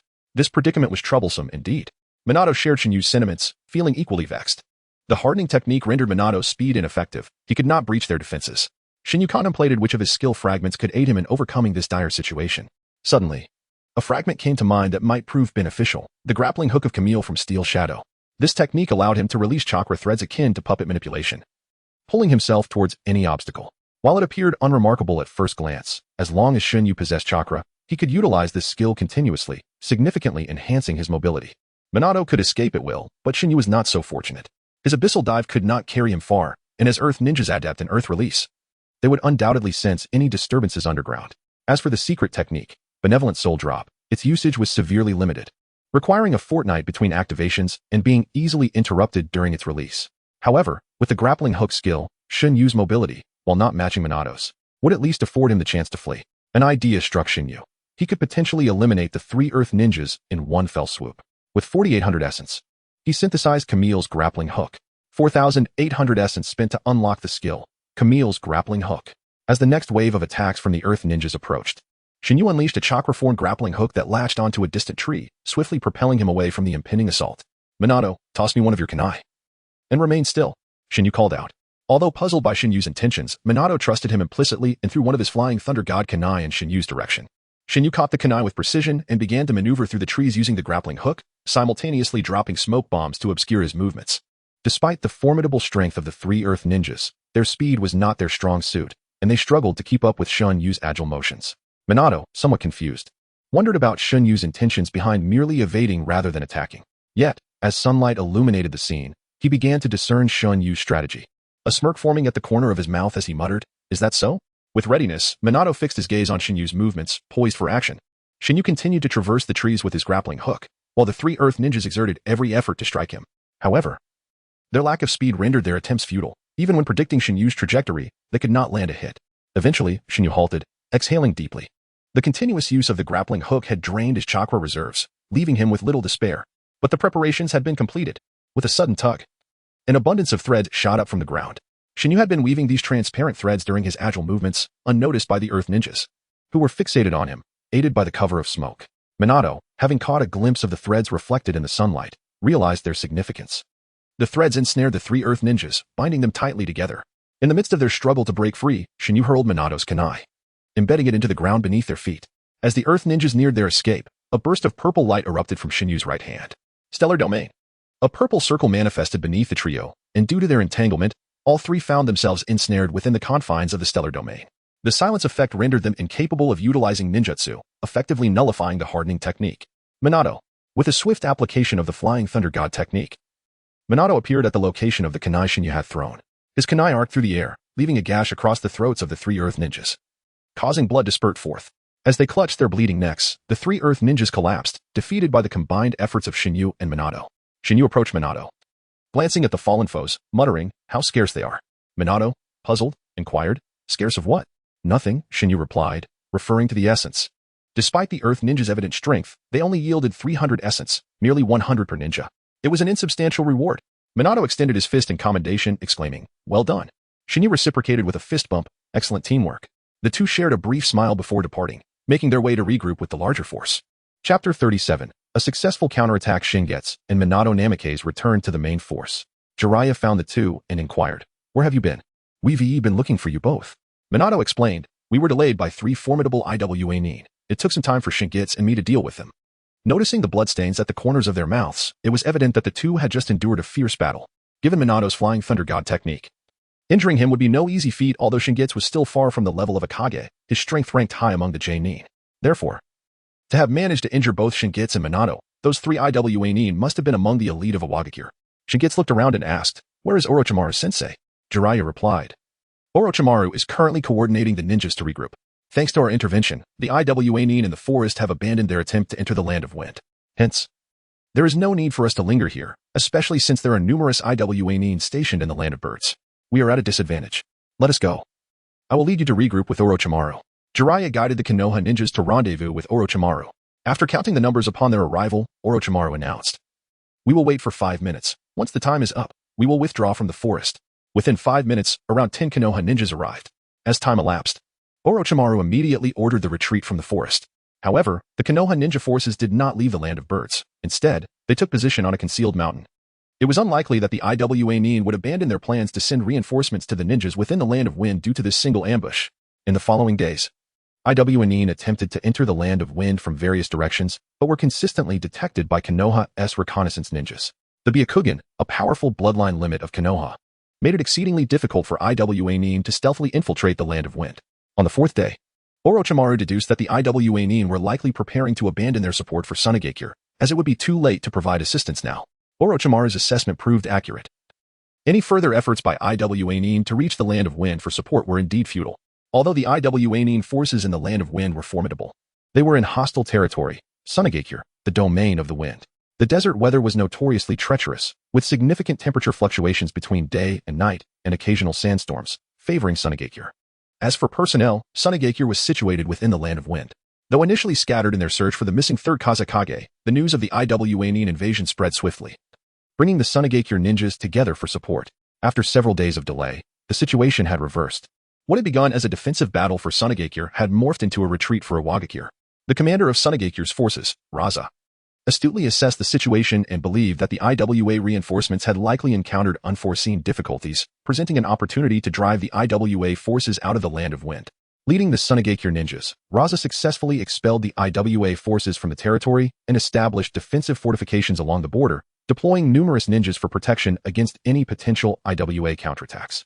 During this process, Raza learned that Konoha had thwarted the IWA forces in the Land of Birds. A few Sunagakure ninjas suggested collaborating with Konoha to leverage their strength against the Jounin. However, Raza dismissed this proposal, believing it to be a unique opportunity for Sunagakure. With war looming, any collaboration with Konoha would likely lead the foolish daimyo of the Land of Wind to place undue reliance on Konoha, further diminishing financial investments in training their own ninjas. Amidst the chaos of war, this was a chance to compel the daimyo to fully allocate resources for the training of Sunagakure ninjas. The disappearance of the third Kazekage had cast a shadow over the village, providing a perfect pretext to redirect internal conflicts through the war. With Raza having just led the Sunagakure ninjas to expel the IWA forces, his reputation soared. Almost all ninjas regarded Raza as their leader, supporting his call to arms. In their moment of need, Raza was the most suitable figure to guide them through the turmoil. Having confirmed the withdrawal of IWA forces from within the Land of Wind, the Konoha ninjas, including Shingetsu, retreated back to the Land of Rivers. In the Tsuchikage building in Iwagakure, a short, red-nosed old man slammed his fist on the table in a fit of rage. Damn Konoha! Damn Sarutobi Hiruzen! They infuriate me. This irate figure was Inoki, the third Tsuchikage. Inoki had initially planned to launch a surprise attack on Sunagakure, capitalizing on the chaos caused by the disappearance of the third Kazekage. Although seizing Sunagakure outright was improbable, it would allow Iwagakure to gain the upper hand and pin down Sunagakure, using it as leverage against Konoha. However, Inoki's grand scheme was thwarted by Konoha's unexpected intervention on behalf of their less-than-friendly allies in Sunagakure. Enraged, Inoki commanded, "Gather the troops. Summon old Kuro and Han. I will attack Konoha." A young man in his 20s, Inoki's son Kuratsuchi, interjected, "Father, please calm down. Now is not the time to engage Konoha." Another senior member quickly concurred, "Indeed, ever since we revealed our intentions to attack Sunagakure, the ninjas from Kumogakure have been gathering in the Land of Waterfall, and they have made several attempts to breach our borders. It is not yet time for old Kuro and Han to make their appearance." Inoki, filled with rage, longed to disregard all caution and send forces into Konoha. Yet, as Tsuchikage, he knew he must not act impulsively. Regaining his composure, Inoki issued a command. The Jounin and the Land of Birds are to remain inactive. The Land of Birds connects our Land of Earth to the Land of Wind. We cannot allow Sunagakure to seize control of it. Kuratsuchi, take a ninja squad to the Land of Grass. The Land of Grass connects our Land of Earth to the Land of Fire. We must be wary of Konoha launching an attack against us and prevent Sunagakure, Kumogakure, and Konoha from forming a pincer attack. He then instructed, "Have Disu lead a ninja squad to eliminate the Kumogakure forces that have been harassing our borders." The assembled ninjas, including Kuratsuchi and Disu, accepted their tasks without hesitation. Chapter 38. Journey to the Land of Grass. The tranquility of the ninja world was abruptly shattered as Iwagakure launched an assault on Sunagakure. Within a fortnight, a myriad of events transpired. Raza ascended to the esteemed position of the fourth Kazekage of Sunagakure. In a bid to evade the constraints imposed by the Jounin within the Land of Birds, he promptly amassed a considerable force of shinobi to seize control of the Land of Birds following the stabilization of the border. However, the Jounin proved to be formidable adversaries, engaging in numerous skirmishes with the Sunagakure forces. Under Raza's direct command, Sunagakure successfully secured dominion over half of the Land of Birds, creating a stalemate with the Jounin. Meanwhile, in the Land of Water, the Jounin engaged in battle with the Jounin as well.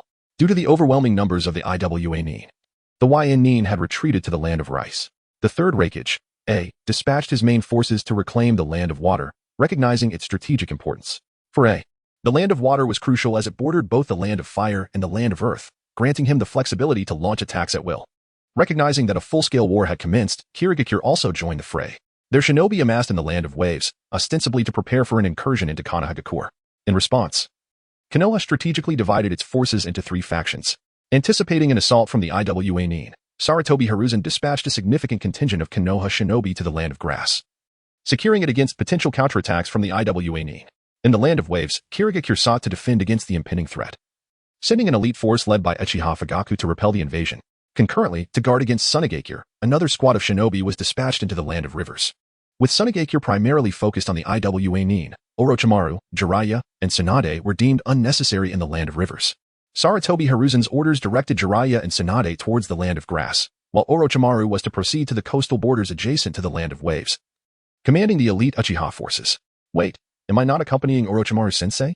Shingitsu assumed he would follow Orochimaru to the coastal borders, only to discover that he was to accompany Jiraiya and Tsunade instead. Orochimaru nodded, explaining, the primary combatants in that battlefield are the Uchiha clan. And as the son of the root leader, your relationship with them is tenuous. Oh, I understand. Shingitsu grasped the implication immediately. His father, Danzo, was notorious for his antagonism towards the Uchiha clan, so a good relationship was hardly expected. After Orochimaru departed for the coastal borders, Shingitsu joined Jiraiya, Tsunade, and Minato on their journey to the Land of Grass. Along the way, Shingitsu inquired curiously, Jiraiya-sama, I noticed on the map that Amigakure connects the Land of Fire, Wind, and Earth. Why has no one attempted to seize control of Amigakure? Jiraiya elucidated, the leader of Amigakure, Hanzo of the Salamander, holds the title of demigod in the ninja world, possessing formidable strength. During the Second Great Ninja War, Amigakure clashed with Konohagakure, where Hanzo summoned giant salamanders to unleash a toxic mist, resulting in the demise of numerous Konoha shinobi. Ultimately, it was Tsunade, Orochimaru, and myself who persevered and confronted Hanzo, yet we were no match for him. Had Hanzo not spared our lives, we would have perished at his hands. Our title of the legendary 3 stems from that encounter. Thus, without necessity, few dare to challenge Amigakure, for Hanzo is indeed a challenging foe. Shingitsu comprehended that Amigakure was a tough nut to crack, the birthplace of the Akatsuki. Some of Shingitsu's memories were hazy. Presently, the Akatsuki appeared to be devoted to peace. It was only after Yahiko's demise that Nagato would turn to darkness, transforming the Akatsuki into a war-driven organization. Wait, how did Yahiko die? It seemed his father had incited Hanzo against Yahiko, leading to an ambush that claimed Yahiko's life. Shingitsu's lips twitched. This situation could not come to pass, especially not with Danzo involved. As his father, Danzo's actions would inevitably cast shadows on him, the unfortunate son. Furthermore, concerning Obito and the others, knowing their tragic fate, he felt compelled to exert some effort. As the inheritor of the Sage of Six Paths, he too must strive for peace in the ninja world. The incessant cycle of warfare and death was truly disheartening. Shingitsu had successfully brainwashed himself into believing in his identity as the Sage of Six Paths successor. Upon reaching the Konoha encampment in the Land of Grass, Commander Mabuki Yekawa promptly approached Jiraiya to report, Jiraiya-sama, Tsunade-sama, your arrival is most timely. The Jounin have entered the Land of Grass, and we are currently engaged in combat. Jiraiya's demeanor shifted to one of gravity as he inquired, what is the status of the battle? Mabuki Yekawa replied, the situation is dire. The Jounin are led by Karatsuchi, possessing a vast number of shinobi and a significant contingent of elite warriors. Tsunade furrowed her brow, Karatsuchi, is he the son of Inoki? I did not anticipate Inoki would send his son to the Land of Grass to fight. Jiraiya sighed, it is understandable, given that the Land of Grass borders both the Land of Fire and the Land of Water, which is currently embroiled in conflict with the Jounin. The Land of Grass is crucial for them, just as it is for us. We must devise a strategy to firmly establish control over the Land of Grass, which is why we were dispatched here, with Iwa and Yn engaged so fiercely in the Land of Water. Securing the Land of Grass swiftly would greatly enhance our advantage. Shingitsu sighed inwardly, since the onset of the Great Ninja War, these small nations had indeed fallen victim to the turmoil, their lands serving as battlegrounds with little recourse. In contrast, Amigakure was fortunate to have Hanzo the Salamander as its protector. However, it seemed Hanzo was not particularly astute, easily swayed by his father Danzo's manipulations, which ultimately led to Yahiko's death and Nagato's descent into darkness, giving rise to a terrifying organization. Tsunade, are you alright? Jiraiya observed with concern as he gazed at Tsunade. Shingitsu and Minato also turned to Tsunade, noticing her trembling form. Jiraiya spotted injured shinobi being carried past. Bloodied and battered, Tsunade's hemophobia was evidently triggered. Minato, Shingitsu, you both should rest for today. I will arrange your assignments for tomorrow. Tsunade, allow me to assist you to rest, Jiraiya said. Supporting Tsunade as they made their way toward the tent, Yekawa, I will come by shortly to discuss the details. Chapter 39. Intercept and destroy the supply convoy inside the tent. Due to the limited number of accommodations, Shinwei and Minato Namikaze shared a space. Lying on his bed, Shinwei inquired, hey, Minato, what do you think will happen next? Minato sighed. I don't know. War truly is unsettling. Countless lives are lost every day. Shinwei concurred with Minato's sentiment, acknowledging the discomfort war brings. With sleep eluding him and feeling restless, Shinwei began to gossip. By the way, Minato, do you have someone you fancy? Minato replied honestly, not yet. Shinwei encouraged, that's unacceptable. You're almost 19 this year. You should start thinking about it. Do you want me to introduce someone to you? I could take you on a blind date. With genuine enthusiasm, Shinwei expressed his desire to assist Minato in finding a partner. Minato quickly declined. No, that's unnecessary. I'm not considering such matters right now. The war is more pressing. We can talk about that once we have peace. Realizing it was indeed not the right time, Shunyue relinquished his eagerness to set Minato up. All right. But when you do have someone in mind, make sure to tell me. Don't be shy. I promise to arrange everything perfectly. Minato chuckled. Sure, I'll let you know. The following day, Shinwei and Minato received a mission.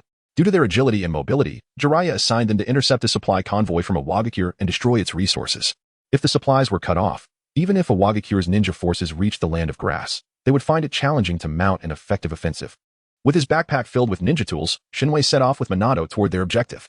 After approximately 2 days of travel, they arrived near the border between the land of grass and the land of earth. Concealed in the trees, they observed a nearby IWA ninja unit. Minato scrutinized the scene. It looks like around 30 men, with about 10 supply carts. Shinwei queried, what is the plan? Should I send my shadow clone with explosive tags? Or will you use the Flying Thunder God technique to attach them? After some contemplation, Minato responded, there are many supply convoys in this area. So we need to conserve explosive tags. If you use your shadow clone to detonate, it won't be effective in taking out all the carts here. So I'll handle it this time. All right, I'll wait here for you. Take these explosive tags. Shinwei handed a bundle of explosive tags to Minato. Minato accepted the tags and swiftly moved in. He stealthily approached the supply convoy and suddenly threw 10 kunai marked with the Flying Thunder God technique towards the 10 supply carts. Before the IWA Nin could react, Minato had already begun his work using the technique. Each time he teleported, he affixed 3 or 4 explosive tags to the carts, and after 10 trips, all 10 carts bore the tags. Once completed, he used the Flying Thunder God technique to return to Shinue's side. In Shinue's tool pouch, there was also a kunai marked with Minato's technique. The IWA Nin were still in a daze, and by the time they regained their senses, the explosive tags had already sparked to life. It's the explosive tags. With a shout, the tags detonated, obliterating all the supplies in a cacophony of destruction. Shinue gazed at the blazing carts and remarked, that was quite effortless. Fortunately, no IWA Nin perished, though a few unfortunate souls sustained injuries from the blast. Shinwei and Minato did not engage in battle with the IWA Nin. Their mission was to destroy the supplies, not to fight directly. They continued on, seeking the next IWA Nin supply unit. In their subsequent 2 operations, Minato employed the Flying Thunder God technique to affix explosive tags and detonate supplies. However, the consumption of his chakra was considerable. As night fell, Shinwei declared, now it's my turn. You should rest for a bit, Minato. Minato nodded in agreement. Shinwei utilized the Shadow Clone Jutsu to leave behind a Shadow Clone and then activated the Abyssal Submersion technique to approach the supply carts. Upon emerging from the ground, several IWA Nin quickly noticed him. Enemy attack. Engage.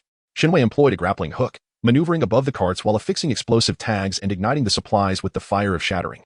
As he neared completion, IWA Nin surrounded him, launching a barrage of attacks. Shinwei swiftly used a Shadow Clone to evade the incoming strikes, switching places with his clone in an instant to return to Minato's side. With excitement, Shinwei exclaimed, boom. The explosion rang out, signaling the success of their mission to destroy the supplies. In the following days, Shinwei and Minato operated with remarkable efficiency, successfully dismantling numerous supply convoys, rendering the IWA Nin's logistical efforts nearly non-existent. As they sought their next target, an increasingly frustrated Shinwei complained, why do they have to split their supplies into small teams? Can't they just send everything together? Minato speculated, perhaps small teams are safer for transporting supplies. Although our ambushes have gone smoothly, many convoys likely still reach the front lines unscathed. We can't take them all out at once. Shinwei nodded, you make a good point, but with just the 2 of us, it's hard to maintain high efficiency. Minato sighed, indeed, we can only do our best. Shinwei, how many explosive tags do you have left? Shinwei opened his backpack and counted, replying, not many. Just around 20 left. After we take out another IWA Nin supply team, we may have to engage directly. Let's see how it goes once the explosive tags are exhausted. Let us move out, Shinwei. They continued their mission. Meanwhile, Ohitsu had learned of the 2 individuals consistently ambushing their supply convoys from behind. He issued orders to a nearby IWA Nin, CHZ, take a team of ninjas to hunt down those 2 Konoha ninjas. Be cautious, since there are only 2 of them. They must be formidable. The elite Jounin from a Wagakure, Ishigaki CHZ, accepted the mission, understood. Chapter 40, Breakthrough as night descended. Shinwei and Bufing Shuimin set their sights on a convoy of IWA shinobi transporting supplies. Shinwei yawned and remarked, let us complete one more job tonight, and then we can find a place to rest. I'm utterly exhausted. Bufing Shuimin, feeling fatigued as well, nodded in agreement. All right, let us proceed with one more task. Having exhausted his explosive tags, Shinwei realized that the destruction of the supplies would rely solely on their combined efforts. Under the cover of moonlight, the pair stealthily approached the supply convoy. The IWA shinobi were on high alert, as rumors of repeated attacks by Konoha ninjas had circulated for over a week. Stay vigilant. Do not let your guard down. One of them commanded. Understood. Having successfully crept behind the convoy, Shinwei and Bufing Shuimin exchanged a knowing glance before springing into action. Wolfing Shuimin skillfully threw a kunai imbued with the Flying Thunder God technique, launching an assault on the IWA shinobi, while Shen-Yue ignited the supply carts with his fire release technique. With no explosive tags left, it was imperative for one to distract the IWA shinobi while the other set the fire. Wolfing Shuimin, being more agile and lacking the fire release, took on the role of distraction. As the supply cart blazed with fierce flames, Shen-Yue prepared to ignite a third cart when an unexpected event unfolded. Earth Release. Earth Flow Wall. The defensive Earth Release jutsu transformed into a trapping technique, as towering earthen walls erupted around Shen-Yue and Wolfing Shuimin, encasing them. Shuimin, we're surrounded, Shen-Yue shouted. In the darkness, Wolfing Shuimin reached for Shen-Yue's shoulder, utilizing the Flying Thunder God technique to teleport to the position of the kunai he had thrown. As they emerged, their expressions darkened, for nearly 50 IWA shinobi had encircled them. This group seems to be targeting us, Shen-Yue said gravely. Indeed. It appears we are in for a tough battle, Wolfing Shuimin replied, his demeanor equally serious. Awagakura's Jounin, Ishigaki Juzu, raised his hand and commanded, attack. Eliminate them. The throng of IWA shinobi surged forward. Stay close to me. Wolfing Shuimin instructed Shen-Yue. Sky-splitting light slash, first form. Wolfing Shuimin hurled multiple kunai, swiftly advancing and carving a path through the enemy ranks. Shen-Yue followed closely, unleashing his fire release in the Chidori technique to thwart the encroaching foes. Ishigaki Juzu formed hand seals and unleashed Earth Release. Earth Stone Dragon. A massive dragon comprised of rocks coiled towards them, commanded by Juzu from above. Wolfing Shuimin halted his advance and evaded the onslaught of the stone wave. The two ninjas regrouped, but their situation was precarious.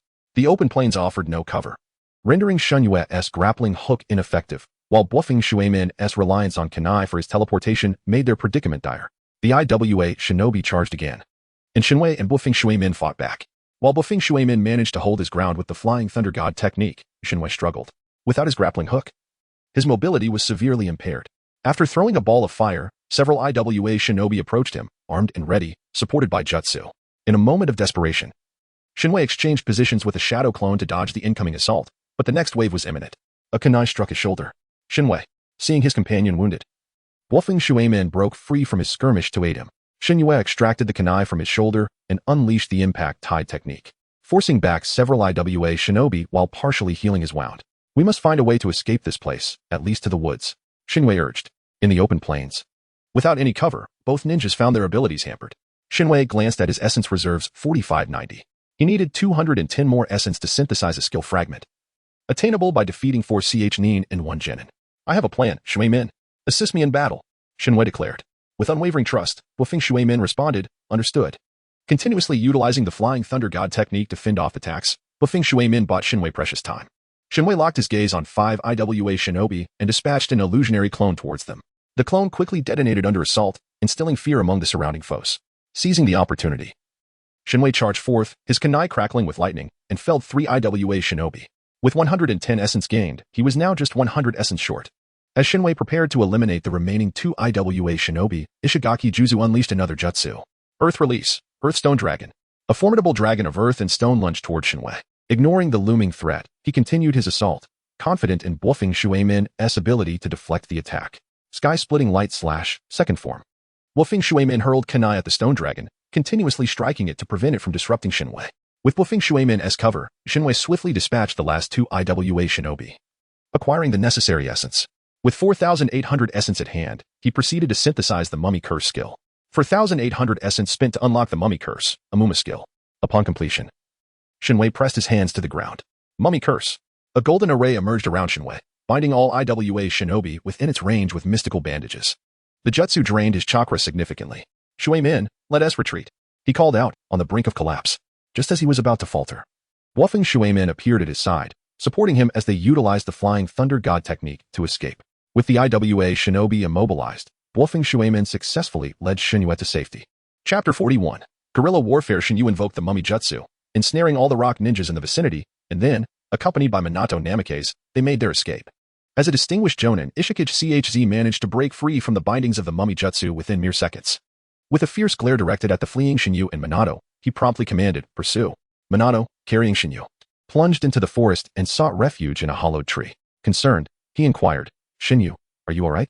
After swallowing an unpalatable military ration, Shen-Yue replied, I'm fine. Just nearly depleted my chakra. Minato sighed heavily, my speed still falls short. Shen-Yue rolled her eyes at Minato's self-deprecating remark. How could he consider himself slow? Nevertheless, he had a point. At this stage, Minato was still in his developmental phase and had yet to reach his full potential. Once he attained his complete form, he could easily dispatch the rock ninjas single-handedly. Shinyu lamented, "This is troublesome. They are undoubtedly in pursuit of us, and our current position lies in the rear of the rock ninja encampment." Minato concurred. "Indeed, they aim to capture us and will not allow us to escape easily. It seems unrealistic to withdraw without a confrontation, so we must." Shinyu interjected, "We must confront them here. Minato, how many ninja tools do you have left?" Minato emptied his tool pouch, revealing, "I only have 3 kunai left for the Flying Thunder God technique and a handful of shurikens." Shinyu offered, "Then take my kunai. Inscribe the Flying Thunder God seal on them." She emptied her backpack, presenting her kunai to Minato. Minato observed the heap of kunai and asked in surprise, "You're giving all of them to me? What will you use?" Shinyu brandished a ninja blade. "I do not rely on tools for combat. I picked up this ninja's sword during the skirmish. It will suffice. Moreover, we cannot waste the supplies from our adversaries." Minato nodded. "All right. Let us first recover our chakra before we engage in battle." Shinyu beamed with excitement. "This is our domain. At last, we can fight without restraint." Previously, on the plains, Shinyu felt stifled as her grappling techniques were ineffective. Had they been in the woods from the outset, she wouldn't have been so flustered and wouldn't have had to resort to the mummy jutsu. In contrast to the mummy jutsu, Shinyu yearned for more aggressive techniques. As they rested in the hollow tree, Ishikage CHZ led the rock ninjas through the forest in search of them. Daylight broke, and an approaching rock ninja reported, "Captain, I sense chakra fluctuations emanating from a tree hollow." Ishikage CHZ's gaze sharpened. "Let us investigate." He gestured for his team to halt before cautiously advancing with 5 rock ninjas toward the hollow. Upon nearing the hollow, Ishikage CHZ discerned Shinyu and Minato within. Without hesitation, he commanded, "Engage." Multiple rock ninjas simultaneously executed a single ninjutsu. Earth release, earth pillar explosion. A straight line erupted from the ground, extending to the tree hollow. And upon detonation, the entire tree shattered into fragments. As the dust settled, only Shinyu remained. Inside the hollow was Shinyu, a shadow clone. While Minato had merely created a shadow clone of himself, Shinyu's clone conjured 2 spheres of shattering flames and hurled them at Ishikage CHZ. He swiftly utilized Earth Release, Earth Flow Wall to shield himself from the flames. Suddenly, a scream pierced the air from behind. Ishikage CHZ turned to find Shinyu and Minato had appeared behind them, having dispatched several rock ninjas. With a gleeful smile, Shinyu withdrew her blade from the chest of a fallen rock ninja and greeted, "Hello again." Before the rock ninjas could retaliate, Shinyu vanished using her grappling hook. And Minato also disappeared with the Flying Thunder God technique, their retreat executed with precision, while Shinyu and Minato made a clean getaway.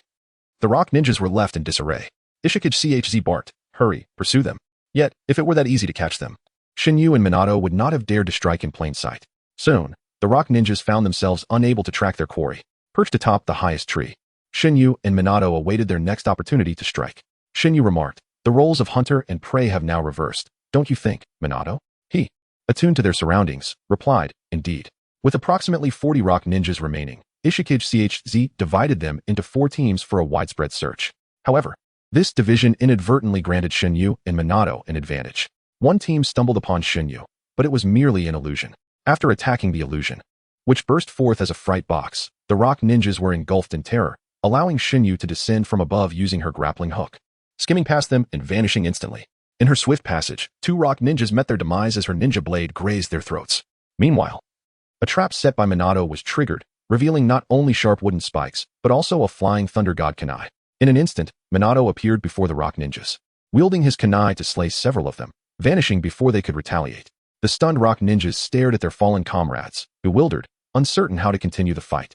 Shinyu and Minato executed a series of guerrilla strikes, wreaking havoc upon the rock ninjas, whose numbers dwindled from 40 to less than 30. Recognizing the need to consolidate their forces, Ishikage CHZ gathered all remaining ninjas to avoid isolation while maintaining vigilance against ambush.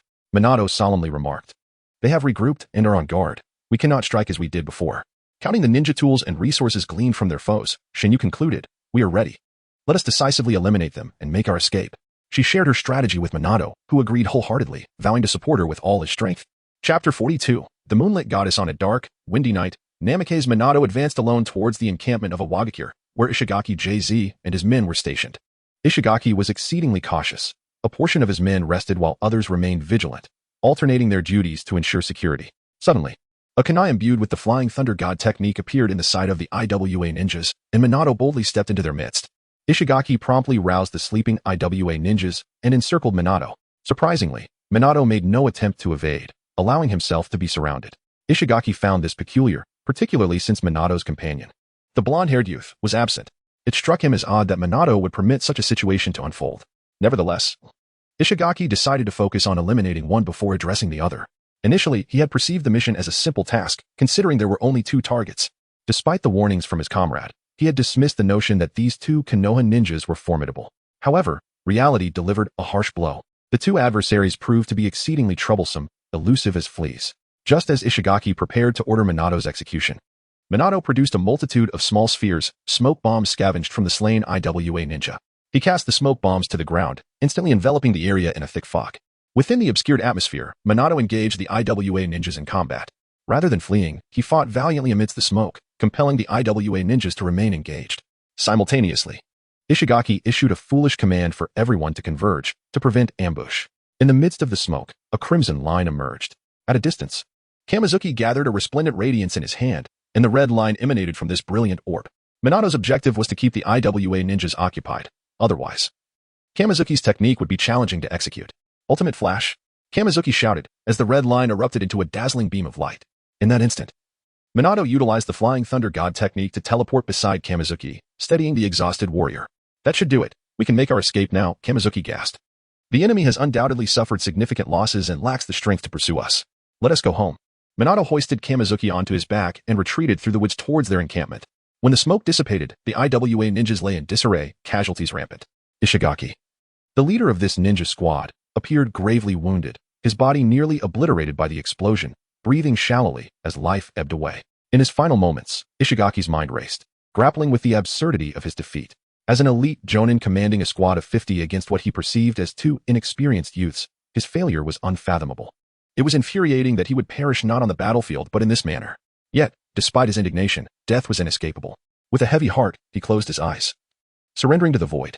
Upon returning to Konoha's camp, Kamizuki exhaled a sigh of relief. The relentless battles had left him utterly fatigued, although his chakra could be replenished. The mental strain would take longer to mend.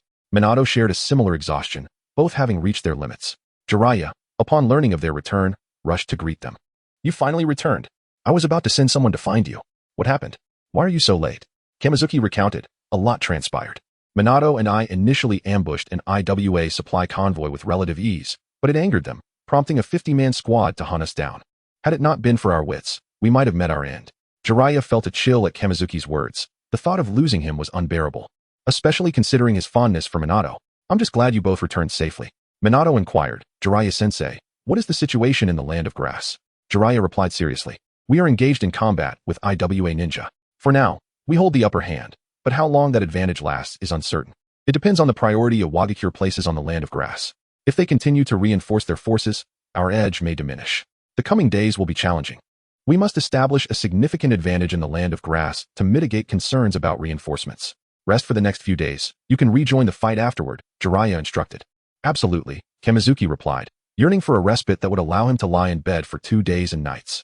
After a brief period of rest, Kamizuki and Minato returned to battle. The skirmishes were fierce and brutal, with injuries becoming a common occurrence for both. During one mission, Kamizuki was severely wounded by a jutsu, and Minato, enduring tremendous pressure from the enemy, rescued him at the cost of his own injuries. They spent over half a month recuperating in the encampment. Minato experienced the sensation of being in Kamizuki's belly when a group of IWA ninjas pursued them. Exhausted of chakra and unable to utilize the Flying Thunder God technique, Kamizuki resorted to swallowing Minato and employing the secret art of benevolent soul transfer to transport them to Jiraiya's side, narrowly escaping danger. Despite the intensity of their battles, both Kamizuki and Minato saw their powers ascend. As 2 months passed, Kamizuki accrued over 3,000 essence points through sign-ins and nearly 2,000 from defeating foes. It was time for the exhilarating lottery segment once again. However, the skill fragments Kamizuki possessed were primarily functional, rendering the prospect of drawing or synthesizing them unnecessary. Instead, he resolved to open a Hextech chest. In line with his custom, Kamizuki began his prayer, having opened so many times. I have yet to find a complete skill for any hero besides Tam. Please, just once, I am not picky. After his supplications, he murmured, purchase key. Then open Hextech chest. Spent 4,800 essence to purchase Hextech chest key. Opening successful. Congratulations, Moonlit Goddess Diana. You have acquired all skills, Crescent Strike, Pale Cascade, Lunar Rush, and Moon Silver. Kamizuki trembled with excitement, rising abruptly, his face alight with joy. Haha, I've struck gold. Finally, I have. Chapter 43, O Moonlight. Dazzle them. Shunyu was jubilantly bouncing about, elated that fortune had finally favored him. as he had unlocked a skill that resonated with his desires. Shinyu, what brings you such joy? Namikaze Minato had just returned to the tent and noticed the ecstatic Shinyu. With palpable excitement, Shinyu grasped Minato's shoulders and exclaimed, Minato, I struck gold. Minato, puzzled, inquired, struck gold? Standing tall and proud, Shinyu declared, I have mastered 4 extraordinarily powerful ninjutsu. Minato smiled and responded, Is that so? Congratulations. However, I am curious, how did you learn your ninjutsu? That technique, the mummy jutsu, for instance, I had never seen you use it before. Having grown accustomed to Shunyu's peculiar ninjutsu, Minato was nonetheless intrigued about how Shinyu had acquired such skills. It was a sudden flash of inspiration, and I just knew it, Shinyu replied. He recalled that Danzo had instructed him not to disclose the fact that the Sage of 6 Paths had taught him ninjutsu to anyone, and he had yet to devise a new excuse, so he resorted to this vague response. To avert further inquiries from Minato, Shinyu asked, by the way, shouldn't you be training at this hour? What brings you to find me? Minato was diligent, consistently training during his free time, never allowing himself to grow complacent. Unlike Shinyu, who seized every opportunity to laze about in bed. Oh, I nearly forgot the important matter. Jiraiya-sensei has summoned us. He said there is a new mission for us. Minato and Shinyu made their way to Jiraiya's tent. Upon seeing them, Jiraiya's demeanor turned serious. I have a mission to assign to you both. The ninjas from Awagakure, having failed to breach our defenses for long, have decided to seek opportunities in Kusagakure. They likely wish to form an alliance with Kusagakure. Should they succeed, our current situation may become untenable. However, Kusagakure is neutral, and we cannot resort to force. Therefore, your mission is to eliminate the IWA ninjas heading to Kusagakure. You must stop them. Shinyu and Minato accepted the mission and promptly set off toward Kusagakure. Upon reaching the vicinity of Kusagakure, they awaited the appearance of the IWA ninjas. Minato, look over there. Shinyu pointed in a direction. Minato glanced and spotted a group of IWA ninjas advancing toward Kusagakure. Minato drew a flying thunder god kunai.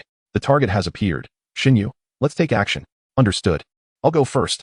Shinyu launched himself toward the IWA ninjas using his grappling hook. The IWA ninjas quickly realized Shinyu's approach and prepared to counterattack. New Moon Strike. Shinyu swung his ninja blade, unleashing a beam of lunar energy that struck several IWA ninjas. Those hit by the lunar energy felt an intense burning sensation, akin to countless needles coursing through their veins, inflicting excruciating pain. Simultaneously, their skin emanated a pale white glow, reminiscent of moonlight. White cascade. 3 spheres of cold white light began to orbit around Shinyu. Moon God Dash. Shinyu, enveloped in radiant lunar light, surged toward an IWA ninja and swiftly dispatched him with a single stroke. As the remaining IWA ninjas regained their composure, they launched a simultaneous assault on Shinyu. The closest ninja was struck by the orbiting spheres of light surrounding Shinyu, instantly sending him flying. Shinyu leaped into the air, his luminous aura becoming blinding. A crescent moon forming above him. Oh moonlight, dazzle them. The descent of the moon. As Shinyu landed, a gravitational force yanked the enemies toward him. At the moment the crescent moon descended, a silver brilliance erupted, drowning out the screams of the adversaries in the resounding chaos of moonlight. Minato watched in awe. Shinyu's ninjutsu appeared both formidable and resplendent. Even in the daylight, it was impressive, and he could only imagine its magnificence under the moonlit sky. Snapping back to reality, Minato joined the fray, as a handful of IWA ninjas still remained. In contrast to Shunyu's flamboyant techniques, Minato's approach was far more straightforward. With a swift series of movements, Minato, utilizing the flying thunder god technique, swiftly dispatched the remaining IWA ninjas. Shinyu, brimming with pride, asked Minato, was I not magnificent just now? Minato enthusiastically gave a thumbs up to Shinyu, magnificent. As they examined the fallen IWA ninjas, Minato's expression turned grave. Something feels off. Shinyu, curious, Shinyu asked, what seems off? Minato analyzed. If these IWA ninjas were indeed here to negotiate an alliance with Kusagakure, there should at least be a treaty or agreement. Yet, there is nothing. Shinyu speculated, could it be that they are merely in the negotiation stage? Minato shook his head. I don't think so. To be cautious, let us head to Kusagakure. Perhaps there is more than one team of IWA ninjas, and some may already be in Kusagakure. Shinyu nodded. Very well, let us proceed to Kusagakure. Minato and Shinyu removed their headbands, disguising themselves as refugees to enter Kusagakure. There are indeed many refugees, Shinyu remarked, taken aback by the throngs in Kusagakure. Minato spoke gravely, indeed. In times of war, these innocents suffer the most. The entire land of grass is engulfed in conflict. The only safe haven is likely Kusagakure, which is why the refugees flock here seeking shelter. Shinyu looked around. So, how do we ascertain the situation? Minato gestured toward the tallest building in Kusagakure. Let us proceed directly to the leader's office. If Awagakure seeks to ally with Kusagakure, they would naturally need to meet with its leader. Shinyu and Minato stealthily infiltrated the leader's office. Inside the office, the leader of Kusagakure regarded the 4 IWA ninjas with a troubled expression. We of Kusagakure wish to maintain neutrality and do not intend to involve ourselves in the conflicts of the 5 great nations. The leader was not naive. Agreeing to an alliance would position them as adversaries of Konohagakure, making it justifiable for Konoha to attack Kusugakure. In such a scenario, the Wagakure may only exploit Kusugakure without offering any genuine support. One IW. A ninja spoke sternly. The land of grass has become a battlefield. It is nearly impossible for Kusugakure to remain neutral. Lord Yoko, the son of the third Tsuchikage, has proclaimed that once a Wagakure emerges victorious, we shall grant the land of grass a fertile expanse from the land of fire. The leader of Kusugakure nearly rolled his eyes in disbelief. Such empty promises were merely an insult to his intelligence. Chapter 44. The hero saves the beauty. The leader of Grass Hidden Village found himself in a predicament. He was reluctant to collaborate with Rock Hidden Village and wished to maintain neutrality. However, the Rock Ninjas were pressing him relentlessly, making it seem impossible for him to refuse. Concealed and eavesdropping, Kamizuki whispered to Minato, "What shall we do?" That old man seems poised to agree. Minato replied with a grave tone, "We cannot afford to wait any longer." Kamizuki's hand rested on the hilt of his ninja blade. "So, we're going to confront them, right?" Minato countered, "No. We cannot engage here. After all, Grass Hidden Village has not explicitly stated their intention to ally with Rock Hidden Village. If we strike now, we would essentially compel Grass Hidden Village into an alliance with Rock." Kamizuki released his grip on the blade. "Then what should we do?" After a moment of contemplation, Minato proposed, "Let us present ourselves directly. If Rock Hidden Village seeks collaboration, we can also offer our cooperation, as long as we prevent them from forming an alliance with Grass." Redonning their Leaf Village headbands, Minato and Kamizuki emerged from their hiding place and knocked on the door. Entering without hesitation, the leader of Grass Hidden Village scolded, "Did I not make it clear?" Without my permission, he paused, noticing the Leaf Ninjas. The expressions of the four Rock Ninjas shifted dramatically as they prepared for battle. Minato disregarded the Rock Ninjas and addressed the leader, "Esteemed leader, we come as representatives of Leaf Village to discuss a potential alliance with Grass Hidden Village."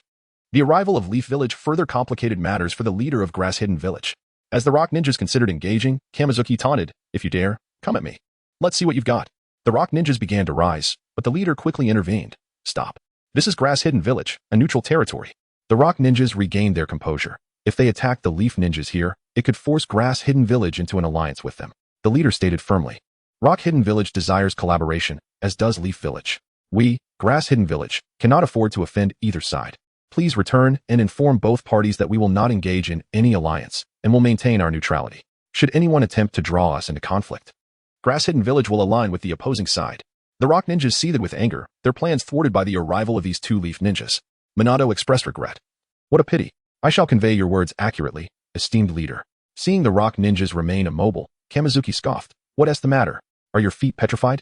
Or perhaps you wish to avoid battle and seek refuge in Grass Hidden Village?" The Rock Ninjas, infuriated, left the leader's building, vowing, "You too will pay." Minato politely addressed the leader of Grass Hidden Village, "I apologize for the intrusion." He and Kamizuki exited shortly afterward. As they prepared to leave the village, Minato cautioned, "Kamizuki, be wary. Those four Rock Ninjas are likely waiting for us outside." Kamizuki replied with a scoff, "If they don't wait for us, we'll go find them." Minato advised, "Leave one alive to report back. Otherwise, they might return." Kamizuki gave a thumbs up, "No problem." Exiting Grass Hidden Village, they entered a clear grassy expanse and spotted a group approaching from afar, though they were not ninjas. Kamizuki remarked, "It appears to be another batch of refugees. Does Grass Hidden Village have the capacity to shelter so many?" Minato sighed. "It is only in times of war that one can truly appreciate the value of peace." Just as he lamented, the ground trembled. Both Kamizuki and Minato stepped back as a Rock Ninja burst from the earth. Simultaneously, 3 more Rock Ninjas emerged from the surrounding rocks, utilizing Earth Release, Rock Concealment Technique, to hide themselves. The 3 Rock Ninjas unleashed their Earth Release techniques. Earth Release, Rock Cannon Technique. Boulders hurtled towards Kamizuki and Minato. As Minato evaded, he threw a Flying Thunder God Kunai and instantly appeared at its location, plunging it into the heart of the Rock Ninja. Secret Technique, Chidori. Kamizuki's ninja blade crackled with electricity as he threw it with great force. The blade pierced the chest of a Rock Ninja. Moon God Dash. Enveloped in moonlight, Kamizuki dashed swiftly to the fallen Rock Ninja, retrieving his blade before the foe hit the ground.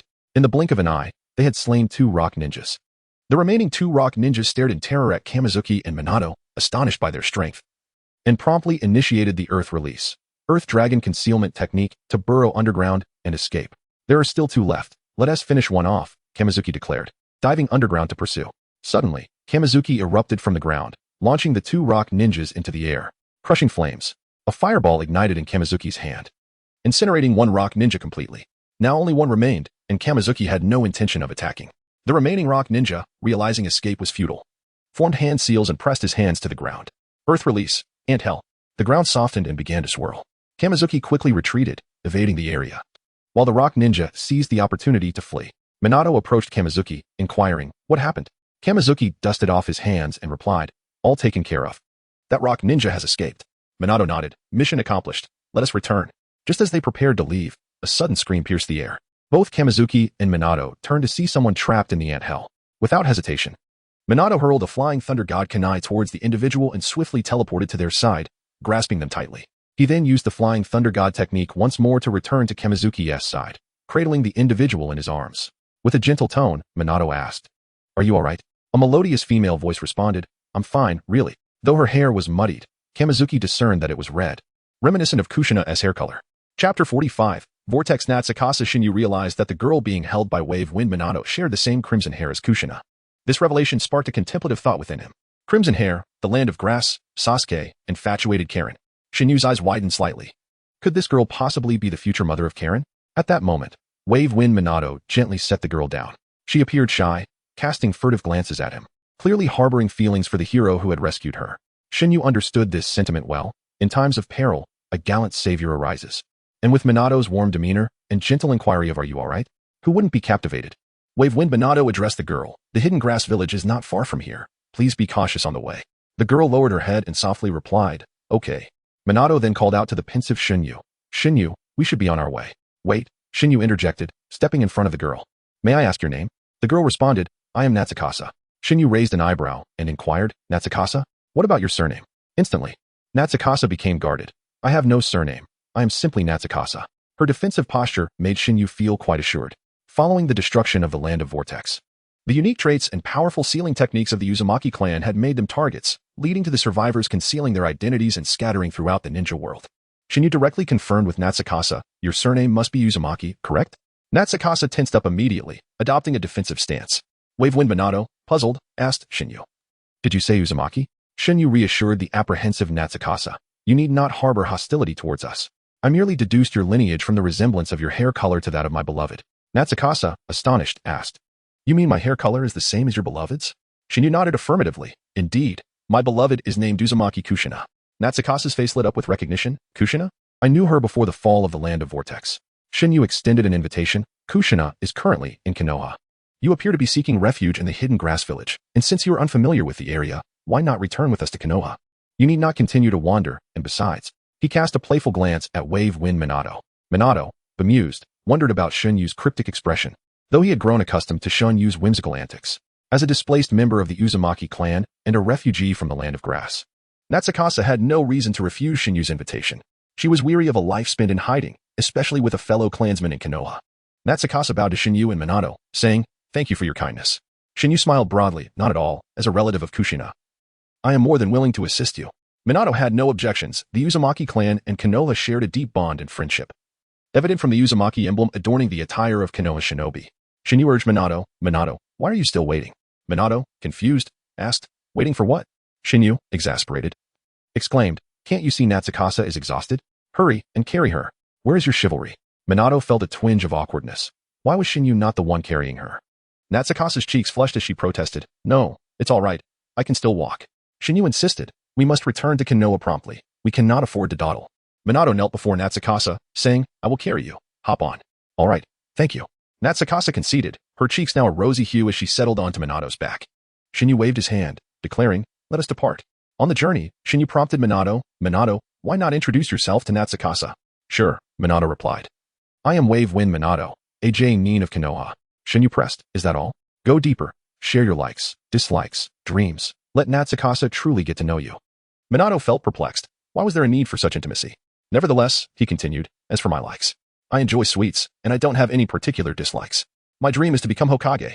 Shinyu nodded in satisfaction. Now that was more like it. Natsukasa, hearing Minato's aspiration, smiled. What a noble dream. Shinyu turned to Natsukasa. "Now it is your turn." Natsukasa introduced herself. "I am Uzumaki Natsukasa, a member of the Uzumaki clan. I adore fragrant flowers and have many dislikes. My dream is to live a stable life." Having wandered for years following the destruction of her homeland, Natsukasa had encountered countless unpleasant experiences. If she were to list them, she could speak for an hour without pause. Minato, embodying his sunny and gentle nature, smiled and said, "A stable life, huh? I believe you will achieve that, Natsukasa." Natsukas's face, having just regained its normal color, flushed once more. Thank you. Shinyu felt immensely pleased. These two seemed to have a promising connection. Through Natsukas's narrative, Shinyu and Minato learned of her plight following the destruction of the Land of Vortex, leading her to wander the ninja world. Upon arriving in the Land of Grass, she had concealed her identity in a small village. However, with the advent of war, the ninjas of Iwagakure had overtaken that village, forcing her to flee once again, seeking refuge with the villagers in the hidden grass village. Minato lamented the cruelty of war, which had left so many innocents displaced. He felt deep sympathy for Natsukas's plight. Her homeland had been destroyed, and after finally finding a semblance of safety, it was again taken from her due to conflict. At the same time, he admired Natsukas's optimistic spirit, despite the hardships life had thrown at her. She still clung to hope for a brighter tomorrow. Chapter 46. Assault on the Jinchuriki. Shingetsu and Minato returned to the encampment, reporting the details and outcomes of their mission to Jiraiya. Jiraiya nodded in satisfaction, stating, "You have both performed admirably. This way, to prevent Kusagakure from turning against us. The Iwagakure is unlikely to send envoys to negotiate cooperation." Shingetsu then addressed Jiraiya. "Lord Jiraiya, Minato saved a girl, a member of the Uzumaki clan named Uzumaki Natsukaze, who was seeking refuge in Kusagakure. I believe it would be better for her to join Konohagakure, so I brought her along." Jiraiya expressed his surprise. "She is indeed a member of the Uzumaki clan? If so, it is certainly better for her to join us. However, we must adhere to the necessary protocols. After all, we cannot predict what circumstances may arise. During these tumultuous times of war, the tactics employed by various ninja villages are unpredictable, and espionage is commonplace, necessitating our caution." Jiraiya decisively stated, "Let us send 2 ninjas to escort Uzumaki Natsukaze to Konohagakure. Since we lack a ninja capable of probing memories here, we must allow Natsukaze to proceed with the formalities in Konoha. This leniency is afforded to her due to her heritage, otherwise, she would have to remain here until the conflict concludes." Shingetsu understood the importance of following due process and recognized that it was not the time for Minato to engage in romantic pursuits, thus refrained from further comment. Knowing there would be ample opportunities later, Natsukaze was brought forth, and Jiraiya informed her, "2 ninjas will accompany you back to Konoha. To join us, you will need to complete certain procedures, and once finalized, you will be a member of our village." Natsukaze nodded, acknowledging, "I understand." Shingetsu handed a scroll to Natsukaze, advising, "Please deliver this scroll to Kushina for me." Natsukaze accepted the scroll, promising, "I will ensure it reaches Kushina." Shingetsu then produced another scroll, giving it to the ninja responsible for escorting Natsukaze back to Konoha. "This scroll is for the root ninjas. Please have them pass it to my father." The scroll for Kushina contains updates on recent events. Kushina, being somewhat impatient and lacking friends, would likely feel stifled remaining in one place for too long. Given the current situation in Kusagakure, it would be some time before Shingetsu could return. As Shingetsu and Minato bid farewell to Natsukaze, Shingetsu remarked, "Aren't you going to say goodbye?" Minato shook his head. "There's no need. We will surely meet again in Konoha. However, Shingetsu, I sense something unusual about you since you encountered Natsukaze." With a knowing smile, Shingetsu teased, "Natsukaze has quite the fondness for you, Minato." Minato, bewildered, replied, "Fondness? But we have only just met. Haven't we?" Shingetsu playfully draped an arm over Minato's shoulder, saying, "Your heroic rescue had a profound impact on Natsukaze. With your charming personality, it is rare for a girl not to be captivated. Your allure surpasses my own. If I were a girl, I would surely fall for you." Minato, feeling a bit bashful, protested, "That's quite an exaggeration." Shingetsu winked, "Minato, sometimes fate is inescapable. You must seize the moment." Minato, embodying a laid-back demeanor, smiled. "Let it flow naturally. If fate calls, I shall embrace it." In the following days, Natsukaze arrived in Konoha, successfully completing the necessary procedures to become a member of the village. Thanks to Shingetsu's scroll, Danzo arranged for Natsukaze to reside next to Kushina. Although Kushina accepted oversight from the root, she chose not to reside within their confines, finding their environment too oppressive. Kushina lived in a Konoha district protected by barriers. Despite having not seen Natsukaze for many years, their childhood memories allowed them to recognize each other instantly. Kushina was overjoyed to have a fellow clan member by her side, and the two spent their days together, sharing endless conversations. Shingetsu's scroll, which Kushina had read, contained only cheerful tidings, adhering to the principle of sharing joy rather than sorrow, igniting Kushina's aspirations to one day fight alongside Shingetsu. Meanwhile, the conflict within Kusagakure intensified. After the Cloud Ninja from Takigakure were repelled by Iwagakure back to the land of rice, the pressure on Iwagakure diminished significantly, and they redirected a substantial amount of support to Kusagakure. As Konoha, positioned at the center of the 5 great nations, was required to engage on multiple fronts, they struggled to muster sufficient ninja reinforcements. Fortunately, Konoha had established a considerable advantage in the early stages of the conflict, which allowed them to manage Iwagakure's assaults for the time being. However, this fragile advantage soon dissipated. With the deployment of 2 Jinchuriki to the battlefield in Kusagakure, the front lines could not withstand the onslaught, forcing a continuous retreat. Within a tent, Jiraiya, Tsunade, Shingitsu, Minato, and the leaders of various squads convened. Jiraiya spoke gravely. We cannot continue in this manner. If we keep retracting our lines, we will be forced back into the land of fire, putting us at a disadvantage. Tsunade furrowed her brow. But the enemy has 2 Jinchuriki, and both Otsutsuki and Han can harness the power of the tailed beasts within them. It seems we have no means to counter them. Jiraiya replied earnestly, we must attempt to confront them regardless. Iwagakure's advantage stems from these 2 Jinchuriki. If we can eliminate them, we can turn the tide of battle. He then turned to Shingitsu and Minato. You two will accompany me to target Otsutsuki and Han. Both Shingitsu and Minato responded with solemn determination. Understood. Jiraiya then instructed Nara Daiki, gather all our ninjas. If the 3 of us succeed, you will lead the attack. If we fail, we shall retreat to the border. Nara Daiki affirmed. Yes. With that, Jiraiya set out with Shingitsu and Minato. Prepared to launch an assault on the 2 Jinchuriki, Otsutsuki and Han. Chapter 47. A name Shinyu accompanied Jiraiya and Minato Namikaze to confront the old Ji and Han. Bored during their journey, Shinyu engaged in conversation with Jiraiya. Lord Jiraiya, do you think Minato and I are incredibly formidable? Which is why you chose us to assist you in attacking those 2 Jinchuriki from Iwagakure. Jiraiya glanced at Shinyu with a smile. You certainly have a robust sense of self-worth. Shinyu proudly replied. How can this be deemed arrogance? It is merely self-awareness. In the land of grass. Who doesn't know about Minato and me? The moment Iwagakure ninjas see us, their instinct is to flee. Jiraiya found Shinyu quite amusing, often enjoying their banter. You two are still quite far from that level. Truly powerful ninjas are renowned by their titles. For instance, I am Jiraiya, one of the legendary 3. You and Minato have only garnered a bit of fame. You like your unique titles. Shinyu smirked and retorted. I have heard that the title of the legendary 3 was bestowed by Hanzo of the Salamander from Amigakure, and you, Lord Jiraiya, were defeated by him. Thus, Hanzo, as a semi-divine figure in the shinobi world, granted you that title. Legendary 3 sounds rather unimpressive. Jiraiya shot a glare at Shinyu. Hey, you little brat. Why must you speak so provocatively? Ask around. Who doesn't recognize the title of the legendary 3? Yet, it was granted by those who defeated us. When people see us, do they not exclaim in awe, it is the legendary 3? This is a title given to us by our conquerors. He then roared at Shinyu. Will you shut up already? Must you persist in this? Shinyu raised an eyebrow. Oh, have I struck a nerve, Lord Jiraiya? Jiraiya's forehead throbbed with irritation. This brat was utterly infuriating. Minato couldn't help but chuckle, which prompted another glare from Jiraiya. What are you laughing at? You 2 brats don't even have titles. Shinyu draped an arm around Minato's shoulder and laughed. Though we lack titles now, it doesn't mean we won't have them in the future. I've already thought of a title for you. Minato, Yellow Flash, what do you think?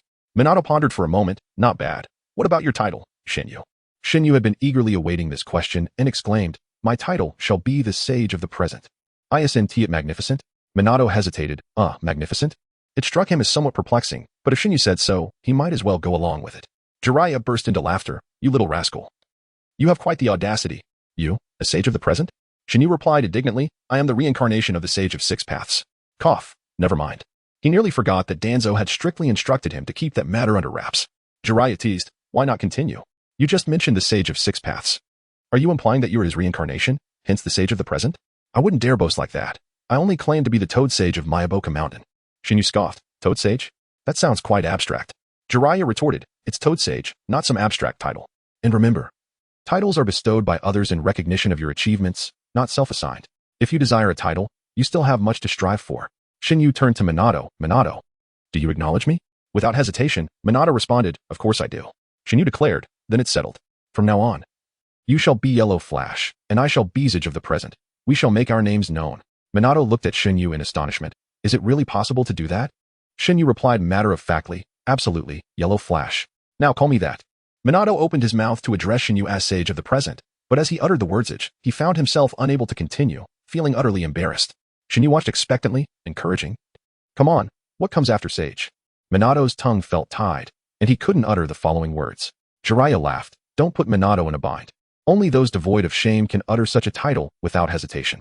Minato slightly lowered his head, realizing Jiraiya was right. He simply couldn't bring himself to say it.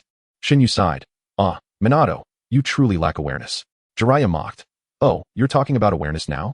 Shinyu shot a sidelong glance at Jiraiya. Lord Jiraiya, don't tell me you possess sufficient awareness. Jiraiya stood tall. How could I not? I dare say, there are few in Konoha who understand awareness better than I. Shinyu scoffed. I've heard that you've been secretly in love with Tsunade for quite some time. If you had true awareness, would it still be a secret crush? Jiraiya's expression froze. His face flushed red as he vehemently retorted, what does this have to do with awareness? Shinyu continued teasing. Oh, so it has nothing to do with awareness? No wonder you're still harboring a secret crush at your age. If it were me, I would boldly confess. Jiraiya, now fuming, was completely crimson with embarrassment. Well, would a mere child know about this? Shinyu smugly replied. I have more authority to speak on this than you, Lord Jiraiya. I have a lover. Jiraiya stared in disbelief at Shinyu, his mouth opening and closing in shock. Utterly at a loss for words, Minato, bewildered, wondered how their conversation had diverted to such personal matters. Shinyu patted Jiraiya on the shoulder, earnestly advising, Lord Jiraiya, don't be disheartened. If you had the same awareness as I do, you'd surely have a chance at success. Keep striving. There's still much to achieve. Jiraiya's face darkened. He had just been lectured by a mere child. He fell silent, realizing he could not win against Shinyu, and was left seething with frustration. As Shinyu sensed the conversation had reached a dead end, he turned to boast to Minato. However, boasting to Minato lacked excitement. As Minato would not challenge him like Jiraiya, he would only agree. After a day and night of travel, Shinyu, Jiraiya, and Minato finally located their target. Chapter 48. Confrontation with Otsutsuki and Han. Jiraiya and Minato Namikaze have located their mission targets. The four-tails Jinchuriki, Otsutsuki, and the five-tails Jinchuriki, Han. Minato inquires of Jiraiya, Sensei, what shall our next course of action be? Jiraiya observes Otsutsuki and Han in the distance, tending to a campfire. He remarks, Otsutsuki and Han are not with the main forces. They are engaged in a private skirmish. From my estimations and sensory perception, there are no other IWA shinobi nearby. This is our opportunity. Let us advance directly. Shingetsu, arms crossed and exuding an air of confidence, declares, very well, we shall take the lead. Yellow Flash, let us coordinate our strike. Minato, pursing his lips, retorts, Shingetsu, please just call me by my name. Shingetsu firmly declines, stating, no, I have decided, from now on. You shall be known as Yellow Flash, even if you refuse to address me as Sage of the Six Paths. A sense of helplessness and embarrassment wells up within Minato. Alas, the mission holds precedence. He then asks, Shingetsu, how would you have me assist you? Shingetsu points towards Otsutsuki and Han, instructing, simply teleport us beside them using the Flying Thunder God technique. Minato gazes at the two targets and responds, is that all? Understood. Jiraiya, feeling somewhat exasperated, interjects, hey, have you forgotten about me? I am the commander of this operation. Is it acceptable to make decisions without consulting me? Minato recalls the oversight. As he and Shingetsu had developed a strong rapport, leading to their instinctive decision-making. Minato asks, so, Sensei, is our plan acceptable? Jiraiya nods in agreement. Since you have both made your decision, proceed as you see fit. I shall act immediately. Shingetsu mutters under his breath, then why did you bother saying that? Jiraiya grimaces, pondering if Orochimaru can truly tolerate Shingetsu's demeanor. In truth, Orochimaru finds it quite challenging and often ignores Shingetsu. When disregarded, Shingetsu eventually grows bored and falls silent. Minato, prepare yourself. I will count down. Shingetsu announces. All set. Minato places his hand on Shingetsu's shoulder. Shingetsu gathers chakra, his form beginning to emit a faint glow. As he counts down, upon reaching 2, Minato hurls a kunai imbued with the Flying Thunder God technique towards Otsutsuki and Han. As Shingetsu calls out 1, Minato instantly employs the Flying Thunder God technique, and they find themselves between Otsutsuki and Han. Now unleash them. Moonlight. A force of attraction pulls Otsutsuki and Han towards Shingetsu. A new moon descends from above, its silvery radiance exploding forth, sending Otsutsuki and Han flying. The two, momentarily dazed, had been engaged in conversation about the hardships of their existence as Jinchuriki when a kunai unexpectedly appeared, followed by two figures launching an assault. Though injured by the ambush, Otsutsuki and Han, as Jinchuriki, possess remarkable vitality, and their wounds are not severe. Ninjutsu, Lion's main technique. Jiraiya swiftly acts, elongating his hair to ensnare Otsutsuki and Han. Upon realizing Jiraiya's presence, their expressions turn ferocious. Jiraiya, it's you. Jiraiya smirks. How does it feel to be ambushed by the pupil of me and Orochimaru? Minato, Shingetsu, strike. Minato and Shingetsu immediately engage in combat against Otsutsuki and Han. However, Otsutsuki erupts with magma, enveloped in a molten chakra mode. Minato's kunai clinks against Otsutsuki's body, only to melt into searing lava. Meanwhile, Han, clad in specialized steam armor, utilizes the steam to unleash a powerful force, breaking free from Jiraiya's grasp and delivering a punch that sends Shingetsu crashing into a large tree. Shingetsu gasps, nearly losing his breath from the impact. Minato rushes to his side, assisting him to his feet. Are you alright? Shingetsu, supported by Minato, replies, it's nothing serious, just a bit painful. The two take their positions beside Jiraiya, who gazes seriously at Otsutsuki and Han. Our ambush has failed. We must confront them head-on. Minato, Shingetsu, exercise caution. Both Minato and Shingetsu, now acutely aware of the formidable adversaries before them, recognize that these Jinchuriki may be their strongest foes yet. Oven release, scorching river of lava technique. Otsutsuki spews forth multiple magma spheres aimed at the trio. They scatter to avoid the attack. Han, utilizing the acceleration of steam, swiftly closes the distance, delivering a kick aimed at Jiraiya. Despite Jiraiya raising his arms in defense, the force of Han's kick far exceeds that of his earlier punch against Shingetsu, sending Jiraiya hurtling away. Minato is preoccupied with holding back Otsutsuki, but the lava surrounding Otsutsuki acts like the spines of a porcupine, rendering Minato's approach difficult. Thus, he resorts to speed to evade Otsutsuki's assaults. After sending Jiraiya flying, Han turns his attention to Shingetsu. Boiling release, unmatched strength. Han's steam armor releases an immense cloud of vapor, roaring like a train as he charges towards Shingetsu. The latter dares not confront Han directly. Such an encounter could spell disaster. Instead, Shingetsu employs an illusionary clone to evade Han's onslaught. Simultaneously, he directs his clone to engage Han with a mere punch. Han obliterates the illusion, and as Shingetsu prepares to attack, he hesitates. Han, momentarily paralyzed by fear, swiftly regains composure and charges at Shingetsu once more. Shingetsu, unable to rely on standard teleportation techniques, resorts to the Moon God Dash to evade Han's assault. After deftly dodging, Shingetsu maneuvers through the trees using a grappling hook, while Han demolishes everything in his path in pursuit. Sensing the opportunity to assist Minato battling Otsutsuki, Shingetsu unleashes a tidal wave of water upon Otsutsuki. The intense heat causes the water to instantly vaporize, creating a thick mist. However, this attack proves futile, as Otsutsuki shifts his focus towards Shingetsu, deeming him a more manageable target than Minato. Shingetsu, feeling a sense of regret, realizes too late that his attempt to douse Otsutsuki with water may have worsened their predicament. Chapter 49. Tailed Beast Ball. Originally, Han was the sole pursuer of Shenhue, but due to a moment of mischief, Shenhue inadvertently splashed a bit of water on Laozi, prompting him to join the chase as well. How could they possibly contend? Victory seemed impossible. Fortunately, Laozi's speed was not particularly swift, while Han was faster but lacked agility. Shenhue managed to evade them by utilizing the flexibility of his grappling hook. Naruto Uzumaki continuously attempted to intercept Laozi and Han. Yet the magma surrounding Laozi and the steam armor enveloping Han rendered Naruto's attacks ineffective against their defenses. No matter how quick he was, he could not alleviate the pressure on Shenhue. All Shenhue could do was flee, too fearful to pause and unleash his abilities, knowing that any halt would result in punishment. In his mind, Shenhue lamented the three ninjas. Where were they when he was being flung away at the outset? And why had they yet to appear? Frustration boiled within him. Water release, iron cannonball. A voice echoed from above. Both Shenhue and Naruto gazed skyward, spotting a colossal toad descending from the heavens, from which a large water sphere was expelled, hurtling towards Laozi. This great toad was none other than Fukasaku, summoned by Jiraiya, who stood atop Fukasaku's head. Scorch release, flowing magma ball. Laozi retaliated by expelling a massive magma sphere that collided with the water ball, creating an immediate cloud of smoke. Laozi, I will handle Jiraiya. Han, you take care of those two jumping brats. Laozi understood that his speed could not match Shenhue and Naruto, hence he tasked the swifter Han with dealing with them. Han nodded and continued his pursuit. Jiraiya engaged Laozi in battle. With Laozi's presence diminished, Shenhue felt somewhat relieved, though not significantly, as Laozi had never truly been able to catch him, while Han posed a real threat. Naruto. Shenhue called out to the side, where Naruto was poised for another strike. Naruto met Shenue's gaze, and with a subtle exchange of expressions, the profound understanding they had developed allowed Naruto to grasp Shenue's intent, prompting him to halt his actions. A sphere of fragmented fire appeared in Shenue's hand, crashing to the ground and sending dust swirling. Han burst forth from the smoke, quickly locking onto Shenue's position and charging at him. It seemed Shenhue was too late to dodge and was struck by Han's elbow. Suddenly, Shenhue transformed into a wooden stump, revealing it to be a substitution technique. He reappeared above Han, employing the technique Pale White Waterfall, surrounding himself with 3 cold, white orbs of light, and slashed down with his ninja blade. Without flinching, Han unleashed steam from his elbow and retaliated with a punch aimed at Shenhue. As their fists collided, Shenhue erupted into 3 terrifying boxes. However, these boxes posed no real threat to Han. Yet, beneath Han's feet, a purple circle of light emerged, swiftly dissipating his chakra. With remarkable agility, Han retreated a step, exiting the range of the cosmic barrier to regain his chakra. However, as Shenhue executed the cosmic barrier, he utilized Lunar God Dash to appear behind Han. Devour. Shenhue opened his mouth, swallowing Han whole. Quickly, Naruto. Given Han's formidable strength, Shenhue could not hold him for long.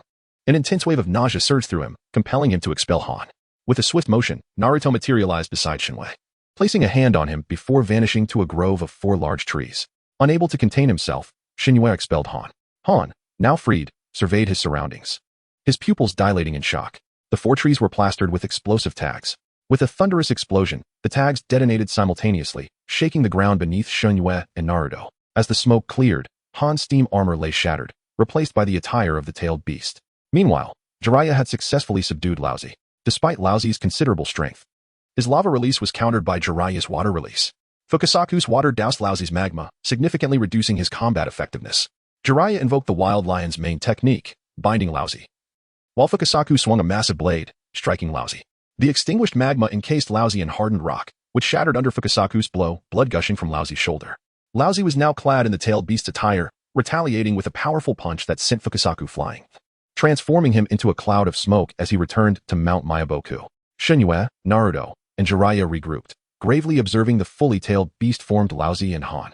However, Laozi and Han soon shed their tailed beast attire, yet a tense thrill coursed through Shinue, Naruto, and Jiraiya, for despite lacking the attire, Laozi and Han had entered a complete tailed beast transformation.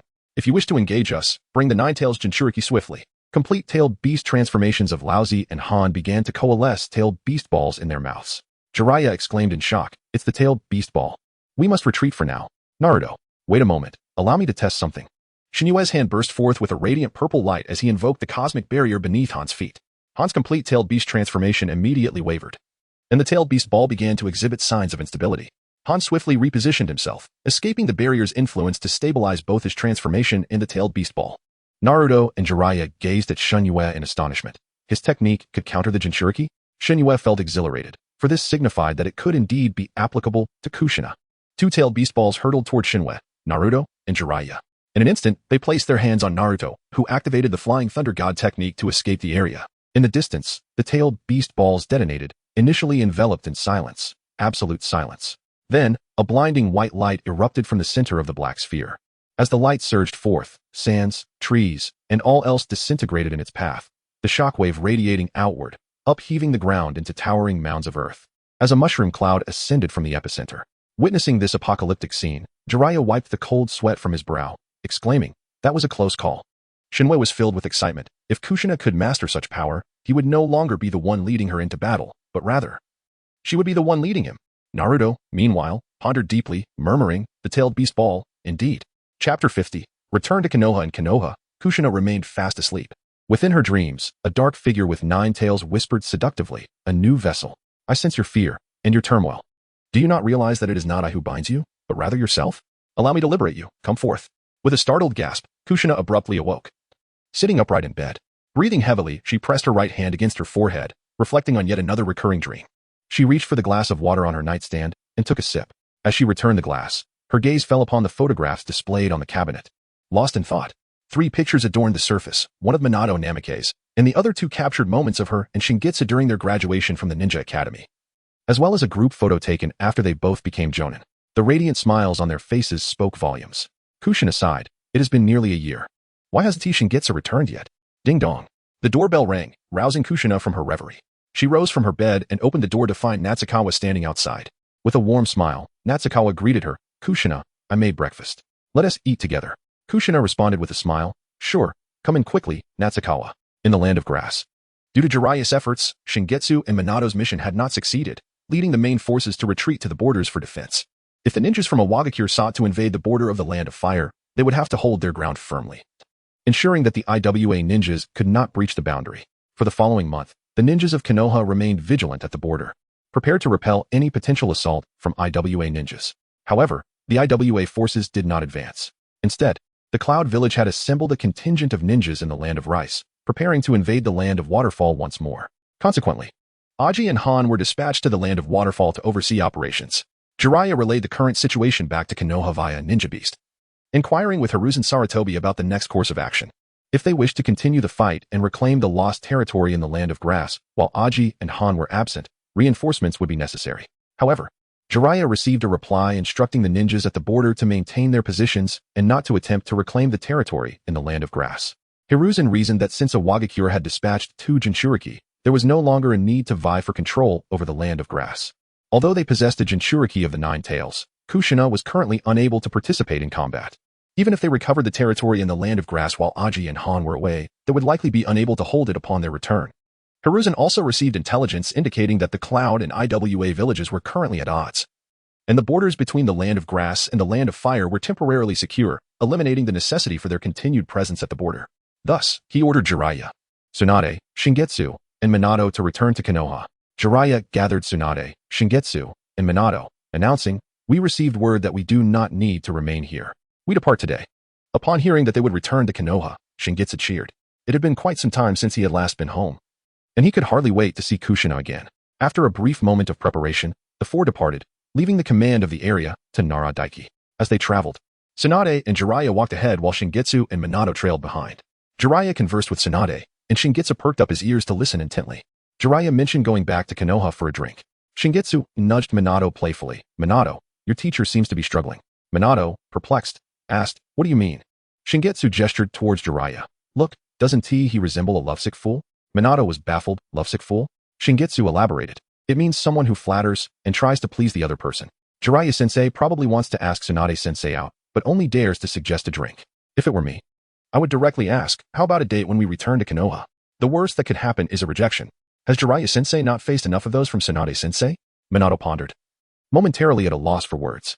He felt something was off, yet Shingitsu's reasoning had merit, as Jiraiya was indeed frequently rejected by Tsunade. Although Shingitsu spoke in hushed tones, Jiraiya overheard him clearly. The veins on Jiraiya's forehead throbbed with irritation, while Tsunade shot him a sidelong glance, suppressing a smile. Shingitsu continued to banter with Minato. Jiraiya-sensei seems to enjoy peeking at women's baths. Perhaps this habit is why he continually fails. Otherwise, he might have had children with Tsunade-sensei by now. Jiraiya's face turned crimson, bordering on purple, while Tsunade's lips twitched in annoyance. Just as she contemplated giving Shingitsu a lesson, an exasperated Jiraiya acted first. He swiftly appeared beside Shingitsu, wrapping his arm around his neck and delivering playful punches to his head. You brat. Just because no one silences you doesn't mean you can spout nonsense. I'll teach you a lesson. As Shingitsu's head throbbed from the playful blows, he pleaded. All right. I won't say anything more. Humph. I'll let you off this time. But if you speak out of turn again, you'll be in trouble, and even Orochimaru won't save you. Jiraiya threatened before releasing Shingitsu. He resumed walking alongside Tsunade, while Shingitsu muttered in frustration, why so violent? Fine. I won't say anything more. Minato. Once we return to Konoha, let us have dinner together with Kushina and Natsukawa. Minato, thinking it was merely a casual dinner, agreed. Sure, but this time I'll treat. Since you've invited me many times before. That is fine, then you can pay. For Shingitsu, it didn't matter who paid. What truly mattered was Minato's future. They had fought through numerous battles together, forming a deep bond. As a true friend, he felt it was his duty to support Minato. Additionally, Shingitsu intended to address the matter of the Nine Tails within Kushina when they returned to Konoha, so they could embark on new adventures together.